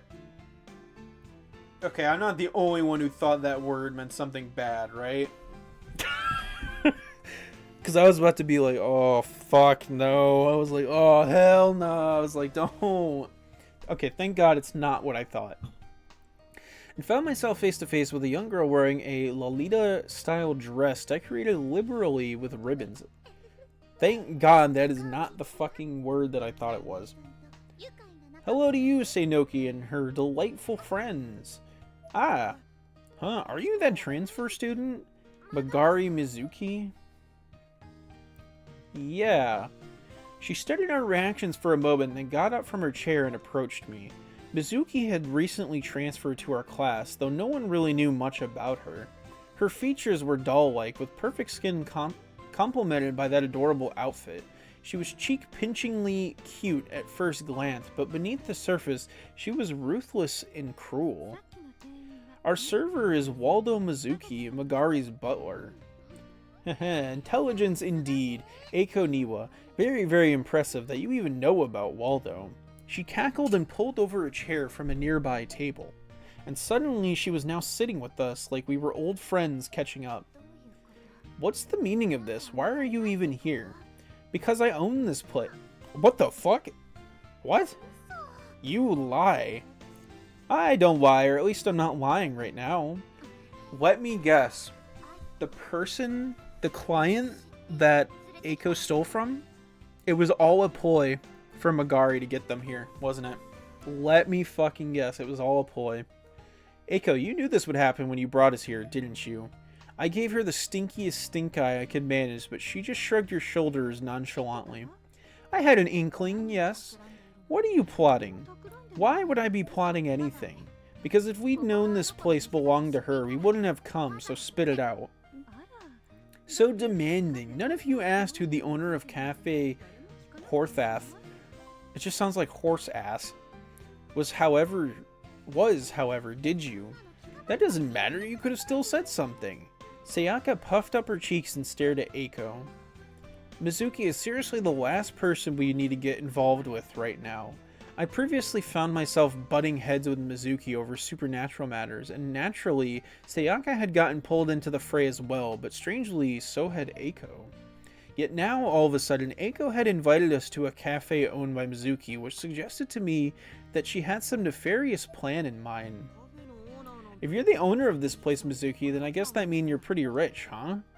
Inumaru, naturally again, was the only one of us totally out of the loop about her. He thought nothing of making small talk with someone he presumably saw only as a classmate. Not really. This isn't anything special. Also, who are you again? Haruyuki Inumaru. You can think of me as Sayaka's lover from a past life. That'll tell you everything you need to know. Oh, from a past life, huh? Yep, that's right. You can tell because our pinkies are bound together by the red string of fate. You're pretty funny. Mizuki, you shouldn't believe a word this lying dog tells you. You're better off just ignoring him. I don't know, his story seems pretty genuine to me, and I'm pretty good at judging these things. Mizuki smiled brightly. It was hard to tell whether she was serious or just trying to mess with Sayaka. The look in her eyes was plainly that of an evil mastermind, yet her smile was absolutely perfect and beautiful in every way, which somehow made it all the more unsettling. So, why are you sitting with us again? Because I was hoping we could be friends. After what you did to us, how dare you? What? Oh dear, am I being shunned? Your own classmate cruelly excluded from your clique? What the fuck? That's a form of bullying, you know. I didn't mean it that way, I just... BRB, alright. Be a little back. You just what? You bullied me for the hell of it? For no other reason than your own amusement? That's even worse. I had no idea you were that kind of person, Sayaka. Sayaka's cheeks swelled up bit by bit. They almost looked like you could prick them with a pin and they'd pop wide open. Pretty sure that's a pufferfish, bro. Who's watching the stream other than me? I don't know, there's 2 other people in here. Bear with it, Sayaka.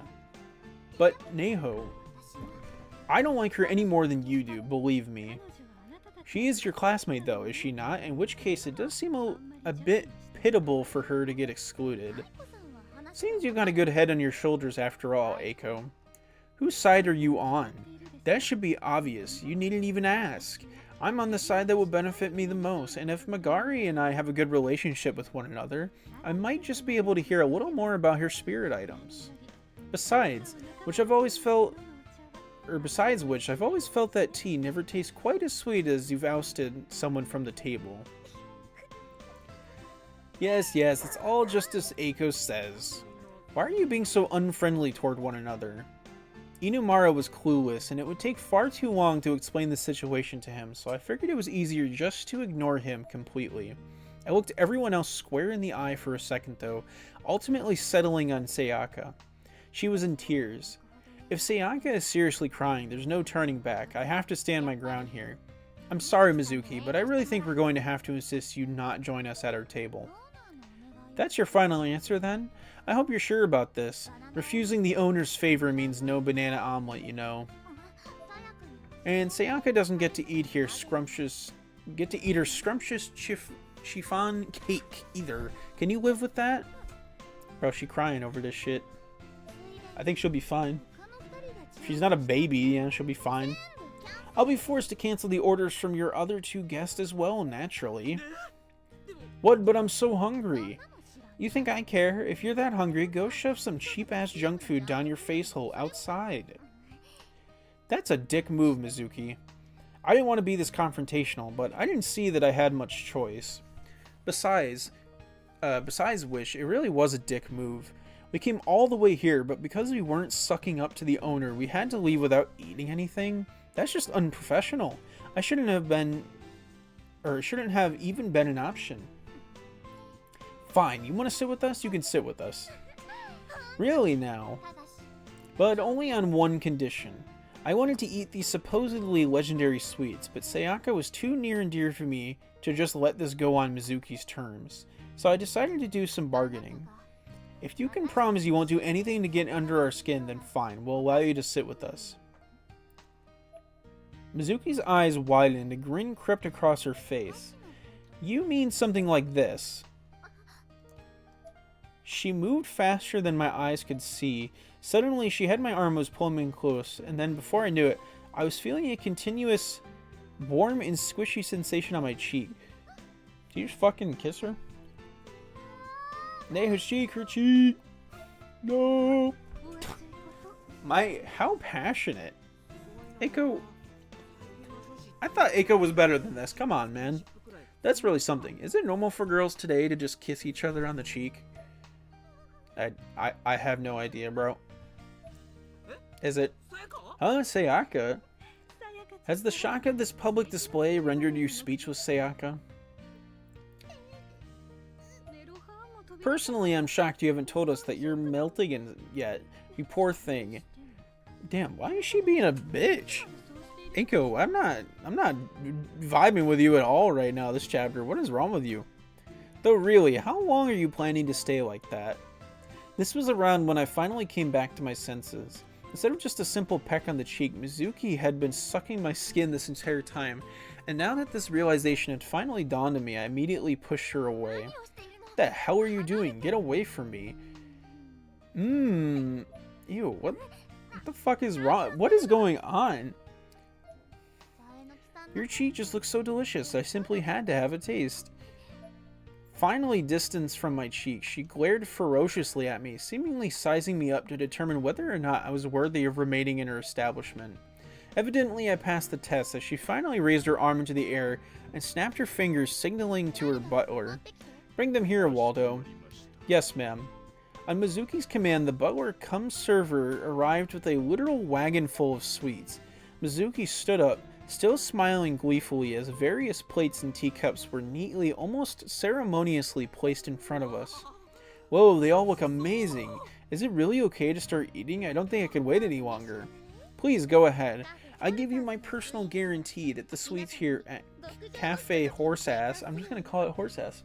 Horthef. It literally is pronounced Horthef, but it just sounds like Horseass, so it's Cafe Horseass to me. Cafe Horseass will provide you with the ultimate sugary escape. Sweet. Inomaro wasted no time digging into dish after dish, barely stopping to chew his food before shoveling another forkful into his mouth. Possessed or no, it was a terrifying sight to behold. This is incredible. Just incredible, Mizuki. I'm glad to hear it suits your taste. Now, come on everyone, dig in, dig in. Ah, Seinoki, would you like me to feed you? Bro, what? No, I'm quite alright. No need to be so modest, we're bestest buds, aren't we? And what's a little spoon feeding between besties? Whoa, back it up a sec there. Since when have we been bestest buddies? What's that? Has Neho made herself another best friend? Your popularity truly is staggering. You know, as your best friend myself, though, it does concern me a bit. That's not what I'd call you either, Eiko. You hide your embarrassment so very skillfully, Neho. What embarrassment? Oh, yes, play it off like usual. I know how shy you are deep down. You have a good poker face, though, so it took me a while to figure you out. You know, this is starting to get kind of old. I agree. I do agree. I'm not really sure what's happening this chapter. We just gotta keep running in circles. I had a splitting headache at this point, and I could think of no better cure for it than vast quantities of sugar. I took my knife and fork and cut off a big piece of banana omelet, shoving it in my mouth and, well, swishing it around a little to savor it. Good God. Amazing. This may be the finest dessert I've ever had. The sweetness of the soft sponge cake and the richness of the cream melted together in my mouth to create a veritable symphony of flavor. And mixed in with it was the bittersweet banana itself, the crown atop this royal treat. What do? My hands won't stop. Right? Surprisingly, Mizuki's expression had changed to something altogether more innocent than before. She delightedly ingested spoonfuls of sweet confection. Hers was a parfait topped with a cavalcade of grapes. This is so delicious. I truly am a genius. It's not like you're the one who made it, though. I held my tongue. Better not to stir the pot right now. To help keep me quiet, I shoveled another piece of omelet into my mouth. I really can't deny the quality of this food. This place definitely warrants its reservation-only nature. My dessert was basically flawless. And though I was very, very full, I just couldn't stop going back for more. Every now and again, this really isn't so bad, is it? Spending time with friends after school, indulging in tea and sweets, is kind of a new experience for me. Usually the only person I can count on to be there for me is Waldo. Oh. But I'm really having fun here, so everything's on me, meaning you'd better not hold back. Thank you very much. I don't trust her right now. Well, okay, if you're sure. I have to admit, this caught me off guard. I never expected someone like Mizuki to be so amiable. I forked another omelet piece into my mouth, feeling cautiously triumphant. Soon enough, I was not only beyond sated, but happy as well. Looking around, the others seemed to be in high spirits as well, except for Sayaka, who still hadn't even picked up her fork. Sayaka, what's wrong? I can't just accept this. Huh? I'm your #1 bestest friend of them all, Neho, aren't I? Yeah? Startled by the question, I made the mistake of hesitating in my answer. It wasn't a lie. All anyone had to do was watch the two of us in action, and it was obvious we were as close as friends could be. But Sayaka saw my hesitation as a clear indicator that I was lying. She took it as an implied no, and her self-confidence suddenly fell through the floor. If I'm not #1, then what place am I? No, Sayaka, you are absolutely my #1. Honest. I mean, there's not even any contest. You have nothing to worry about. Really? Really? So come on, don't cry. I'm not crying. I guess she got me there. She wasn't crying, but she looked like a volcano about to erupt. She continued to study my expression for a while with her vaguely watery saucer eyes. So, on your next day off, can we go to a cat cafe together? Yes, of course. If that's what you want, we can go to all the cat cafes together. Before that, though, we can go buy matching clothes so we can wear them together. Huh? We can go as a pair, right? Because I'm your #1 friend, right? I guess it'd be okay if it were someplace without a lot of people, but to a cat cafe? You don't want us to match? No, I didn't say that. I didn't say that, Sayaka. Okay, you know what? Let's do it. We'll go in matching clothes. Dressing as a pair might be kind of a fun change of pace. Also, will you open and say ah for me there like you did with Eiko? Huh? Bro, what is with this chapter and mouth shit? What is happening? This time I was kind of at a loss for words. Going as a pair to a popular place like a cat cafe and getting fed by her on top of that is just... What do you mean by that? Did you really do that with Seinoki, Eiko? Oh yes, in the classroom just before coming here. But I put that whole incident behind me at this point. I very much hope you don't hold a grudge against me for it, Sayaka. If Eiko was able to do it, then I want to do it too. Seinoki, open your mouth for a sec. Oh my god. No, if you're going to lay a finger on Neho from this point on, you're going to have to go through me first. Oh, you sure that's what you want? Hold it, we're just going in circles here, so everybody who's not Sayaka, please shut your mouth. Sayaka and Mizuki looked like they were about to face off in epic combat, so I decided enough was enough and stepped in to put a stop to it. And in doing so, I realized that the other customers in the establishment had fallen silent as well and were all staring at us. That wasn't as much of a surprise as it probably should have been, though given how loud we were being. Buying. You need to calm down, Sayaka, okay? I am calm.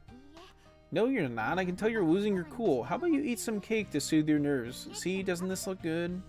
I tried to divert her focus to one of the chiffon cakes we'd received, but Sayaka just kept her gaze firmly glued to mine. Then she leaned in toward me, the spark of an idea flashing across her face. If you don't want to open up and say then I want to kiss you on the cheek like Mizuki did. Bro, she acts like a fucking toddler. I just do not really...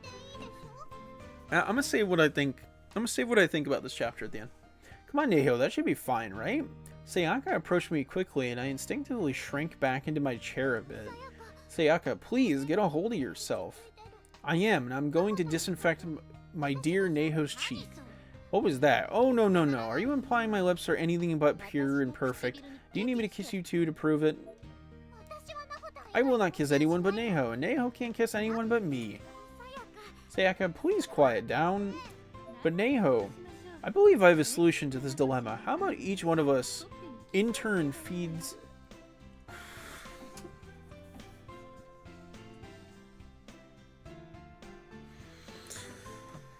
I just need to shoot myself in the head. Then we'll all be on the same page, you see? What is wrong with you, Eiko? Yeah, if we all do it, then what's the point anymore? Well, think about it, Sayaka. The reason you're depressed right now is because Magari and I were able to flirt with Neho in ways that you weren't, right? Well, yeah, but... And meanwhile, I'm depressed because Magari was able to kiss her, and Magari is depressed because I was able to feed her. What the fuck is happening? Bro, this is the shitpost chapter. We're just going in circles and saying random bullshit. So if each of us do to Neho now that which we haven't done before, we'll have each both kissed and fed her, and the slate will be wiped clean. And once we've all experienced the joys of intimately flirting with Neho in these two separate ways, peace will finally return to this cafe. Wow, that's brilliant. Really, I'm totally okay fighting you guys in cold blood over this if I have to, you know. But Magari, occasional compromises are a staple among friends that help make the bonds of friendship stronger, or so I hear. Seriously? This entire conversation was raising a lot of questions for me, and not just the obvious ones. Mizuki barely even seemed to know what the word compromise meant, and Eiko seemed to be basing her understanding of it entirely on hearsay. Was it really possible that neither of them had ever actually compromised on something before? What kind of life have these two been living? Okay, bro, I'm not even gonna lie. How much longer is this chapter? Good lord, this is going on for so fucking long. It's so tedious. I'm not enjoying this chapter, chat. I'm sorry. So, Sayaka, you'll get to feed Neho and kiss her on the cheek. Oh my god. In exchange, I'll get to kiss Neho on the cheek myself, and Magari will get to feed her. That should make everything equal. And then voila, case closed, right? God, I hope. End the chapter. Why me? Fine, today's the day I made new friends, so I guess I'll try this compromise thing, but this is a one-time deal only. Okay, I'll go along with this. Not you too, Sayaka. Everybody wants to be that special someone for you, Neho, but we're all holding back. Still, if I need to sit back and watch others flirt with you, I can do that, for the greater good. Are you hearing yourself, Sayaka? Alright, Neho, ready or not, here I come. Sayaka stood up from her seat and grasped my shoulders with both hands. She had a serious, solemn look in her eyes. Bye. Alright, see you later. Wait, the thumbnail made for what? For what? But alright, bye. It was good having you here, meme gamer. See you later. Sayaka? I'm going to start with a kiss on the cheek, and after that, I'm going to open up and say for me. I'm next then. I should say... Bro, what? I just don't care. Chat,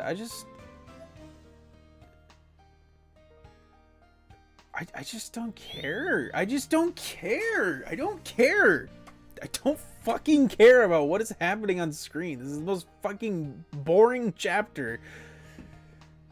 I'm going to start the Gizuji. That means to make sure you don't take too long to say. Remember, there are other customers waiting. Season Cuda behind Sayaka. The actual other customers looked very uncomfortable. They were half watching, half intentionally averting their eyes and seemingly uncertain which approach was more proper. Thank you for this treat. Sayaka's face slowly approached mine. I agree with these customers. Can we not? That was only a kiss on the cheek, but her expression was that of a microsurgeon focusing on a patient. It made me extremely, inexplicably nervous. Wait, I need time to repair. But I wasn't going to get any. Sayaka was about to bring it in for a landing, and there was no stopping her now. Fine, if you're going to do this, just do it. Oh my god, how much longer is this chapter? Like a warrior preparing to go into battle, I tightly closed my eyes and awaited my destiny. Ah! Inumaru's sudden unexpected exclamation caused me to jump, and it seemed to pause Sayaka's advance as well. When I opened my eyes, I could see that Sayaka was not at all happy with her childhood friend. What the hell, Inumaru? This was my moment. Saved by the yell. I breathed a breathless sigh of relief and turned to face Inumaru. He'd been eating his mountain of sweets in silence this whole time, but was now pointing outside the window. Over there. We each followed his finger to the sky. Dyed with the setting sun, the heavens above were all a beautiful shade of crimson-infused purple, and there, right where he was pointing, we could see a small distortion in the air. Yeah, apparently the sleeps were so good, she's passing on. We'd completely forgotten about the spirit girl with the weak aura. Oh, yeah, because that was an hour ago. She had an enormous grin on her face and met our gazes with a courteous bow, then disappeared into the sunset. Oh, it's the cafe from, Oh shit, I didn't realize that's the cafe from Book of Shadows. Remember when they went to that rave? As we left the cafe, the sun was only just peeking out over the distant horizon, growing smaller and dimmer by the moment. We never did find out which particular confection was the one that brought eternal rest to the little girl, but that also wasn't important. All that mattered was she moved on. Well, Mitsuki, thank you for the food today. Everything was absolutely delicious. You're very welcome. I'm fit to burst right now. If I indulged in sweets like that every day, I'd fill out like a beach ball. I should probably give up sugary foods for a while. For me, it was also delicious. I'd eat more anytime. Reservations are booked a full year in advance, though, so you won't be able to get back in for a while. That sucks. So tasty, it can even pacify spirits. You better watch out. Praise like that will go to my head, and I could probably use my influence to sneak in another reservation for you sometime if you want. Bro, the flirts go wild this chapter. Really? Really, all I ask in return is say cheese. Mitsuki's phone produced a sudden flash, and before I knew it, my picture had been taken. What are you doing? Commemorating the day's events. Nothing wrong with that, right? She spun her phone around to show me the screen, and my face instantly turned red hot. It was a candid shot of me reacting to the sudden flash with a look of total confusion on my face, and it was apparently now her wallpaper. What kind of expression even is that? Hey, that's no fair. I want a picture of you too, Neho. Come on, let me take one. My battery's dead. Luck is just not on your side today, Sayaka. That's okay, I'll just take one tomorrow. But a memento of today's events is to come from today, doesn't it? Why does it fucking matter? Sayaka, would you like me to take one with my phone instead? Naturally, it would have to be a picture of just you, since my phone has eyes for no one else, but still. There'd be no point in that then. That's not true, I'd be happy. I don't give a crap about your happiness.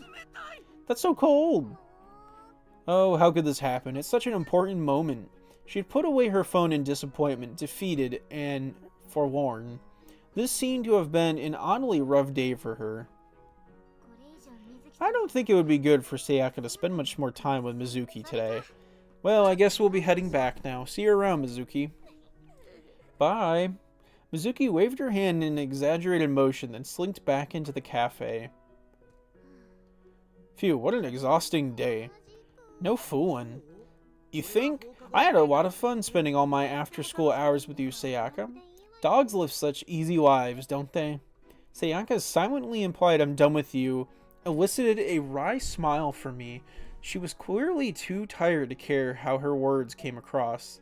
I actually felt kind of bad for Inumaru, but I couldn't help appreciating Sayaka's current state of mind.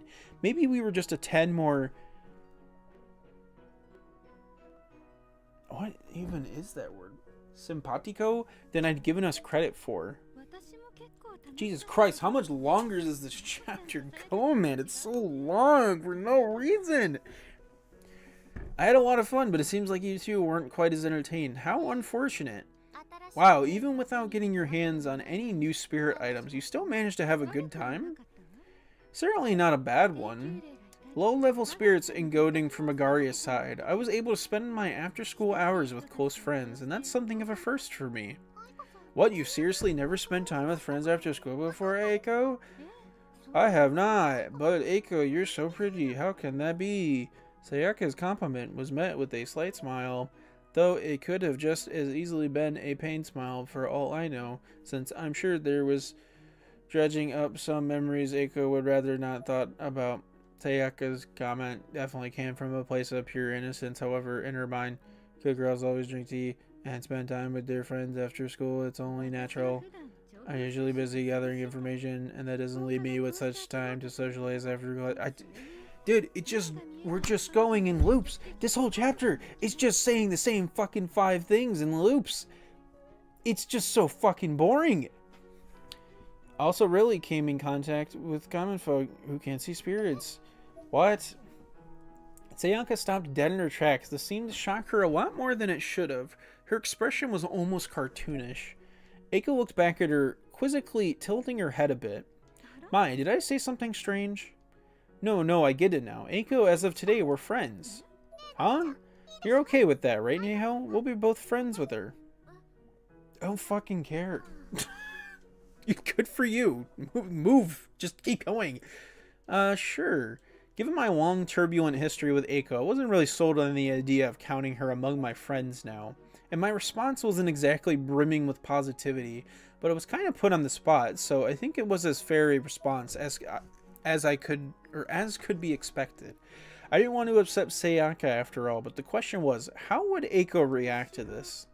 I'm going to be friends with both of you then. That's right, what do you say? But I'm not exactly friend material, am I? Sayaka says it's okay, so why not just roll with it? If you can think of us as friends, I'm betting your attitude toward us might change a little too. We'll see about that. A decidedly dubious statement to make, but she didn't seem to even realize how it might have come across. So we're actually friends now. Yes, we've said that 3 times. That word kind of tickles the tongue, doesn't it? Friends. That's how my brain feels reading this chapter. Stop saying the word friends. It's embarrassing. Excuse me, what about me? I'm still here, you know? I don't give a fuck. We're discussing a friendship among girls. We have no need for boys. In other words, you'll be jealous if I have other female friends, so you'd rather Niwa and I remain as acquaintances. Is that the gist of it? You are really getting on my nerves. Damn! Blood came out his mouth. Sayaka's explosive punches were flying pretty furiously today, it seemed. Staring down at the now KO'd Inumaru, she suddenly lit up with the brightest smile I'd seen from her since leaving the cafe. Now then, I have a proposal. In memory of today's newly built friendship, how about we get ourselves some sticker photos? Oh, and this is where the picture on her phone comes from. I see. Or her desk. What the fuck? What is with the faces in the back right here? That is terrifying. Along a bustling street nearby, we found an arcade with a nice, shiny row of sticker photo booths inside. Dude, what is with the, like, human designs? I hate it. They're just terrifying. I suspected Sayaka may have chosen this particular arcade for a very specific reason, however, as there was a large sign by the door which read, "No men allowed." Wow, she really is. She's just full-on misogynistic. Alright. God damn. I thought it was just for Inumaru, but no, it's just... Jesus. Ah, tough break, Inumaru. Guys can't go in, so you'll have to wait here for us. Wait, hold on. That's fine print. Or there's fine print, see? It says men are allowed when accompanied by women. Look, it's written right there. Come on, Eiko, let's go. Bro just got faded out. We left Inumaru at the entrance despite his attempts to follow us inside, and we headed straight for the sticker photo booth. You don't feel a little bad for the poor guy? Nah, if Inumaru were in the shot, who knows what he'd do with those stickers. That's a good point, actually. Eiko provided no argument either, so we all just shrugged off Inumaru's misfortune. I then stepped up into one of the few booths that was unoccupied, signaling the other two to follow. How's this one look? Works for me. Over here, Eiko. Enter at will. It's quite bright in here. Eiko was mesmerized by the booth, squinting as she looked over the lights along the street. Is this your first time taking one of these, Eiko? Yes, though I certainly understand the concept and functionality, of course. Okay, then I'll give you one expert-level piece of advice. When taking a sticker photo, always make sure you're looking at the camera, not the screen. Alright. Eiko nodded, though her movement felt calculated and stiff. She was clearly very nervous. Come to think of it, the first time I took a sticker photo was also with Sayaka, huh? First time is always kind of nerve-wracking. Once we've picked our shot, let's write Friends Forever on it. You guys just became friends with her. You're rushing into this. We wrote that back when the two of us took our first photo too, right, Nehotan? That's right. I see. Eiko's quick response felt hollow and forced. She was still... This whole segment feels hollow and forced. She was still stiff as a board, like her spirit had been left behind somewhere. In a way, her awkward hesitation had a certain charm to it. It proved that she was being genuine, that she was human. How about we group hug in the picture? I mean, we might as well. Okay. What background should we use? I don't know, you pick. Okay, got it. I made a few quick selections and the background behind Eiko changed. She must not have known about that part. It was actually kind of funny. Bro, how out of touch are you? Okay, here we go. Right. Oh, Eiko, come closer, hurry. Ah. Bro, does she not know how technology works? What the fuck? Shouldn't she? I mean, her sister's whole business surrounds it.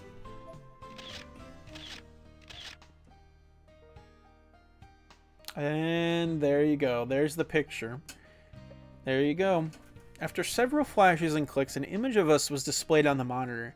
In it, Sayaka and I were hugging, but Eiko was standing behind us with a furtive look in her eyes. Aw, Eiko, why weren't you embracing us? Oh, you're right, I completely forgot. We were nervous, weren't you? Of course not. Eiko's mouth said no, but her blood-red cheeks said otherwise. This was the first time I'd ever seen Eiko flustered. Why don't we take one more? No, I like this one. I think it shows our true natures. Plus, it's kind of funny, don't you think? Eiko touched the monitor with her finger and laughed. Alright, let's call it a day here then. Okay, I wonder if this would make Mizuki jealous. Is that what you were after all along? Of course not. It was to commemorate the forming of our friendship with Eiko. Sayaka spun gleefully in place and held one hand out to Eiko. At first we didn't get along too well, but I get the feeling that deep down where it counts, you're not such a bad person at all. I hope we can be the bestest of buds from here on out, to our new friendship. This is what I like about this girl. I'd always had a tendency to either be way too blunt or way too familiar with people, bringing them down to my level without even realizing it. But on numerous occasions, I truly felt like Sayaka had saved me from myself. To our new friendship, Sayaka, and to you, Neho. And Inumaru, who's just standing outside the mall. Arcade, whatever it is. Eiko shook hands with Sayaka and smiled at me. Yeah, cold and blunt as usual. But I could feel the red spreading across my face, and I was certain Sayaka and Eiko knew how I felt regardless. Neho's face turning red and Sayaka smiling gleefully. Two beautiful, endlessly expressive images gone forever. That day almost feels like a dream now. The funny thing is, nothing of note had really even happened. We just ate a whole lot of sweets, talked for a long time, and took sticker photos. You just summed up the whole fucking chapter. All told, we'd only spent a few hours with each other. Just a few wild hours, messing around after school one day. But those days are never coming back. Neho and Sayaka were now dead, and their deaths triggered an intense despair, hatred, and sheer insanity within Haruyuki, all of which was directed squarely at me. That day, we were all laughing together. Where had things gone wrong? Somewhere along the line, somebody must have made some kind of mistake. But who? Is it my fault? Can you not forgive? Or cannot forgive? Cannot forgive. Will never forgive. I had to apologize, both to the girls who'd already died and to the person who had gone mad right in front of my eyes. I'm sorry. Oh, he don't give a fuck. I couldn't even get the whole word out. The sheer depths of his rage bore into my skull, and out I went, like a light. Damn, it just ends like that? That was my least favorite chapter so far. Ugh, that was my least favorite extra chapter. And also one of my least favorite in the entire game so far. That was really boring. I don't mean to sound rude in saying that, but like, chat, that was genuinely like one of the most boring chapters in the game. It just was running in circles over and over and over, and I'm just like, move the fucking plot along. Why are we sitting on this for so goddamn long, man? Like, just kept running in circles. Let's just talk about eating food. Let's just talk about feeding spirit. Let's just talk about us kissing and feeding her. And it's just like, this is the most pointless fucking fan service bullshit. Like, if they want to expand upon the relationship and do the farting thing, fair enough. But they did it in the most annoying way possible, and just, Jesus Christ, I could not give less of a fuck of what was happening during that middle part. Like, and the fact that that was double the length of a chapter, like, oh my god, they should have just fucking ended it after that first part. Like, it just, the chapter was so stretched out for no reason. It was nothing of note story-wise that it even needed to have that extra time. Like, why the fuck? Like, if it was trying to tell something meaningful with the characters to build up her regrets, okay, fair enough. There was nothing there. It's like they mentioned some things here and there, but like for the most part, it was just such a nothing burger chapter that pissed me off because it's just wasting time. Also, is it not a fucking coincidence that both Chapter 4 of the main game and Chapter 4 of the extra chapters are for some reason the longest ones in the game? Why is that? I don't know. But Jesus Christ, that left such a bad taste in my mouth. Ugh. Because it was just so boring by the end. Jesus. Great. Alright. 4 more chapters to go. So, still half. And then we have the extras to look through. So, I will be right back. I'm going to go on a quick break. I'm going to go grab some coffee and whatnot. And then we'll come back and finish the game. So, here's to hoping the rest goes good.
Alright, I'm back.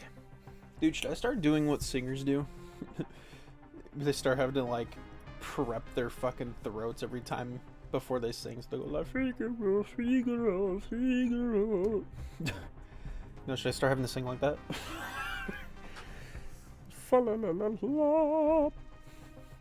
Dude, I can do that, like, really well. What the fuck? I just awakened something in me I never knew existed.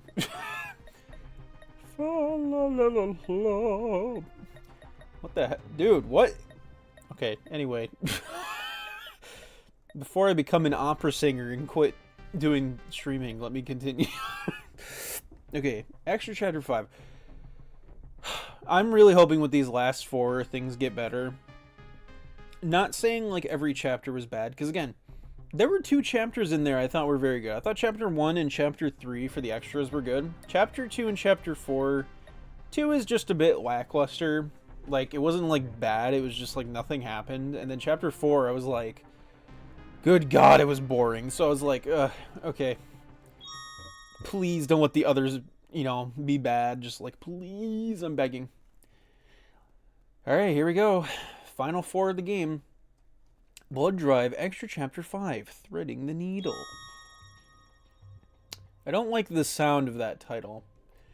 In the depths of the Mertubus Tomb HQ, in a storage room stacked high with books to rival any libraries, I was hard at work researching my mark, squatting on the ground to read the books I'd spread out before me. Dude, does she read... I mean, does she wear any other outfit? Does she wear anything else? I mean, she wore the last, or the other outfit the last chapter, but like, come on now. She doesn't wear anything else besides those 2 things? The Book of Shadows originally belonged to Martuba's tomb, right? So where's all the info on its roots? Oh my God, what the fuck? So dusty in here, bro. I hit the shelf behind me with my back when I sneezed, and after a couple seconds had passed, a fairly heavy book fell from above, landing right on my spine. Ow, damn it, what the hell? Put this shit away next time, you fuckers. I observed the fallen tome, which had serendipitously opened to a photo that looked an awful lot like the very book I was seeking. Before I could read the associated passages, however, a member of the Order appeared and gave me a stiff salute. Mistress Magari of the 2nd degree, we have completed our analysis of the Ever After stones. Their spiritual composition shows a nominal 83% accuracy to the originals. Okay, good work. Those are the stones I swiped from Eiko Niwa, though, right? You assholes better not have replicated the damn things without my consent. We would never. Fine then, just remember, this is my prey. Anyone who gets in my way will be eliminated, Martuba or otherwise. Okay. Wait, that's it?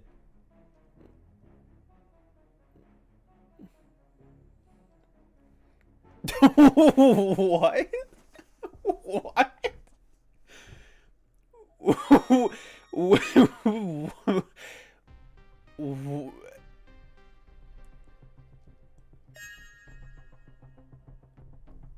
Was that real? Was that chapter even real? Was that even real? What just happened? That only took 5 that was a 5-second long chapter. Hold on. Let me speed through. Hold on, watch this, watch this. If I speed through the dialogue, watch how fast this is. That's it.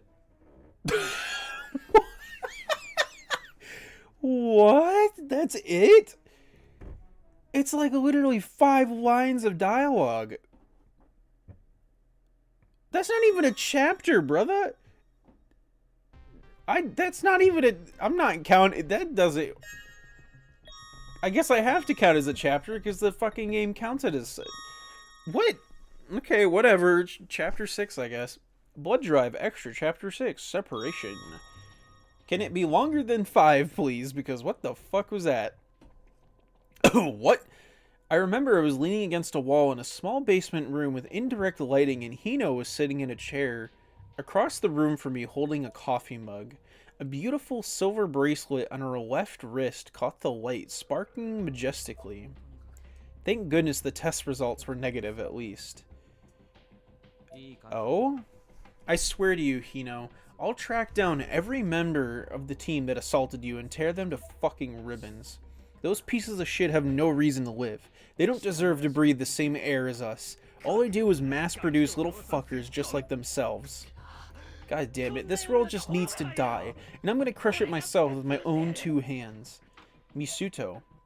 Hino's tone of voice was calm and soothing. She was trying to bring me back from the rage that had consumed me. When I was younger, I used to think much the same way. I couldn't do anything but suffer, and no one was ever there to help me. I felt like even my friends had betrayed me. I truly wish that outside of my family, everybody in the entire world would just drop dead. I was a sophomore in junior high at the time. I still think that way. And I did too for a long time, but then I grew up. And I realized that I'd met and became good friends with so many different people in just those few short years. And I was glad to have those people in the world. I was glad to know they were alive. So please know that you'll regret it. If you end everything based on how you feel at one single moment in time, your tale will come to a happy end like a regular story should. Oh, shut up. My ideology comes from all the crap I've had to live through. This is no junior high grudge. I want to see those who terrorize the weak get what's coming to them from the people they hurt. There's no hesitation at all in your ideals, is there? I'm rather envious of that. Hino closed her eyes and smiled. She then drew her knees to her chest and wrapped her arms around them, contemplating something. Oh, wow. Hino? I don't think I can be with someone like you. Whoa, whoa, whoa, whoa, whoa, whoa, whoa, whoa. They were together? Don't cry, Hino. I'm sorry, I'm sorry. Don't apologize, come on, it's okay. I'm so sorry. Hino buried her head in her hands and began to cry. You don't need to apologize. We separated that day due to dude, I don't even know that word. Differences in our personal philosophies, and that's around when I began working toward what I felt was my destiny, the Purge. And yeah, I did it. I chose a highly populated area and killed a lot of people, and it didn't even bother me because they were all just pieces of human waste polluting the world. Oh! My headless corpse now lay in the heavenly host Nirvana. A silver bracelet dimly glinting upon its wrist. That's it? Brother, what?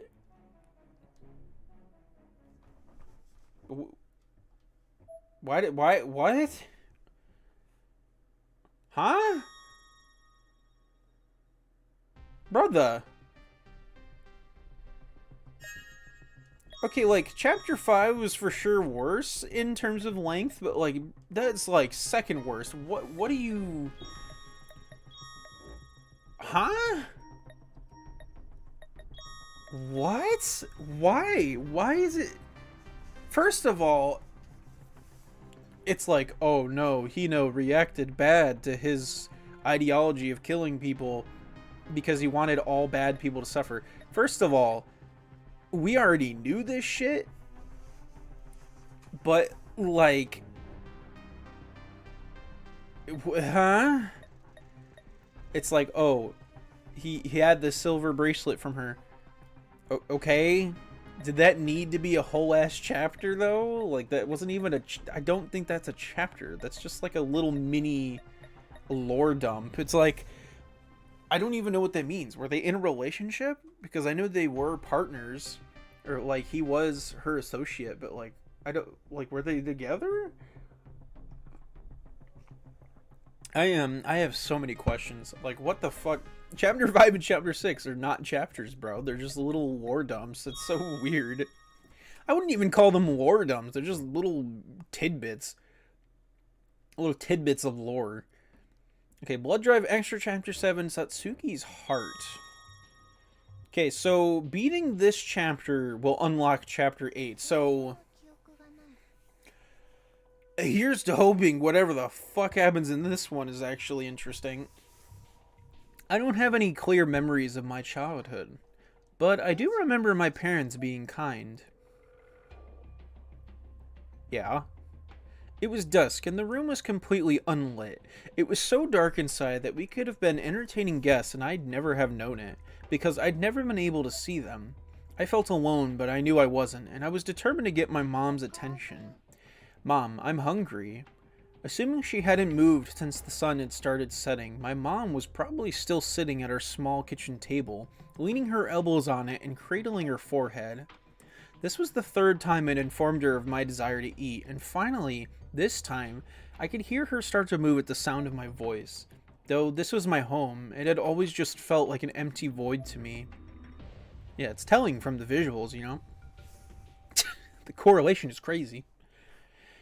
And now it was more than just a feeling. I'd noticed my voice was echoing a lot more than it ever used to. All of our furniture was mysteriously disappearing, day in and day out. Yesterday was the toaster, the day before was the piano, the day before that was our chest of drawers, and today was Dad. Where had Dad gone, I wondered. Mom? Mom's shadow moved slightly, silhouetted in a shade of black, only slightly different from the rest of the blackness around me. She extended her arm in my direction. Okay, I'm gonna be real. There's so many times in this game where people will call themselves by their first or last name, and because of that, it kind of throws me off sometimes. So I'm like, who is Satsuki again? Because I don't... They... Like, again, it could be somebody else's... Like, I could remember...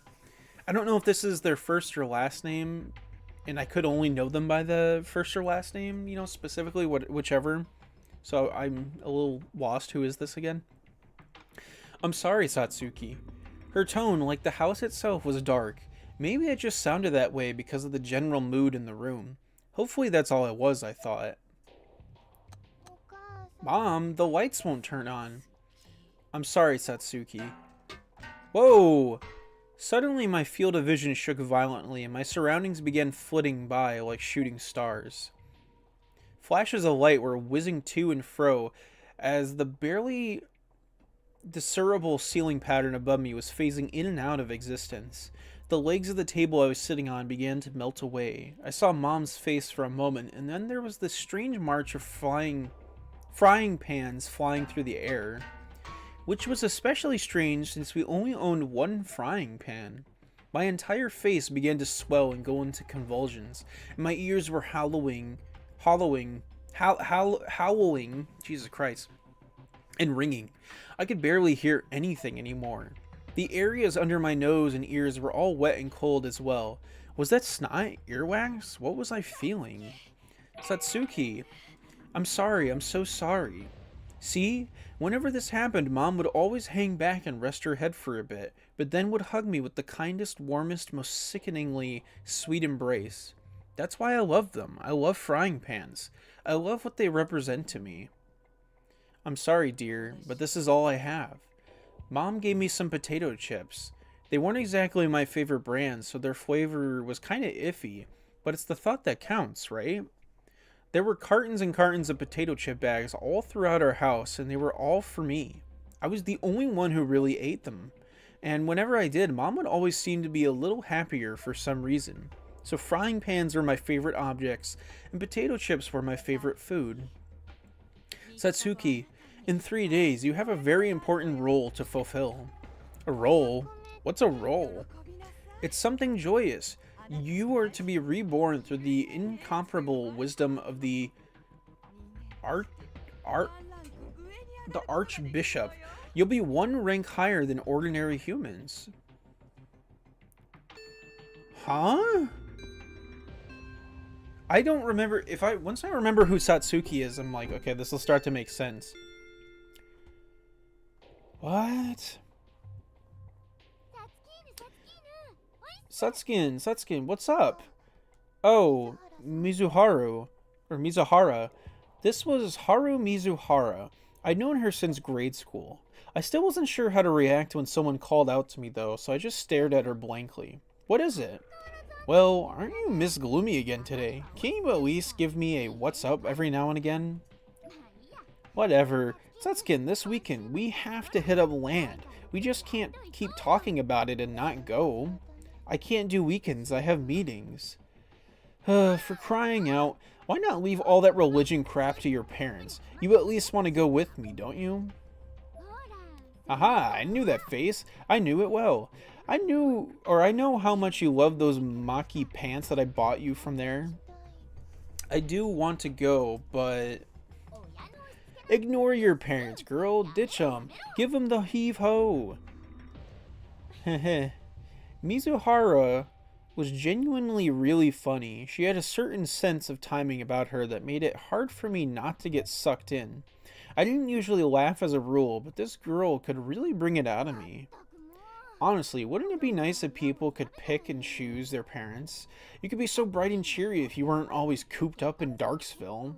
Plus, you got a good pair on you, so why not use those to bring all the boys to the yard? Be all like boingy boing. I just put 2 and 2 together because I was like, what the fuck is she talking about? And I'm like, oh. Okay. Yeah, alright. Sure. Later that day, Mizuhara had gotten into a car accident on her... Bro, you can't say dialogue such as boingy boingy, then follow that up with she died. The seriousness just fucking leaves the scenario. Jesus Christ, dude. It's all about the tone. This game in particular, out of all 3 of them, does not understand that. The tone is so fucking all over the place at times, it is ridiculous. Later that day, Mizuhara had gotten into a car accident on her way home from school. Her jaw had shattered on impact, preventing her from ever smiling again. Since then, she hadn't come to school a single time. Damn. You must be Satsuki. It's nice of you to come. You're such a good girl. Despite your young age, you show a firm grasp of reason and understand the nobility of self-sacrifice. You truly are a wonder. Okay. Am I stupid? Who is Satsuki then? Because she's talking to Magari. I was brought to this suspicious place through some magic that obviously leaned a bit on the dark side. I remember I was really cold here since I was wearing nothing but a thin black robe. Following her parents' orders without talking back at all, she must be a very good child indeed. This was the headquarters of Martuba's tomb. I was in a room lined with terrifying-looking devices, and everyone around me was dressed in similar robes, listening intently, almost passionately, to their leader's voice. My mind was a blank slate. I had a slight smile on my face, but I didn't want to make eye contact, so I just focused all my attention on a random piece of 4. Yes, Mistress Magari, our child truly is the most honest and obedient. As you can see, we'll do anything we can to be of use to the Order, anything at all. Is that so? Then how about you pay your fucking dues for a change? I wonder if you could even guess how many times you've defaulted. Yes, mistress. Satsuki, my pawn, do you accept this fate of your own volition? I gave an empty smile and turned my gaze lazily toward the corner of the ceremony room. What I saw there gave me a sudden chill, though. I did my best not to show it. Sticking out from a massive earthenware pot was Haru's face, thoroughly bloodied and with eyes rolled back into her skull.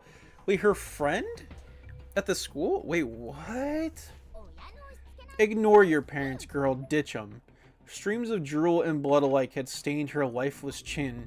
She appeared very much as if she had literally just been thrown away like yesterday's garbage. Satsuki, my pawn. What's it to be? The parents of those who accept this fate will be granted a powerful position within our holy order. The room fell silent, no doubt anxiously awaiting my response. I've been trying my hardest to swallow my emotions, but there are just some feelings a person can't suppress, and one of them made its way from my heart and out of my mouth. I don't want to die, Mistress Magari. I was accompanied by a sudden flurry of tears, and my parents immediately began to show signs of extreme panic on their faces.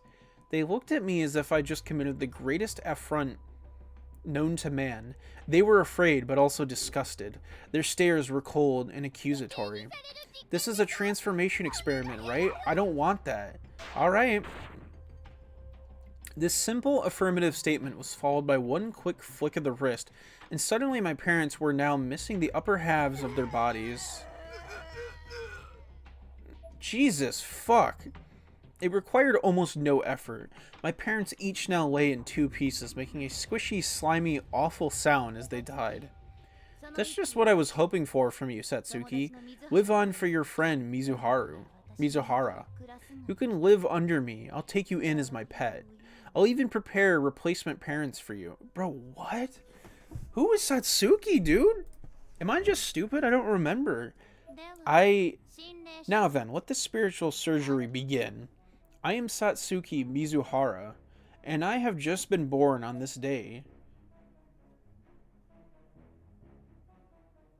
Okay, I must be really fucking dumb.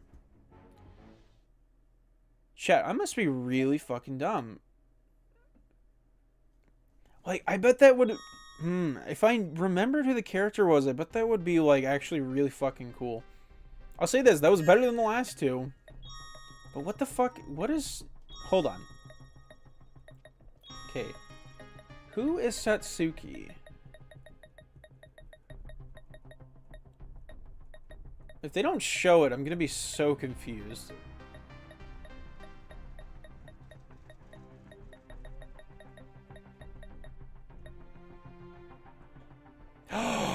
Oh my god! No fucking shot. Oh my god. I just now understand. It's the girl that befriends Yuka. Oh my god. That fucking girl. No. Oh my god. That makes so much more sense. The frying pan, the potato chips thing, being in a poor home, poor living conditions. You know, oh my god. So that was her actually becoming a pet in real time for Magari, like an apprentice. Dude. Oh my god. That... Okay, that's actually kind of cool. I'll give it that. That was actually a cool chapter. Now that I understand who they were talking about, that is actually a really fucking cool chapter. She had her entire life, parents, and just, like, humanity stripped from her. That is insane. That was actually a really cool chapter. I like that. Alright, this chapter better be good, man, because there is no way that Morishige has the best chapter in this game for the extras. That is insane if so. Never thought that in a million years. Blood Drive Extra Chapter 8. Reignition. Alright. The final chapter, chat. I have no idea what's going to happen. Oh shit, wait, this is after the events of the game? After Ayumi Shinozaki sealed away the Nirvana, those who lost their lives at Heavenly Host Elementary were able to exist in this world once again. But the dead can never be truly brought back to life. Oh, fuck, dude. The entity walls in the Nirvana may be gone, but they left massive chasms in the earth and countless casualties in their wake. Plus, according to Satoshi Mochida, Kyuan Niwa, and all the students who took the place of his formerly existenceless friends in this world have now been erased in their stead. Though Kyuan Niwa's existence isn't entirely gone, she still somehow exists in memory as Eiko Niwa's sister. And while they don't exactly remember how or why this came to be, Perfect Life is now short one CEO and has fallen into total chaos trying to find and train a replacement.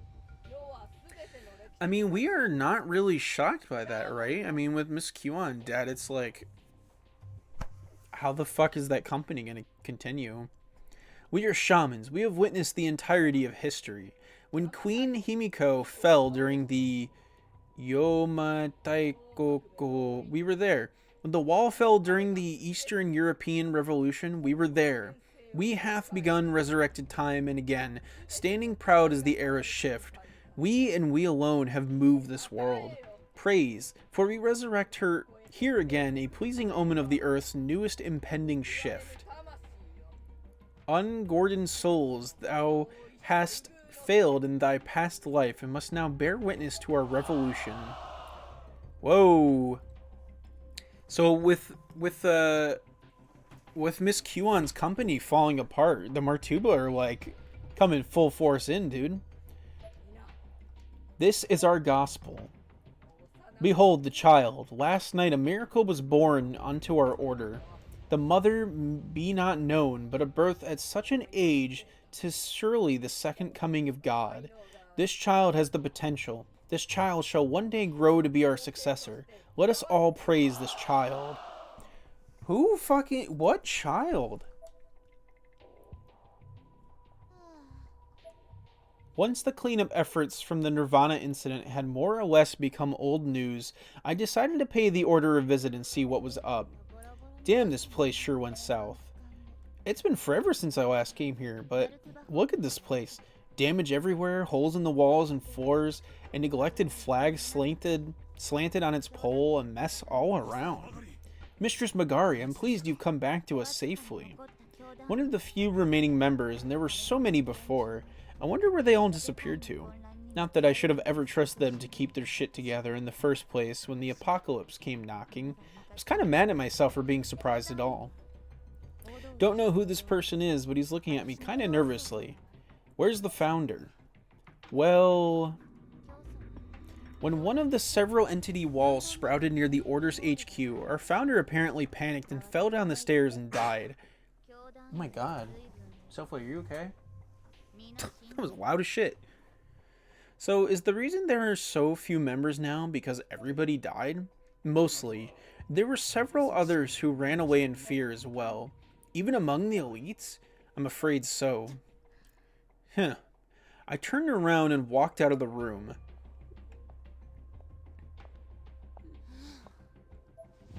The springs creaked and groaned as I tossed about in my bed. What the fuck was the point of devoting my life to the Martubas? I got up and jumped right back down onto the mattress once more. I wanted to break the fucking thing. All the shit I did. The whole purpose behind my existence was all for nothing. I slammed the bed repeatedly with my fists, and the springs rocked back and forth vigorously. This whole fucking time, I've done everything on my own ever since I was abandoned, and when Waldo took me in, I thought I'd finally found my reason to live. I got where I am today by never losing to anyone, but now there's no one left. They're all fucking gone. Oh my god. My eyes were red and I was out of breath. As I threw my tantrum, a familiar figure stepped in through my bedroom door, carrying a tray. Welcome back, madame. I brought you some milk tea. I got up and threw myself at Waldo with every last bit of force my muscles could push. Instantly, I was bawling. Oh my god, relax. She's such a brat. Also, the music, there's no way that's the whole chapter. Madame, Waldo was old and wise. He was my rock in all of this. Waldo, I want you to promise me something. Don't you ever, ever leave me. You got that? Of course. He smiled at me. This order needs to be rebuilt, and I'm going to be the one to rebuild it. I'm going to make it better than ever. Come on, we've got a lot of work to do. But, of course, madame. Okay. Alright. Okay, alright. Nothing, again, crazy. I feel like after chapter 4, they kind of ran out of steam. But okay, like a hint at possible future titles? I don't know, that felt like a big hint at what's to come, because, like, we don't really know how the next game's gonna be. Obviously, like, Birthday Bash, it's like a spin-off, but, you know, for Dead Patient, I have no... Dead Patient and Darkness Distortion, like, I have no fucking clue what's gonna happen in those, so... They actually fall through on, you know, Magari and, like, the previous stuff from the games. Like, I will be impressed. So, there you go. Every name tag in the game, every ending in the entire game, and I guess we'll just check out the bonus stuff. So, pretty cool. Chat, we did it. Look, now you can darken out everyone's face because how cool is that? There's no image switch. You lied to me. But yeah, man, that's about it. I'll save my thoughts on the extra chapters at the end because I have a couple of things I want to say, and to be honest, a little disappointing on some of them, but we'll get to that when we get to that. But I just want to show. So, I got a lot of the images. I don't know if I got every image in the game. I'm hoping I did.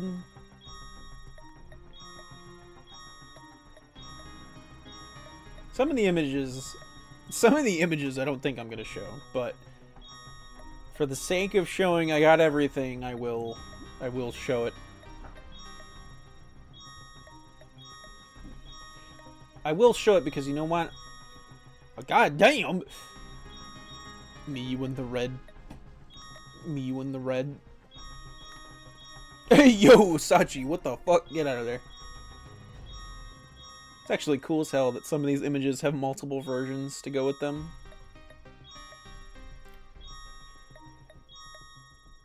I gotta say, though, I think the series labels these as CGs, but the CGs are really fucking cool, dude. The main artist for this series, very, very talented.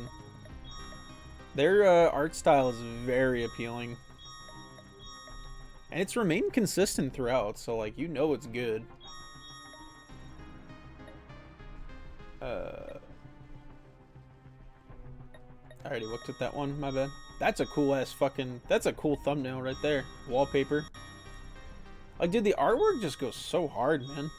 They can do a lot of cool stuff with, like, actual gore, but a lot of cool stuff with character portraits. So I don't know why there's that black border on the side of the screen there. It's really fucking weird that's just there randomly. Night day, night day, night day, night day. Yippee, I'm so glad these images are included. Hooray, everyone. What the fuck? Oh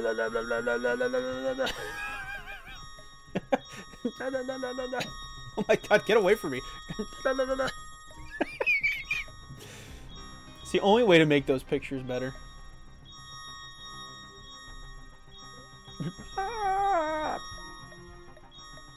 Oh yeah, we got this image now.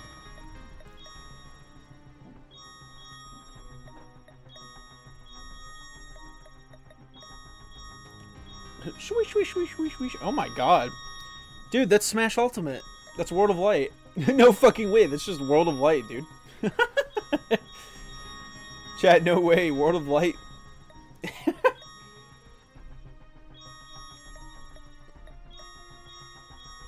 Night day, night day. Yeah, I like the art style. I like it a lot. It's probably the best part of the series for sure.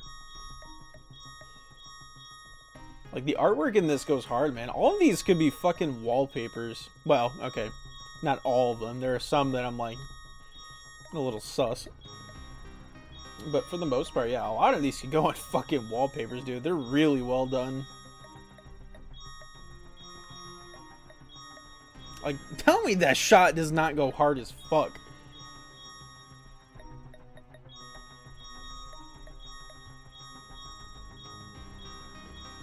Oh shit, they're just gone. Oh, because they're disappeared. Ah, fuck. Ah, that one is so... Dude, that one is so fucking sick. It's so gross, but it's so sick.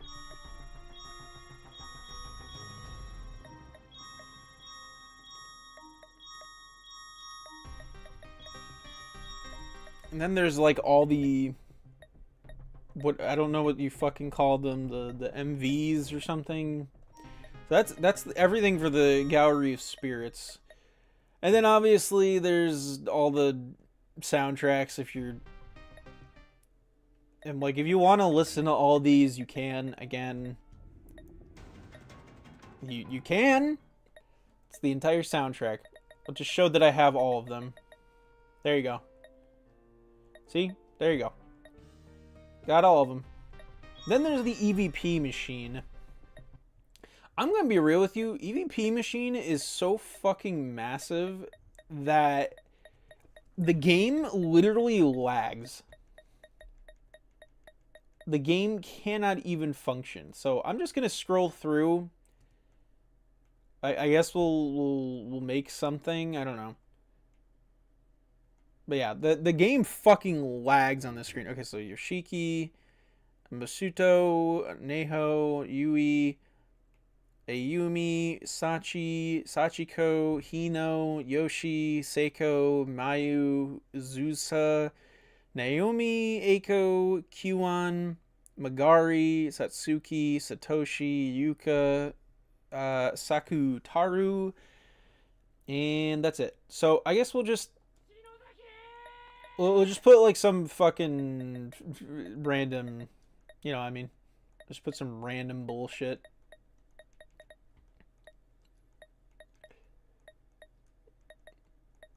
I don't know, man. Just some random bullshit, and then we'll just test it out.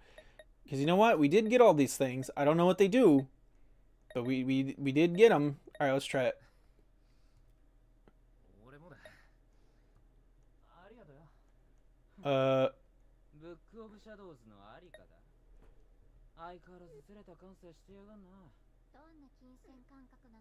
Oh. I don't understand. Oh. What the fuck? Dude, what the fuck is happening? Alright, get me out. Get me out. I don't understand. Build your own conversation using character voice files from throughout the game. So you just build up your own conversations with the characters. I guess that's kind of cool, right? I feel like that's kind of cool. I think so. I don't know what chat thinks about that, but yeah. So there's all the images of the game, images and videos, all the soundtrack. You can build a playlist in there. EVP machine, pretty cool. Let's do encyclopedia. Good God, there's so many. So let's see. Argus Cube, an item that acts as a transceiver connecting the real world and the ever after. It can also be used within the ever after to locate the pillars of the 6 demons. The pillars have a unique aura to them, so when the stone gets within a certain distance of one, it will begin to glow. WI, short for Wicca Institute, an association dedicated to the worship of spirits which Hino was a part of. Their goal is to communicate or commune with spirits and live as one with nature. Strawberry milk bun. Oh, they're really just giving descriptions on everything in the game. One of Ayumi's favorite food items. Magari left one in Heavenly Host specifically to support Ayumi in her many travels. Though, of course, Ayumi doesn't know that. Haruki Inumaru, Sayaka's childhood friend and devotee, more like simp. Neho and Sayaka are his classmates at Polonia Academy High School. He goes with Eiko to Heavenly Host in order to search for his dear Sayaka, and who's been missing for quite some time now. As he comes from a long line of Shinto priests, he has fairly strong spiritual sensibilities. Emi Urabe, a sophomore at Bayakuden Senior High School and close friend to Mitsuki and Toko. She's quiet, but has a burning passion deep down and never hesitates to defend herself. Entity Wall, a physical manifestation of the Nirvana's near limitless power, creates all manner of catastrophes in the real world simply through its existence. Bro, crazy shit we learn right now. Sayaka... Ooh, I don't know how you say that last name. Works as a talent in modeling and in radio and is best friends with Neho. Neho only ever shows her true colors to Sayaka, and Sayaka seems to be the only person she implicitly trusts. Because of this, when Neho goes to Heavenly Host in order to rescue Mr. Kabiki, Sayaka is more than willing to tag along. Yep, we do know that, and that's what ends up getting her killed. Tomohiro Okawa, a sophomore at Bayakuden Senior High School, physically weak and more inclined to stay indoors. He's a very close friend to Katayama, often gaming together with him. I know those two gay lovers. Don't even try to hide it. The Calavera doll, a doll that the Kisaragi students and their friends made for Sachiko in another timeline. Sadly, no one remembers doing this, including Sachiko, who simply held onto it without actually knowing why. Its shape is authentic to the Mexican Calavera style, often seen on Dia de Muertos, the Day of the Dead. That's actually really interesting. I thought that was an alien, like a silver alien. You know, like stereotypical alien design. That is a skeleton. I didn't realize. Huh. Ryosuke Katayama, a sophomore at Byakuden Senior High, gaming buddies with Okawa, and a big dating sim fanatic. Also friends with Fukuroi, often hanging out with him in the student council room. Yuki Kanu, one of the victims from Heavenly Host's infamous kidnapping and murder case, was a 5th grader at the time of her death, killed when Sachiko brutally pulverized her left eye. Helps Ayumi and the others release Sachiko from the school. Her eye was probably pulverized because that's one of the things the principal did to Sachiko's body many years prior. Yep, we know that, unfortunately. An enormous academy Kisaragi Academy, an enormous academy that covers both middle and high school, built on the former site of Heavenly Host, with stories of the old elementary school still being retold to this day. Yuya Kizumi, a sophomore at Byakuden Senior High, had social interaction issues and general difficulty understanding pain and emotion since he was young, alienating him from his peers, generally just puts on a show for others, pretending to get along with them but cannot abide Shimada's behavior, has always wanted to be a big brother, if only for the power. Yeah, we unfortunately know that one too. I hate that one. Miki Kishinuma, Yoshiki's younger sister. Due to Yoshiki's falling out with his parents, Miki visits him from time to time, keeping his apartment clean and teaching him basic life skills. She's also the one responsible for the decor in his apartment, which is why his bed covers are pink. His favorite food, or her favorite food, is soft serve ice cream. Yeah, we never really got much, like, anything to build off for her. Yoshiki Kishinuma has a cynical and somewhat rebellious personality, making it easy for people to misunderstand his intentions. Deep down, however, he's honest, trustworthy, and reliable. His feelings for Ayumi and will go to any lengths to protect her from harm. His best laid plans tend to backfire, though, pushing him 2 steps back for every 1 step forward. It's an interesting way to put that. Kyu Kabiki, an occult novelist, reporter, and mentor to Neho, travels to Heavenly Host with his cameraman Taguchi, Jesse Pinkman, on Neho's intel, but is sadly killed there by the pursuant Neho herself. Toko Kirisaki, a sophomore at Byakuden Senior High School, close friends with Mitsuki and Emi, and a general fan of fortune-telling and the supernatural, has romantic interest in Kizumi. We know that. Misuto Kiria? The sole surviving member of the Yagora Society, lost his grandfather and both his parents when they were persecuted for practicing dark magic, creating within him an intense hatred for the world and its people, seeks the Book of Shadows that his grandfather gave to the Shinozaki family, intent on using it to cleanse the world that wronged him. Jesus Christ, there's so many. Well, this will make up for how short those chapters were. Queen, the core of the Nirvana, sometimes known as the Witch Queen. She was the leader of the European witches who were killed during the witch hunts in the Middle Ages, had been sleeping within the Codex of the Witch's Wisdom, the Book of Shadows, but was awoken when Yoshi Shinozaki cast the Land of Corpses spell, forging her into the core of the Nirvana. Sachiko consumed the Nirvana, but was then murdered by Principal Takamine. Not even gonna try and say that. Somebody which freed it from her body and gave the Witch Queen life once more. Interesting. Okay, the darkening I'm actually curious to hear about, because that's like the main thing of this series. The darkening gradually consumes one's sanity, turns the body into dark mist, and ultimately kills. Its effects can differ, however, when a person with high spiritual affinity falls prey. Yep. A sophomore of Byakuden senior high, has a friendly personality and is generally liked by all. Spends most of his time in the student council room and has a thing for Mitsuki. Oh, I didn't know that. Grimoire, generally referred to as the Book of Shadows. Okay, well, why was that an item description? Don't know. By using the Argus Cube as a transceiver, it's possible to connect the phone calls between the real world and Heavenly Host. Who the fuck is this? Ran Kobayashi? Who is this?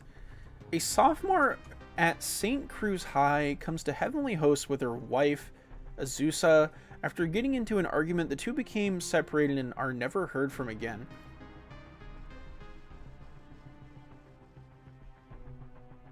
Why is it quote-unquote wife? So wait, they were married? Or like just... They say they were married, but like weren't actually. I don't remember this character. I must be stupid. I don't remember this character at all being brought up. Maybe in like Book of Shadows or something, but like I don't... Who the fuck are you? Neho Seinoki, in a twisted bid to help her mentor and crush, Q Kibiki, Neho spreads the Sachiko and the Ever After charm across the internet. Though not a bad person deep down, her feelings for Mr. Kibiki cause her to make terrible decisions, including one that ultimately gets herself, her friend Sayaka, and even Mr. Kibiki killed. Again, we know this too well. This is going over everything from the past 3 games, so this is actually kind of cool how in-depth this is. Especially for people who don't know anything about this series, it's like, this is actually really cool. Like, super comprehensive, like, corpse party guide. People who don't know what the fuck this series is. Sachiko's family photo. An old family photo of Yoshi Shinozaki that Ayumi and Naomi found at the Shinozaki estate.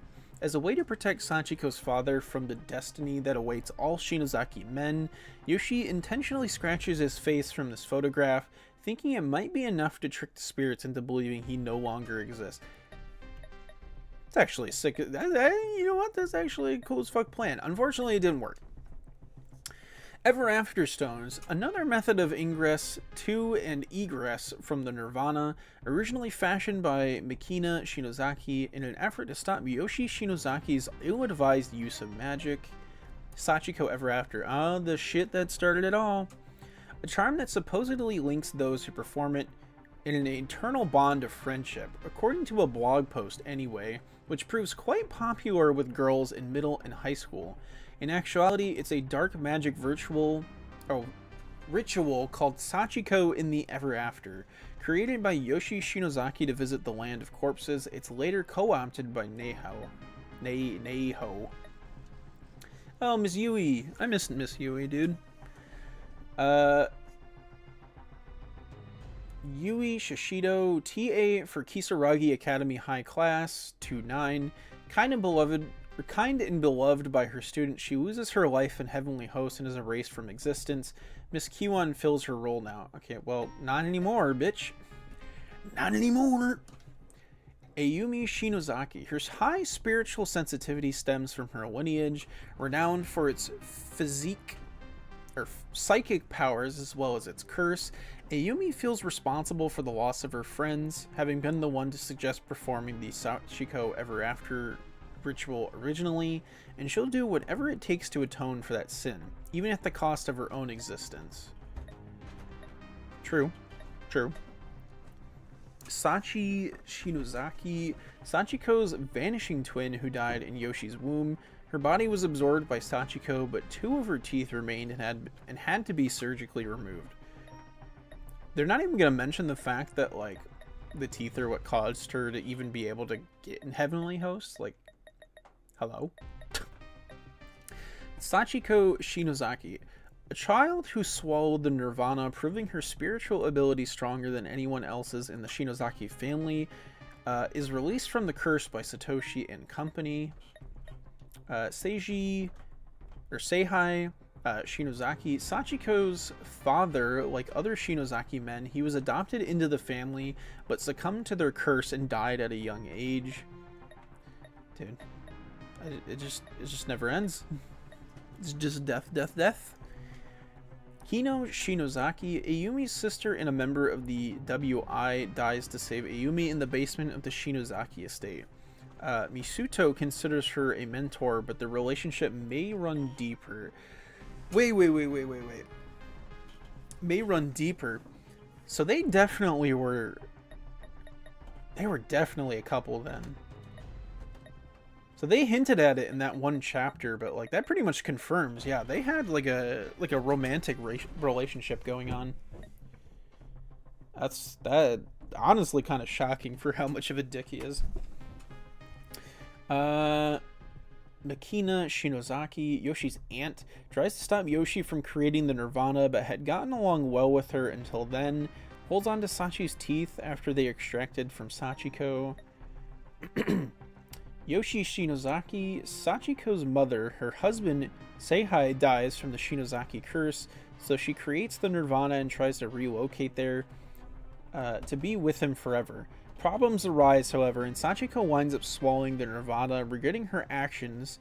Yoshi chooses to live out her days with Sachiko, only for both of them to be killed by Principal Yanagi Hori? Seiko Shinohara, killed in Heavenly Host by Naomi under Sachiko's influence. Even in death, however, she still worries about her beloved Naomi and does whatever she can to protect her. It's not like she would know that, though, because they just brushed over that at the end of the game. They just brushed over that. A sophomore at Byakuden Senior High has a deep love for and is deeply loved... has a deep love for and is deeply loved by girls, though his abrasive personality makes him hard to deal with, regards Kizumi as a rival for some known reason. Shimorin Haku South Apartments. Bro, I'm so sorry. I'm probably butchering some of these words. The apartment building where Makina Shinozaki lived currently sits in a state of extreme disrepair. Blowback. Eye for an eye punishment befalling all who make use of forbidden magic. Higher level spells produce more extreme blowback. A wild ass word. Anatomical model. The remains of someone skinned by Sachiko, acting purely on impulse in accordance with his true nature. After Sachiko's ousting, he acts on behalf of a darkening-stricken Azusa. We know that. Mayu Suzumoto, brutally killed by the ghost children of Heavenly Host. In life, she was part of the theater club at Kisaragi Academy, has always been extremely fond of Morishige. Nah, they got a romance going on there. Don't even try me. Miyo Yuzuki, a freshman at Poloni Academy High School, looks up to Neho and Sayaka and has been worried sick ever since the two of them disappeared. Azusa Takai, a sophomore at St. Cruz High School, goes to Heavenly Host with Ran and her friends, but succumbs to the darkening. Due to the hidden power she holds within her, she operates under the banner of Mertuba's tomb, bearing its second right of succession. Oh. So that's why they wanted her back from the Nirvana so bad. It was because she was supposed to be their successor, I see. Dude, finally, Jesse Pinkman, let's fucking go. I need to know if that was their intent with the design. Like, it literally looks just like him to an extent. Shogo Taguchi, a cameraman who assists Kobiki on his Kiwao Kobiki on his research, accompanies him to Heavenly Host and captures various horrors on camera, including raw footage of Seiko's death. Yeah, we know that. Closed spaces. A phenomenon created by accident in the Nirvana. Those who are trapped in Heavenly Host may occupy the same space, but in different dimensions, doomed never to meet. Sometimes, because sometimes it changes. Question mark. Kiko. Not even try and say the last name. One of the victims from Heavenly Host infamous kidnapping and murder case was a first grader at the time of her death, killed when Sachiko lopped off her head at the jaw. Murders trespassers indiscriminately, but is freed from the curse by Ayumi and Yoshiki, likely had her tongue removed because the same had been done to Sachiko's body. Oh my god, there's so much. This is longer than those last 4 chapters, bro. That's actually wild. Heavenly Host Elementary, a private elementary school established by Takamine Yanagi Hori. Though popular at the time of its opening, it's tore down after numerous incidents lead to its closure. Following Sachiko's death, however, the Nirvana escapes her body and recreates the school, and the sheer spiritual power present within Sachiko affords her total control over it. Naomi Nakashima loses her best friend, Seiko, at Heavenly Host, and now fears that Seiko's memory is beginning to fade from her mind as well. Damn, okay, not even gonna talk about, like, the infected eye she has, or, like, the role she plays in this game. Just, like, you know, she's sad. The end. 7th Pillar. The Sephiroth of Knowledge possesses enough energy to fuse the real world and the Nirvana, and can even grant whoever controls it total reign over the entire free world. Eiko Niwa, a senior at Polonia, works as a spiritual intelligence agent and is responsible for introducing Neho to Heavenly Host, for which she secretly harbors tremendous guilt. Yep, we know that. Kiwan Niwa, president of PL Promotions Co. Incorporated and Eiko's older sister, moonlights as a teacher, which has always been a dream of hers, takes up the mantle of Class 2-9s. TA in this alternate reality where Miss Yui doesn't exist, a gifted prodigy in virtually all subjects, she has a bit of an inflated ego, but cares for her sisters above all else. Does she have an inflated ego? I didn't really get that from her in the game. Nirvana, a plane that lies between the real world and the ever after. It's said that the dead and the living can coexist here. When a living person dies in the Nirvana, his or her soul will relive that death on loop for all eternity. Fact Loop, a spell that the former master of Heavenly Host Sachiko can use, allows her to revert time even if the same fate cannot be avoided. The road taken to get there may differ. Wow, so that explains why the ending of no, I guess no, it doesn't. I was gonna say, I'm like, oh, that happens in the final chapter of the game. I'm like, no, it doesn't, because, like, all of them get out apart from just 2 of them, so not really. Well, okay, I should say 3 of them, but whatever. PL Promotions Co. Incorporated. The PL is short for Perfect Life. Half-Life? Headed by Q1. This ubiquitous, am I saying that right? Ubiquitous company sells protective terms at rock bottom prices, attains massive success as the world deteriorates. Very nice. Vanishing Twin. Brother, this game's teaching me words I never even knew existed. The intrauterine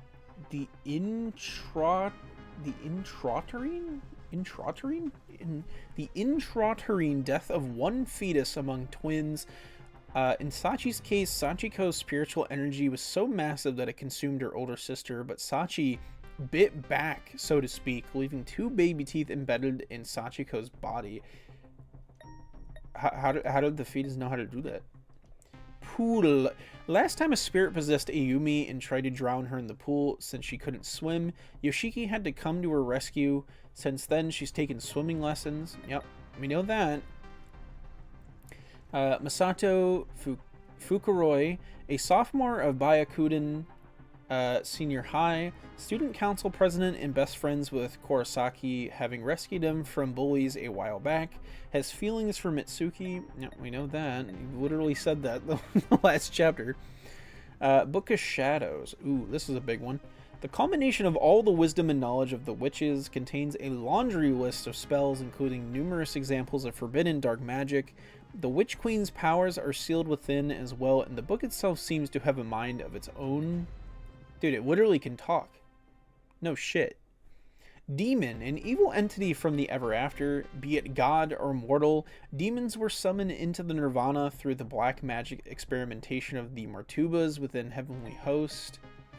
Martuba's Tomb, one of several organizations created by Western witches who escaped the witch hunts, a secret quasi-religious society of black mages who have no qualms about violating basic human rights or breaking the law if it suits their ends. Presently, they seek to recover the Book of Shadows, which was stolen from them long ago. Satsuki Mizuhara. Okay, this is going to be an interesting one if they mention that extra chapter. A sophomore at Kisaragi Middle School has a bright, cheery personality and a deep affection toward Yuka, also perpetually hungry with bags of potato chips on her at all times. They're not going to mention that extra chapter, really. Magari Mizuki. Okay, they actually gave her a different outfit for once. Kind of. An elite member of Martuba's Tomb, fourth in line to succeed the organization, was abandoned at their church at birth and found by their butler Waldo Mizuki. Transferred to Polonia to... Sorry, I had to see something. Transferred to Polonia to learn more about Neho. Pretends to have a sociable personality, but is actually quite belligerent. Presently pursuing the Book of Shadows stolen by the Yogora. Satoshi Mochida, cowardly but kind and serves as a natural-born leader due to his strong sense of responsibility, makes friends very easily, and is generally loved by all his classmates. Yuka Mochida, a sophomore at Kisaragi Middle School with a crush on her.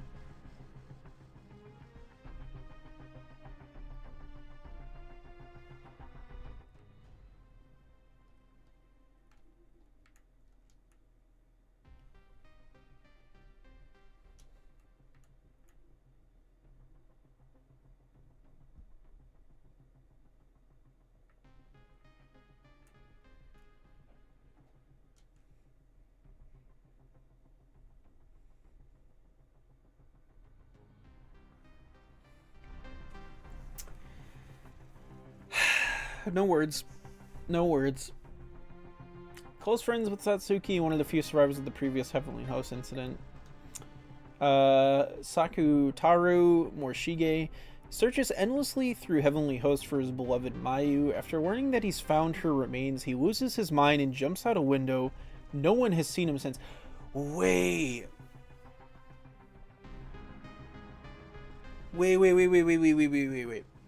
So when he jumped...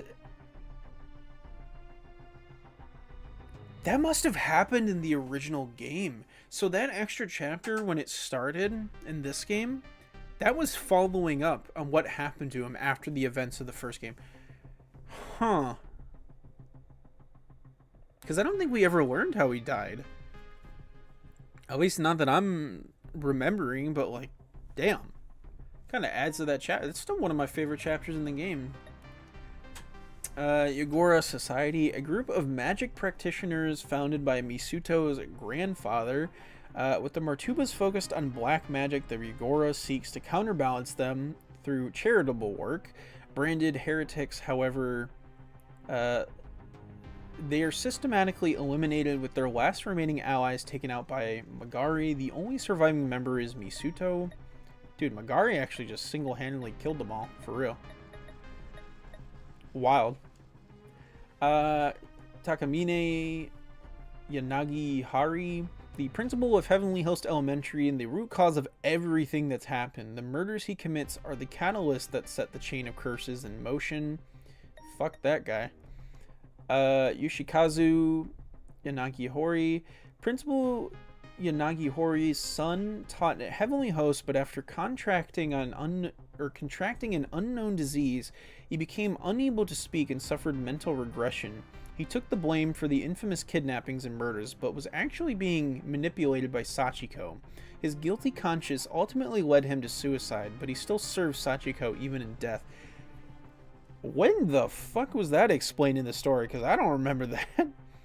I knew the whole thing about, like, Sachiko having him be, like, her apprentice and stuff. I didn't know he had mental regression and like a disease.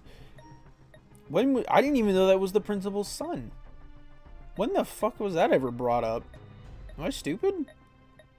Maybe that was brought up in the first game and it just never got brought up again.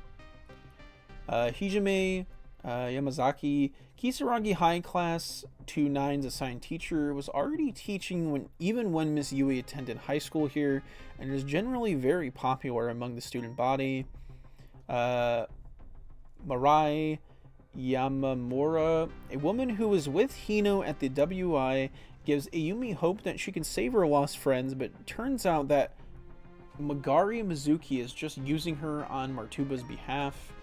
Mitsuki Yamamoto, a sophomore at Bayakuden Senior High, secretary for the student council, is a strong character and is very mature for her age. Can be stubborn at times. That always means well. Dude, oh my god, there's still so many more. Ryu Yoshizawa, one of the victims from Heavenly Host infamous kidnapping and murder case, was a third grader at the time of his death. Killed when Sachiko hollowed out his stomach. Brother. Murders trespassers indiscriminately, but is freed from the curse by Ayumi, and Yoshiki was likely stabbed repeatedly because the same had been done to Sachiko's body. Jesus fuck. Raising of Corpses, the proper term for the spell of resurrection from the Book of Shadows, supposedly able to bring back the dead, but can it really? And if so, at what cost? Oh, it doesn't work. It doesn't work. We know it doesn't work. That spell don't work. Land of Corpses, the proper term for the spell to create the nirvana. It makes real a location that defies reality, manifesting a dimension where the dead and the living can coexist. Spirit items. When someone dies, that person's will is said to possess his or her favorite object. Supposedly, one who bears such an item can hear the voice of the departed from within it. Oh, so that makes sense why we could hear Mayu in the first extra chapter through her hairpin. Okay, that makes more sense. Red Helm, an artificial human animated through spiritual manipulation by members of Martuba's tomb. Sometimes called dolls, Misuto was able to corrupt one to watch over Yuka. I don't like that. I don't like that. Alright, here's the last two, though. Candle. Ayumi's famous Scary Time candles are kept on her person at all times. These function as save and healing points during one's trek through the Nirvana and beyond. Pillars of the Six Demons. Here we go, final item. Objects which separate the Nirvana from the real world. If these pillars should all be released, the seventh will rise and the boundary between the two dimensions will break down. Wow. That's everything. So the only thing I haven't looked at is Soulful Testimonies, which I'll give a quick look through. Again, there is, I think, hours and hours and hours and hours and hours and hours of recordings in here. So like, if you really want to go through and hear this shit for yourself, be my guest. Unlike your own playthrough, but I don't think I'm gonna do all of these. These are so fucking long. Also, how am I missing two of them? Huh. Yeah, weird. I'm missing two voice recordings. Okay, so here's what I'll do, because again, some of these, because I remember they did this for Book of Shadows, and like, these are really fucking long. Like, you were pretty much getting a whole documentary, like, what's the best comparison? Developer commentary. Even though they're not developers of the voice actors for each character. Kind of like how Valve does it, where they're like, here's the developer commentary about the game while you play the game, except you just sit here for this. You don't listen while you're playing, which I wish they had a feature to do that. It'd be kind of cool. But that being said, some of these are like literally a documentary like length recording about their characters and how, like, what they did playing them in the games. So like, again, if you want to go listen to these, they're all available on YouTube for free, and you could also just go and buy the game yourself and play it and unlock all these, because I don't even have all of them. So I'll make a compromise. I will do 3 of them. So I will do 3 that I personally am actually like intrigued to check out. And then I don't really know. I'll pick 3 I'm interested in, and we'll go from there. So 3 that I'm interested in. I think for the first one, Ayumi, dude. She's the main character of this game. I'm actually curious about what her voice actress has to say. Good job, everyone, in completing the game. This is I wasn't done.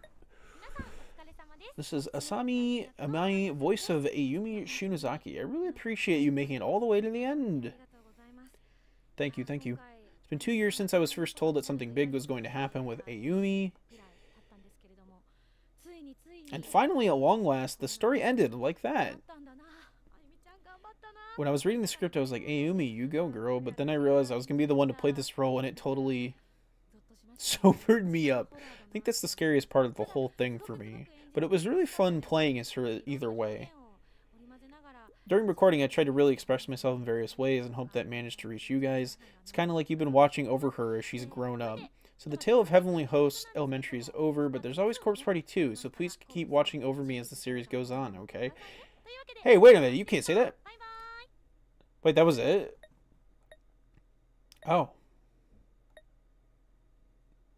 Okay, maybe it's way shorter than the other game. I don't know, let's see. This is Hiro Shimono, the voice of Satoshi Mochida in Corpse Party Blood Drive. So the recording session just ended. Good job completing it. Oh, thank you, thank you. Where should I begin? First of all, I just want to say one thing. I'm so tired right now. My memory was jagged from last time about just how much energy it takes to work on a project like Corpse Party, you know? So, what can I really say? I don't know if the energy that got sapped is physical or spiritual or something totally different. I like Satoshi's voice actor. He's weird. Every time I finish one of these recordings, I'm always totally beat. I was also really surprised this time around when I first read that this is the finale for the Heavenly Host Elementary saga. It's like, this game is a follow-up to the very first game, going beyond the events that happened in it.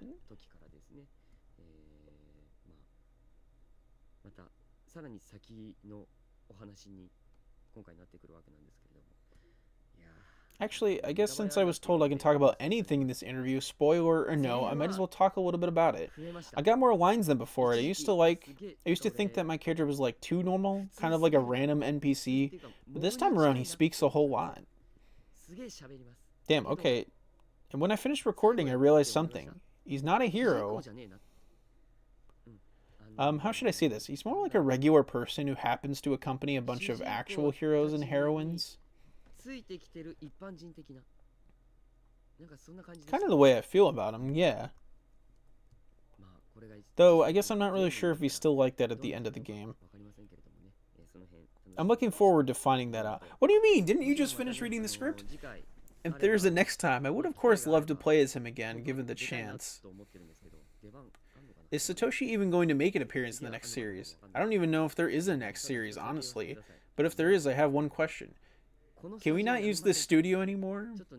It's like creepy, for real.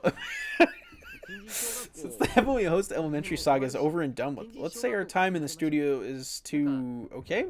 I'm scared of recording here. While we were recording, there would sometimes be some kind of noise, like a big noise that would just ring out. I'm seriously terrified. I mean, even talking to you right now, I'm like seriously terrified. So I hope the people in charge would consider switching studios, and anyone who's listening to this, I hope you enjoy playing the game.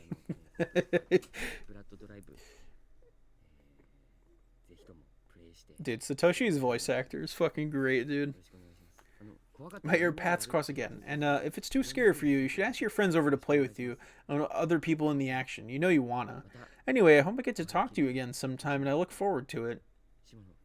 This is Hiro Shimono. Bye-bye. Oh, that's cool, dude. Who else would be interesting? I'm not gonna count that one, by the way, Satoshi's, because like I didn't want to pick that. I thought they were all gonna be kind of shorter, like Ayumi. So I will. We're not gonna count that. So I still got two more choices. I'm honestly, in terms of characters, I'm interested, or voice actors, I'm interested from hearing from. Probably Megari's. She got like a big amount of screen time. This is Maya Uchida, voice of Megari Mizuki. And my part is now fully recorded. Thanks so much for everything. So when I first saw a picture of Megari, well, let's just say after finally seeing what she looked like, my impression of her changed completely. It's like, when I first read the script, I was kind of shocked at what a huge jerk she was. Yeah, she's kind of a bitch.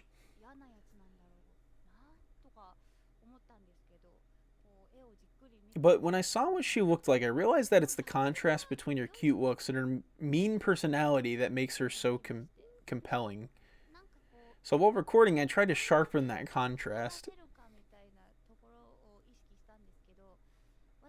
I'm kind of hoping that during gameplay, you were more inclined to be like, she's so annoying than like, oh, she's so cute. Super, super cute. Nah. It worked. So let's talk about the atmosphere of this Corpse Party series for a sec. It's, I don't know how to say it exactly, but it, like, makes you slowly seize up with fear.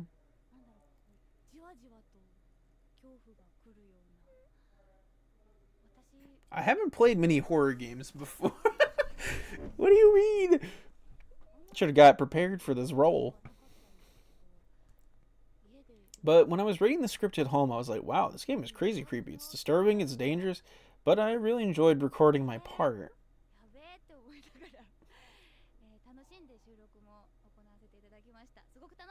It was an amazing experience, in fact, so thank you very much for making it possible. Maya Yoshida out. Damn, okay, so, like, yeah, see, like, some of these are really short, and then some of them are, like, really long. I think it's just because Satoshi's voice actor just always talks forever. Who else would be interesting to listen to? You know what? Chad, I'm gonna pick the obvious answer, which is Sachiko. Duh. See, part of me is like, do I pick Sachiko or do I pick Eiko? Because Eiko is also so interesting. Let's just do Sachiko for right now. Well done, everyone. This is Iko Otani, voice of Sachiko, and also Yoshi, the mother of Sachiko. Oh, really? I bet you're exhausted after playing through all that, huh? Well, you better be. So, Corpse Party, the final Sachiko chapter, the last chapter of the Heavenly Host Saga. Why can't we all just call it the last chapter of Corpse Party? When you say it's the last chapter of the Heavenly Host Saga, that means there's going to be more, right? But we don't need any more scary stories. Stop. So this time we found out exactly what happened to Sachiko, right? I've been begging the staff to let her rest in peace, and they keep telling me it wasn't going to happen.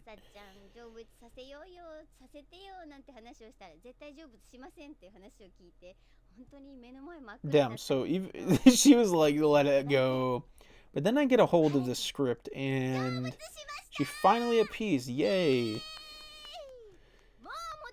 And you don't ever come back. Don't ever go back to the dark side again, Sachiko. So putting all that aside, if I look at this experience as a job, I'm not really sure what to say. I'm not very good with scary things. But I'm really grateful that I had an opportunity to play this role, and it was a great experience overall. I'm glad she got into it. Sometimes watching Sachiko do such awful things was pretty distressing, though. But when I was playing her, it was actually a lot of fun. I mean, I'm sure a lot of the stuff she did was stuff that you all found to be pretty disturbing.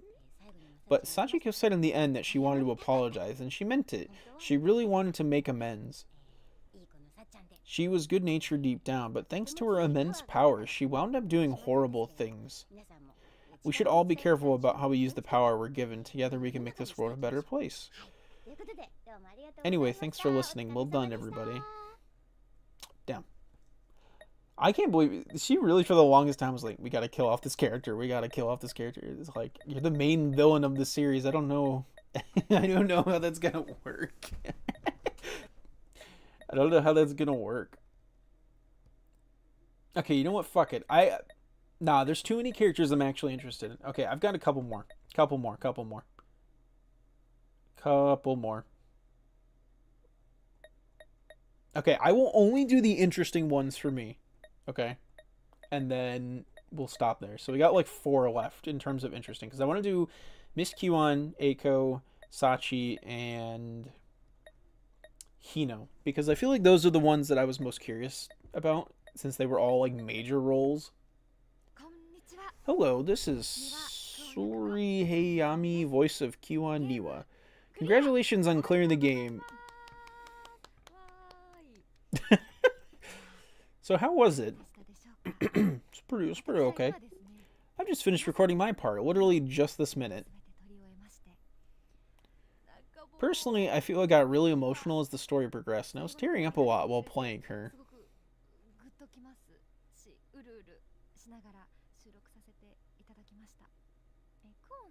Kiwan is not just a pretty face, but a very level-headed and warm-hearted woman as well, I think. What do you mean you think?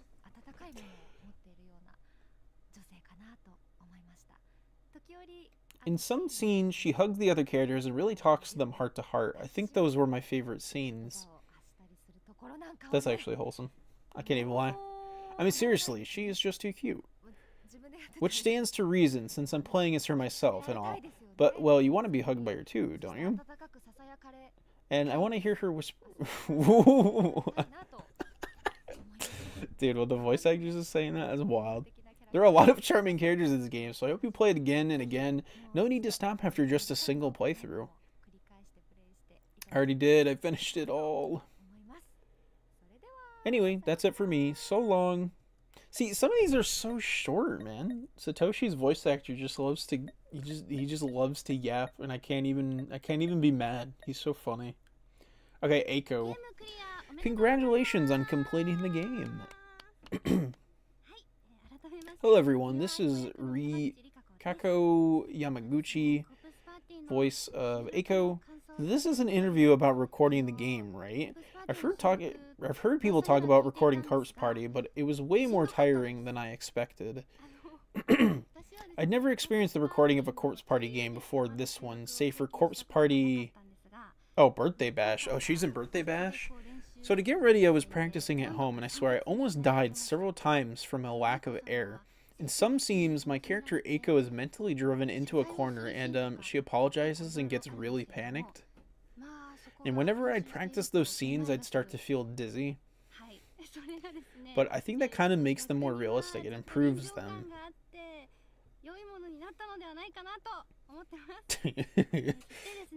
I also love watching people scream and seeing high school girls covered in blood. So it was really, really fun playing this role. You know what, though? Based. Even the voice actors are like, yeah, it's just funny. I bet the people who play this game are into... What do you mean? I'm sure we could all enjoy it together. Be sure to collect every single ending now, okay? I already did. Anyway, thank you all for everything. That Eiko's voice actress, she wild, man. She is wildin' for saying that. Okay, so Sachi and Hino. Hello, this is Yui Kondo, voice of Sachi. I'm really honored to have participated in the long-lasting series that is Corpse Party, and I felt a little reverence when I received the script, but as I read through it, I was like, huh? I found out that Sachi didn't really talk. She couldn't really talk. Yeah, that's why I was interested in this. And that just made me stop and go, huh? But since I've never played a role like her, it was actually a lot of fun. I enjoyed growling and screaming, and it was fun, question mark. And as I was reading the script, I could tell how scary this game was going to be, and I decided that I'd like to try playing it myself, too. Except, I don't like scary things, but I kind of want to hear my growling and screaming in context. Anyway, I hope you get very, very, very scared of Sachi, but come to really love her in the end. 愛してもらえたらいいかなって思います。なんか最終的に消える感じで終わっちゃいましたけど。I mean, she's gone in the end, but her spirit's at peace, so she's a good girl now, right? I sure hope so. Yeah, I don't know about that. I just wanted to speak. I love that the whole message of her thing wasn't even about, like, it was like, oh, the role was actually kind of fun because, you know, there's no talking with Sachi as a villain. So it's like, oh, I get to learn how to voice act for a character that doesn't have any speaking role. But then also she's just like, damn, why the fuck didn't I get to say anything? What the fuck? Okay. Last one that I am interested in, and then that'll be it. But yes, Hino Shinozaki, the sister. I'm just so curious what she thinks about this finale. This is Rei Matsuzaki. Recording just wrapped on my part, and I sure did scream again this time. I screamed in so many different ways. I really like playing as Hino, though. I wish I had an older sister like her. But since she died so painfully in the previous title, I assumed I'd never play as her again, you know? Nah. Everybody knows when you die in Corpse Party, you come back. When I heard there was a recording session for the next Corpse Party game, though, I crossed my fingers. It made me really happy at the time, but sadly there really weren't a lot of lines for Hino this time. Instead, I found myself being given a lot of extra roles. And I had no problem with that, really. But when it comes down to it, I just don't like scary things very much. I'm a little ashamed to admit that I've never actually played this series, and I've always been scared to give it a try. It would give me nightmares, but I guess maybe I'll give this one a shot? I've played so many roles in this series, and although I'm scared of it, or maybe because of that, I want you guys to be scared too, so while I was acting, I kept thinking, will this scare the fans? So if anything, if I did scare you, mission accomplished. I just can't decide if I'll play the game, though. It's too frightening. If I will, or no, I can't, but maybe I should. Either way, I hope you enjoy yourselves with this game, and I hope it scares you to your core. Thanks for everything. Damn. Yeah, because I guess at this point, whenever this game was made, they really didn't know if the series was going to continue. And, like, it is. It is. But then the other voice, which one was it? I think it was, I think it's Magari? I think it was Magari or Ayumi's voice actress that was like, oh, we'll see you in Corpse Party 2. I'm like, how did you know that? How did you know that? Interesting, though. So that was everything that I was personally interested in. Like, if, again, these are all on YouTube for free. If you want to check them out yourself, go ahead. I don't know the two that I missed, though. Like, I'm kind of confused by that, because I got everything in the game. What the fuck did I miss? I mean, like, what did I miss, chat? So there you go. That is every fucking thing in the game. That game was massive, by the way. That had to have taken me over 30 hours to finish that. That game was beefy as fuck. So what are my final thoughts on it? So, let me talk about the extra chapters by themselves really quick. I think the first one with Morishige, I was like, oh, Morishige. I was like, I don't really like this character. I was like, this shit's gonna be ass. I cannot believe I'm saying this. The Morishige chapter was the best one in the entire game. Like, for sure. It was actually cool to have something simplistic, but like a natural continuation of the first game's story. I think, because I don't remember. But, like, it was so very beautifully done with, like, the whole poetry scene and, like, the whole, you know, him getting on stage and, like, reciting the love poem to her and her corpse, and like having her interject and watch him die for the, you know, first time. Like, it, I shouldn't say first time, but just die. Like, actually made me feel bad for Morishige, and like made me sympathize and want them to be together. Like, I don't know, that's kind of crazy to me. I'm out here being like, I don't really care. It was just really well done. Really, really well done chapter. And then, you know, chapter 2, again, there was that weird maid scene cleaning thing. It was fine. It wasn't really anything going on. Chapter 3 was cool. Nice little slice of life thing. is very cool because the hijinks involved were just fucking stupid, and it made me laugh. It was actually funny, so in that regard, it was cool. Chapter 4, I fucking despised. It at first started off fine, because I thought it was going to be like tiny chapter. They did not need to draw that shit out so long, because that extra time could have gone to the other chapters at the end for so much longer, because oh my god, it just felt like after chapter 4 I was like, oh, chapters 5, 6, 7, and 8, they're gonna be just as long as the first 4. Nope. Nope. For some reason 2 of them are like 15 seconds long, and then 7 and 8 are like a minute long. It's like, brother, why? Like, chapter 4 is so bloated with content and dialogue and extra bullshit scenes that just run in circles over and over and over and over. It's like, oh my fucking god, get on with the point. Ugh. Like, chapter 4 just sucked, man. I fucking despise that chapter so much. And it's not even like, I wouldn't mind it if it wasn't so drawn out and literally it wasn't themselves just repeating the same thing over and over and over. It's like, oh my god, shut the fuck up. Just continue the story. Why are we sitting here? Ugh. So yeah, that pissed me off, if you could not tell. But I don't hate the last 4 chapters either. I mean, some of the things we already knew, but it's like, I feel like they could have expanded upon it a bit more by making them a little bit longer. But like, 2 of the chapters being 15 seconds in length is just like so baffling, because it's like, that is not even a chapter.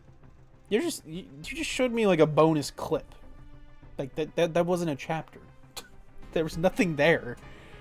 But it was kind of cool for chapter 8 to kind of hint at something for the future of this series, because Magari is still out there. Magari's trying to reform the Martuba's tomb, cult, trying to rebuild it from the ground up, be the new successor. Because Azusa, is now gone. So it makes me curious if she's going to play a big role going forward with this, you know what I mean? So, interested on that part.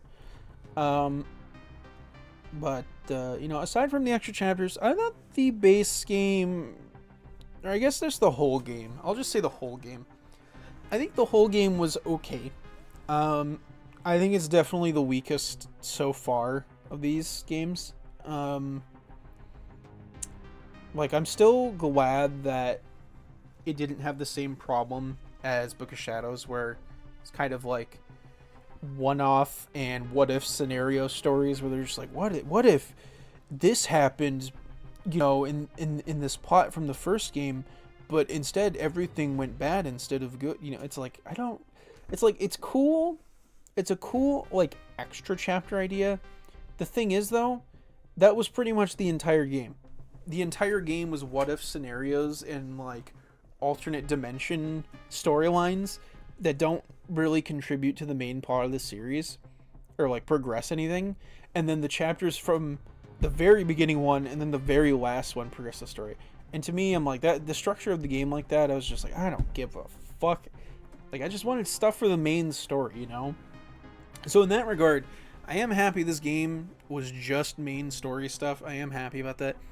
But again, there are some loopholes and there's some bullshit writing tropes and it's fan service and things in this game that just piss me the fuck off. Biggest thing, fan service, bro. Fan service needs to die. I don't care if they're trying to write it like an anime or some shit. Bro, it is weird with these characters. No. Okay? No. There's no defending that. It is weird. They need to get rid of that shit. So I'm hoping for future games, it's not as bad because I don't know anything about Dead Patient. And again, Darkness Distortion, we don't know anything about because it's supposed to come out by this year because it got delayed a whole year. But, oh my god, it was bad in the other games for sure. But this game took it to a whole different level. Like, oh my lord. And it just needs to stop. I just like, no. Just no, it's fucking weird. But like also just tonally, you know, they need to stop having weird fucking scenes back to back to back to back. They just ruin the tone. Like I said it before, but like having that cringy ass love relationship, pedophilia. That's what it was with Miss Q-on and Satoshi. And I was like, oh, thank God they haven't brought it up the last couple of chapters. Then the end of the game, they're building up this whole sad moment with Miss Q-on, which, by the way, comes out of fucking nowhere. And then all of a sudden they're like, oh, I love you, Satoshi. I'm like, get the fuck out of here with that shit. How are you going to make me try to sympathize with her, then bring that up? It's like, ew. Ew. Gross. Like, you ruined it. Then the whole thing with, like, you know,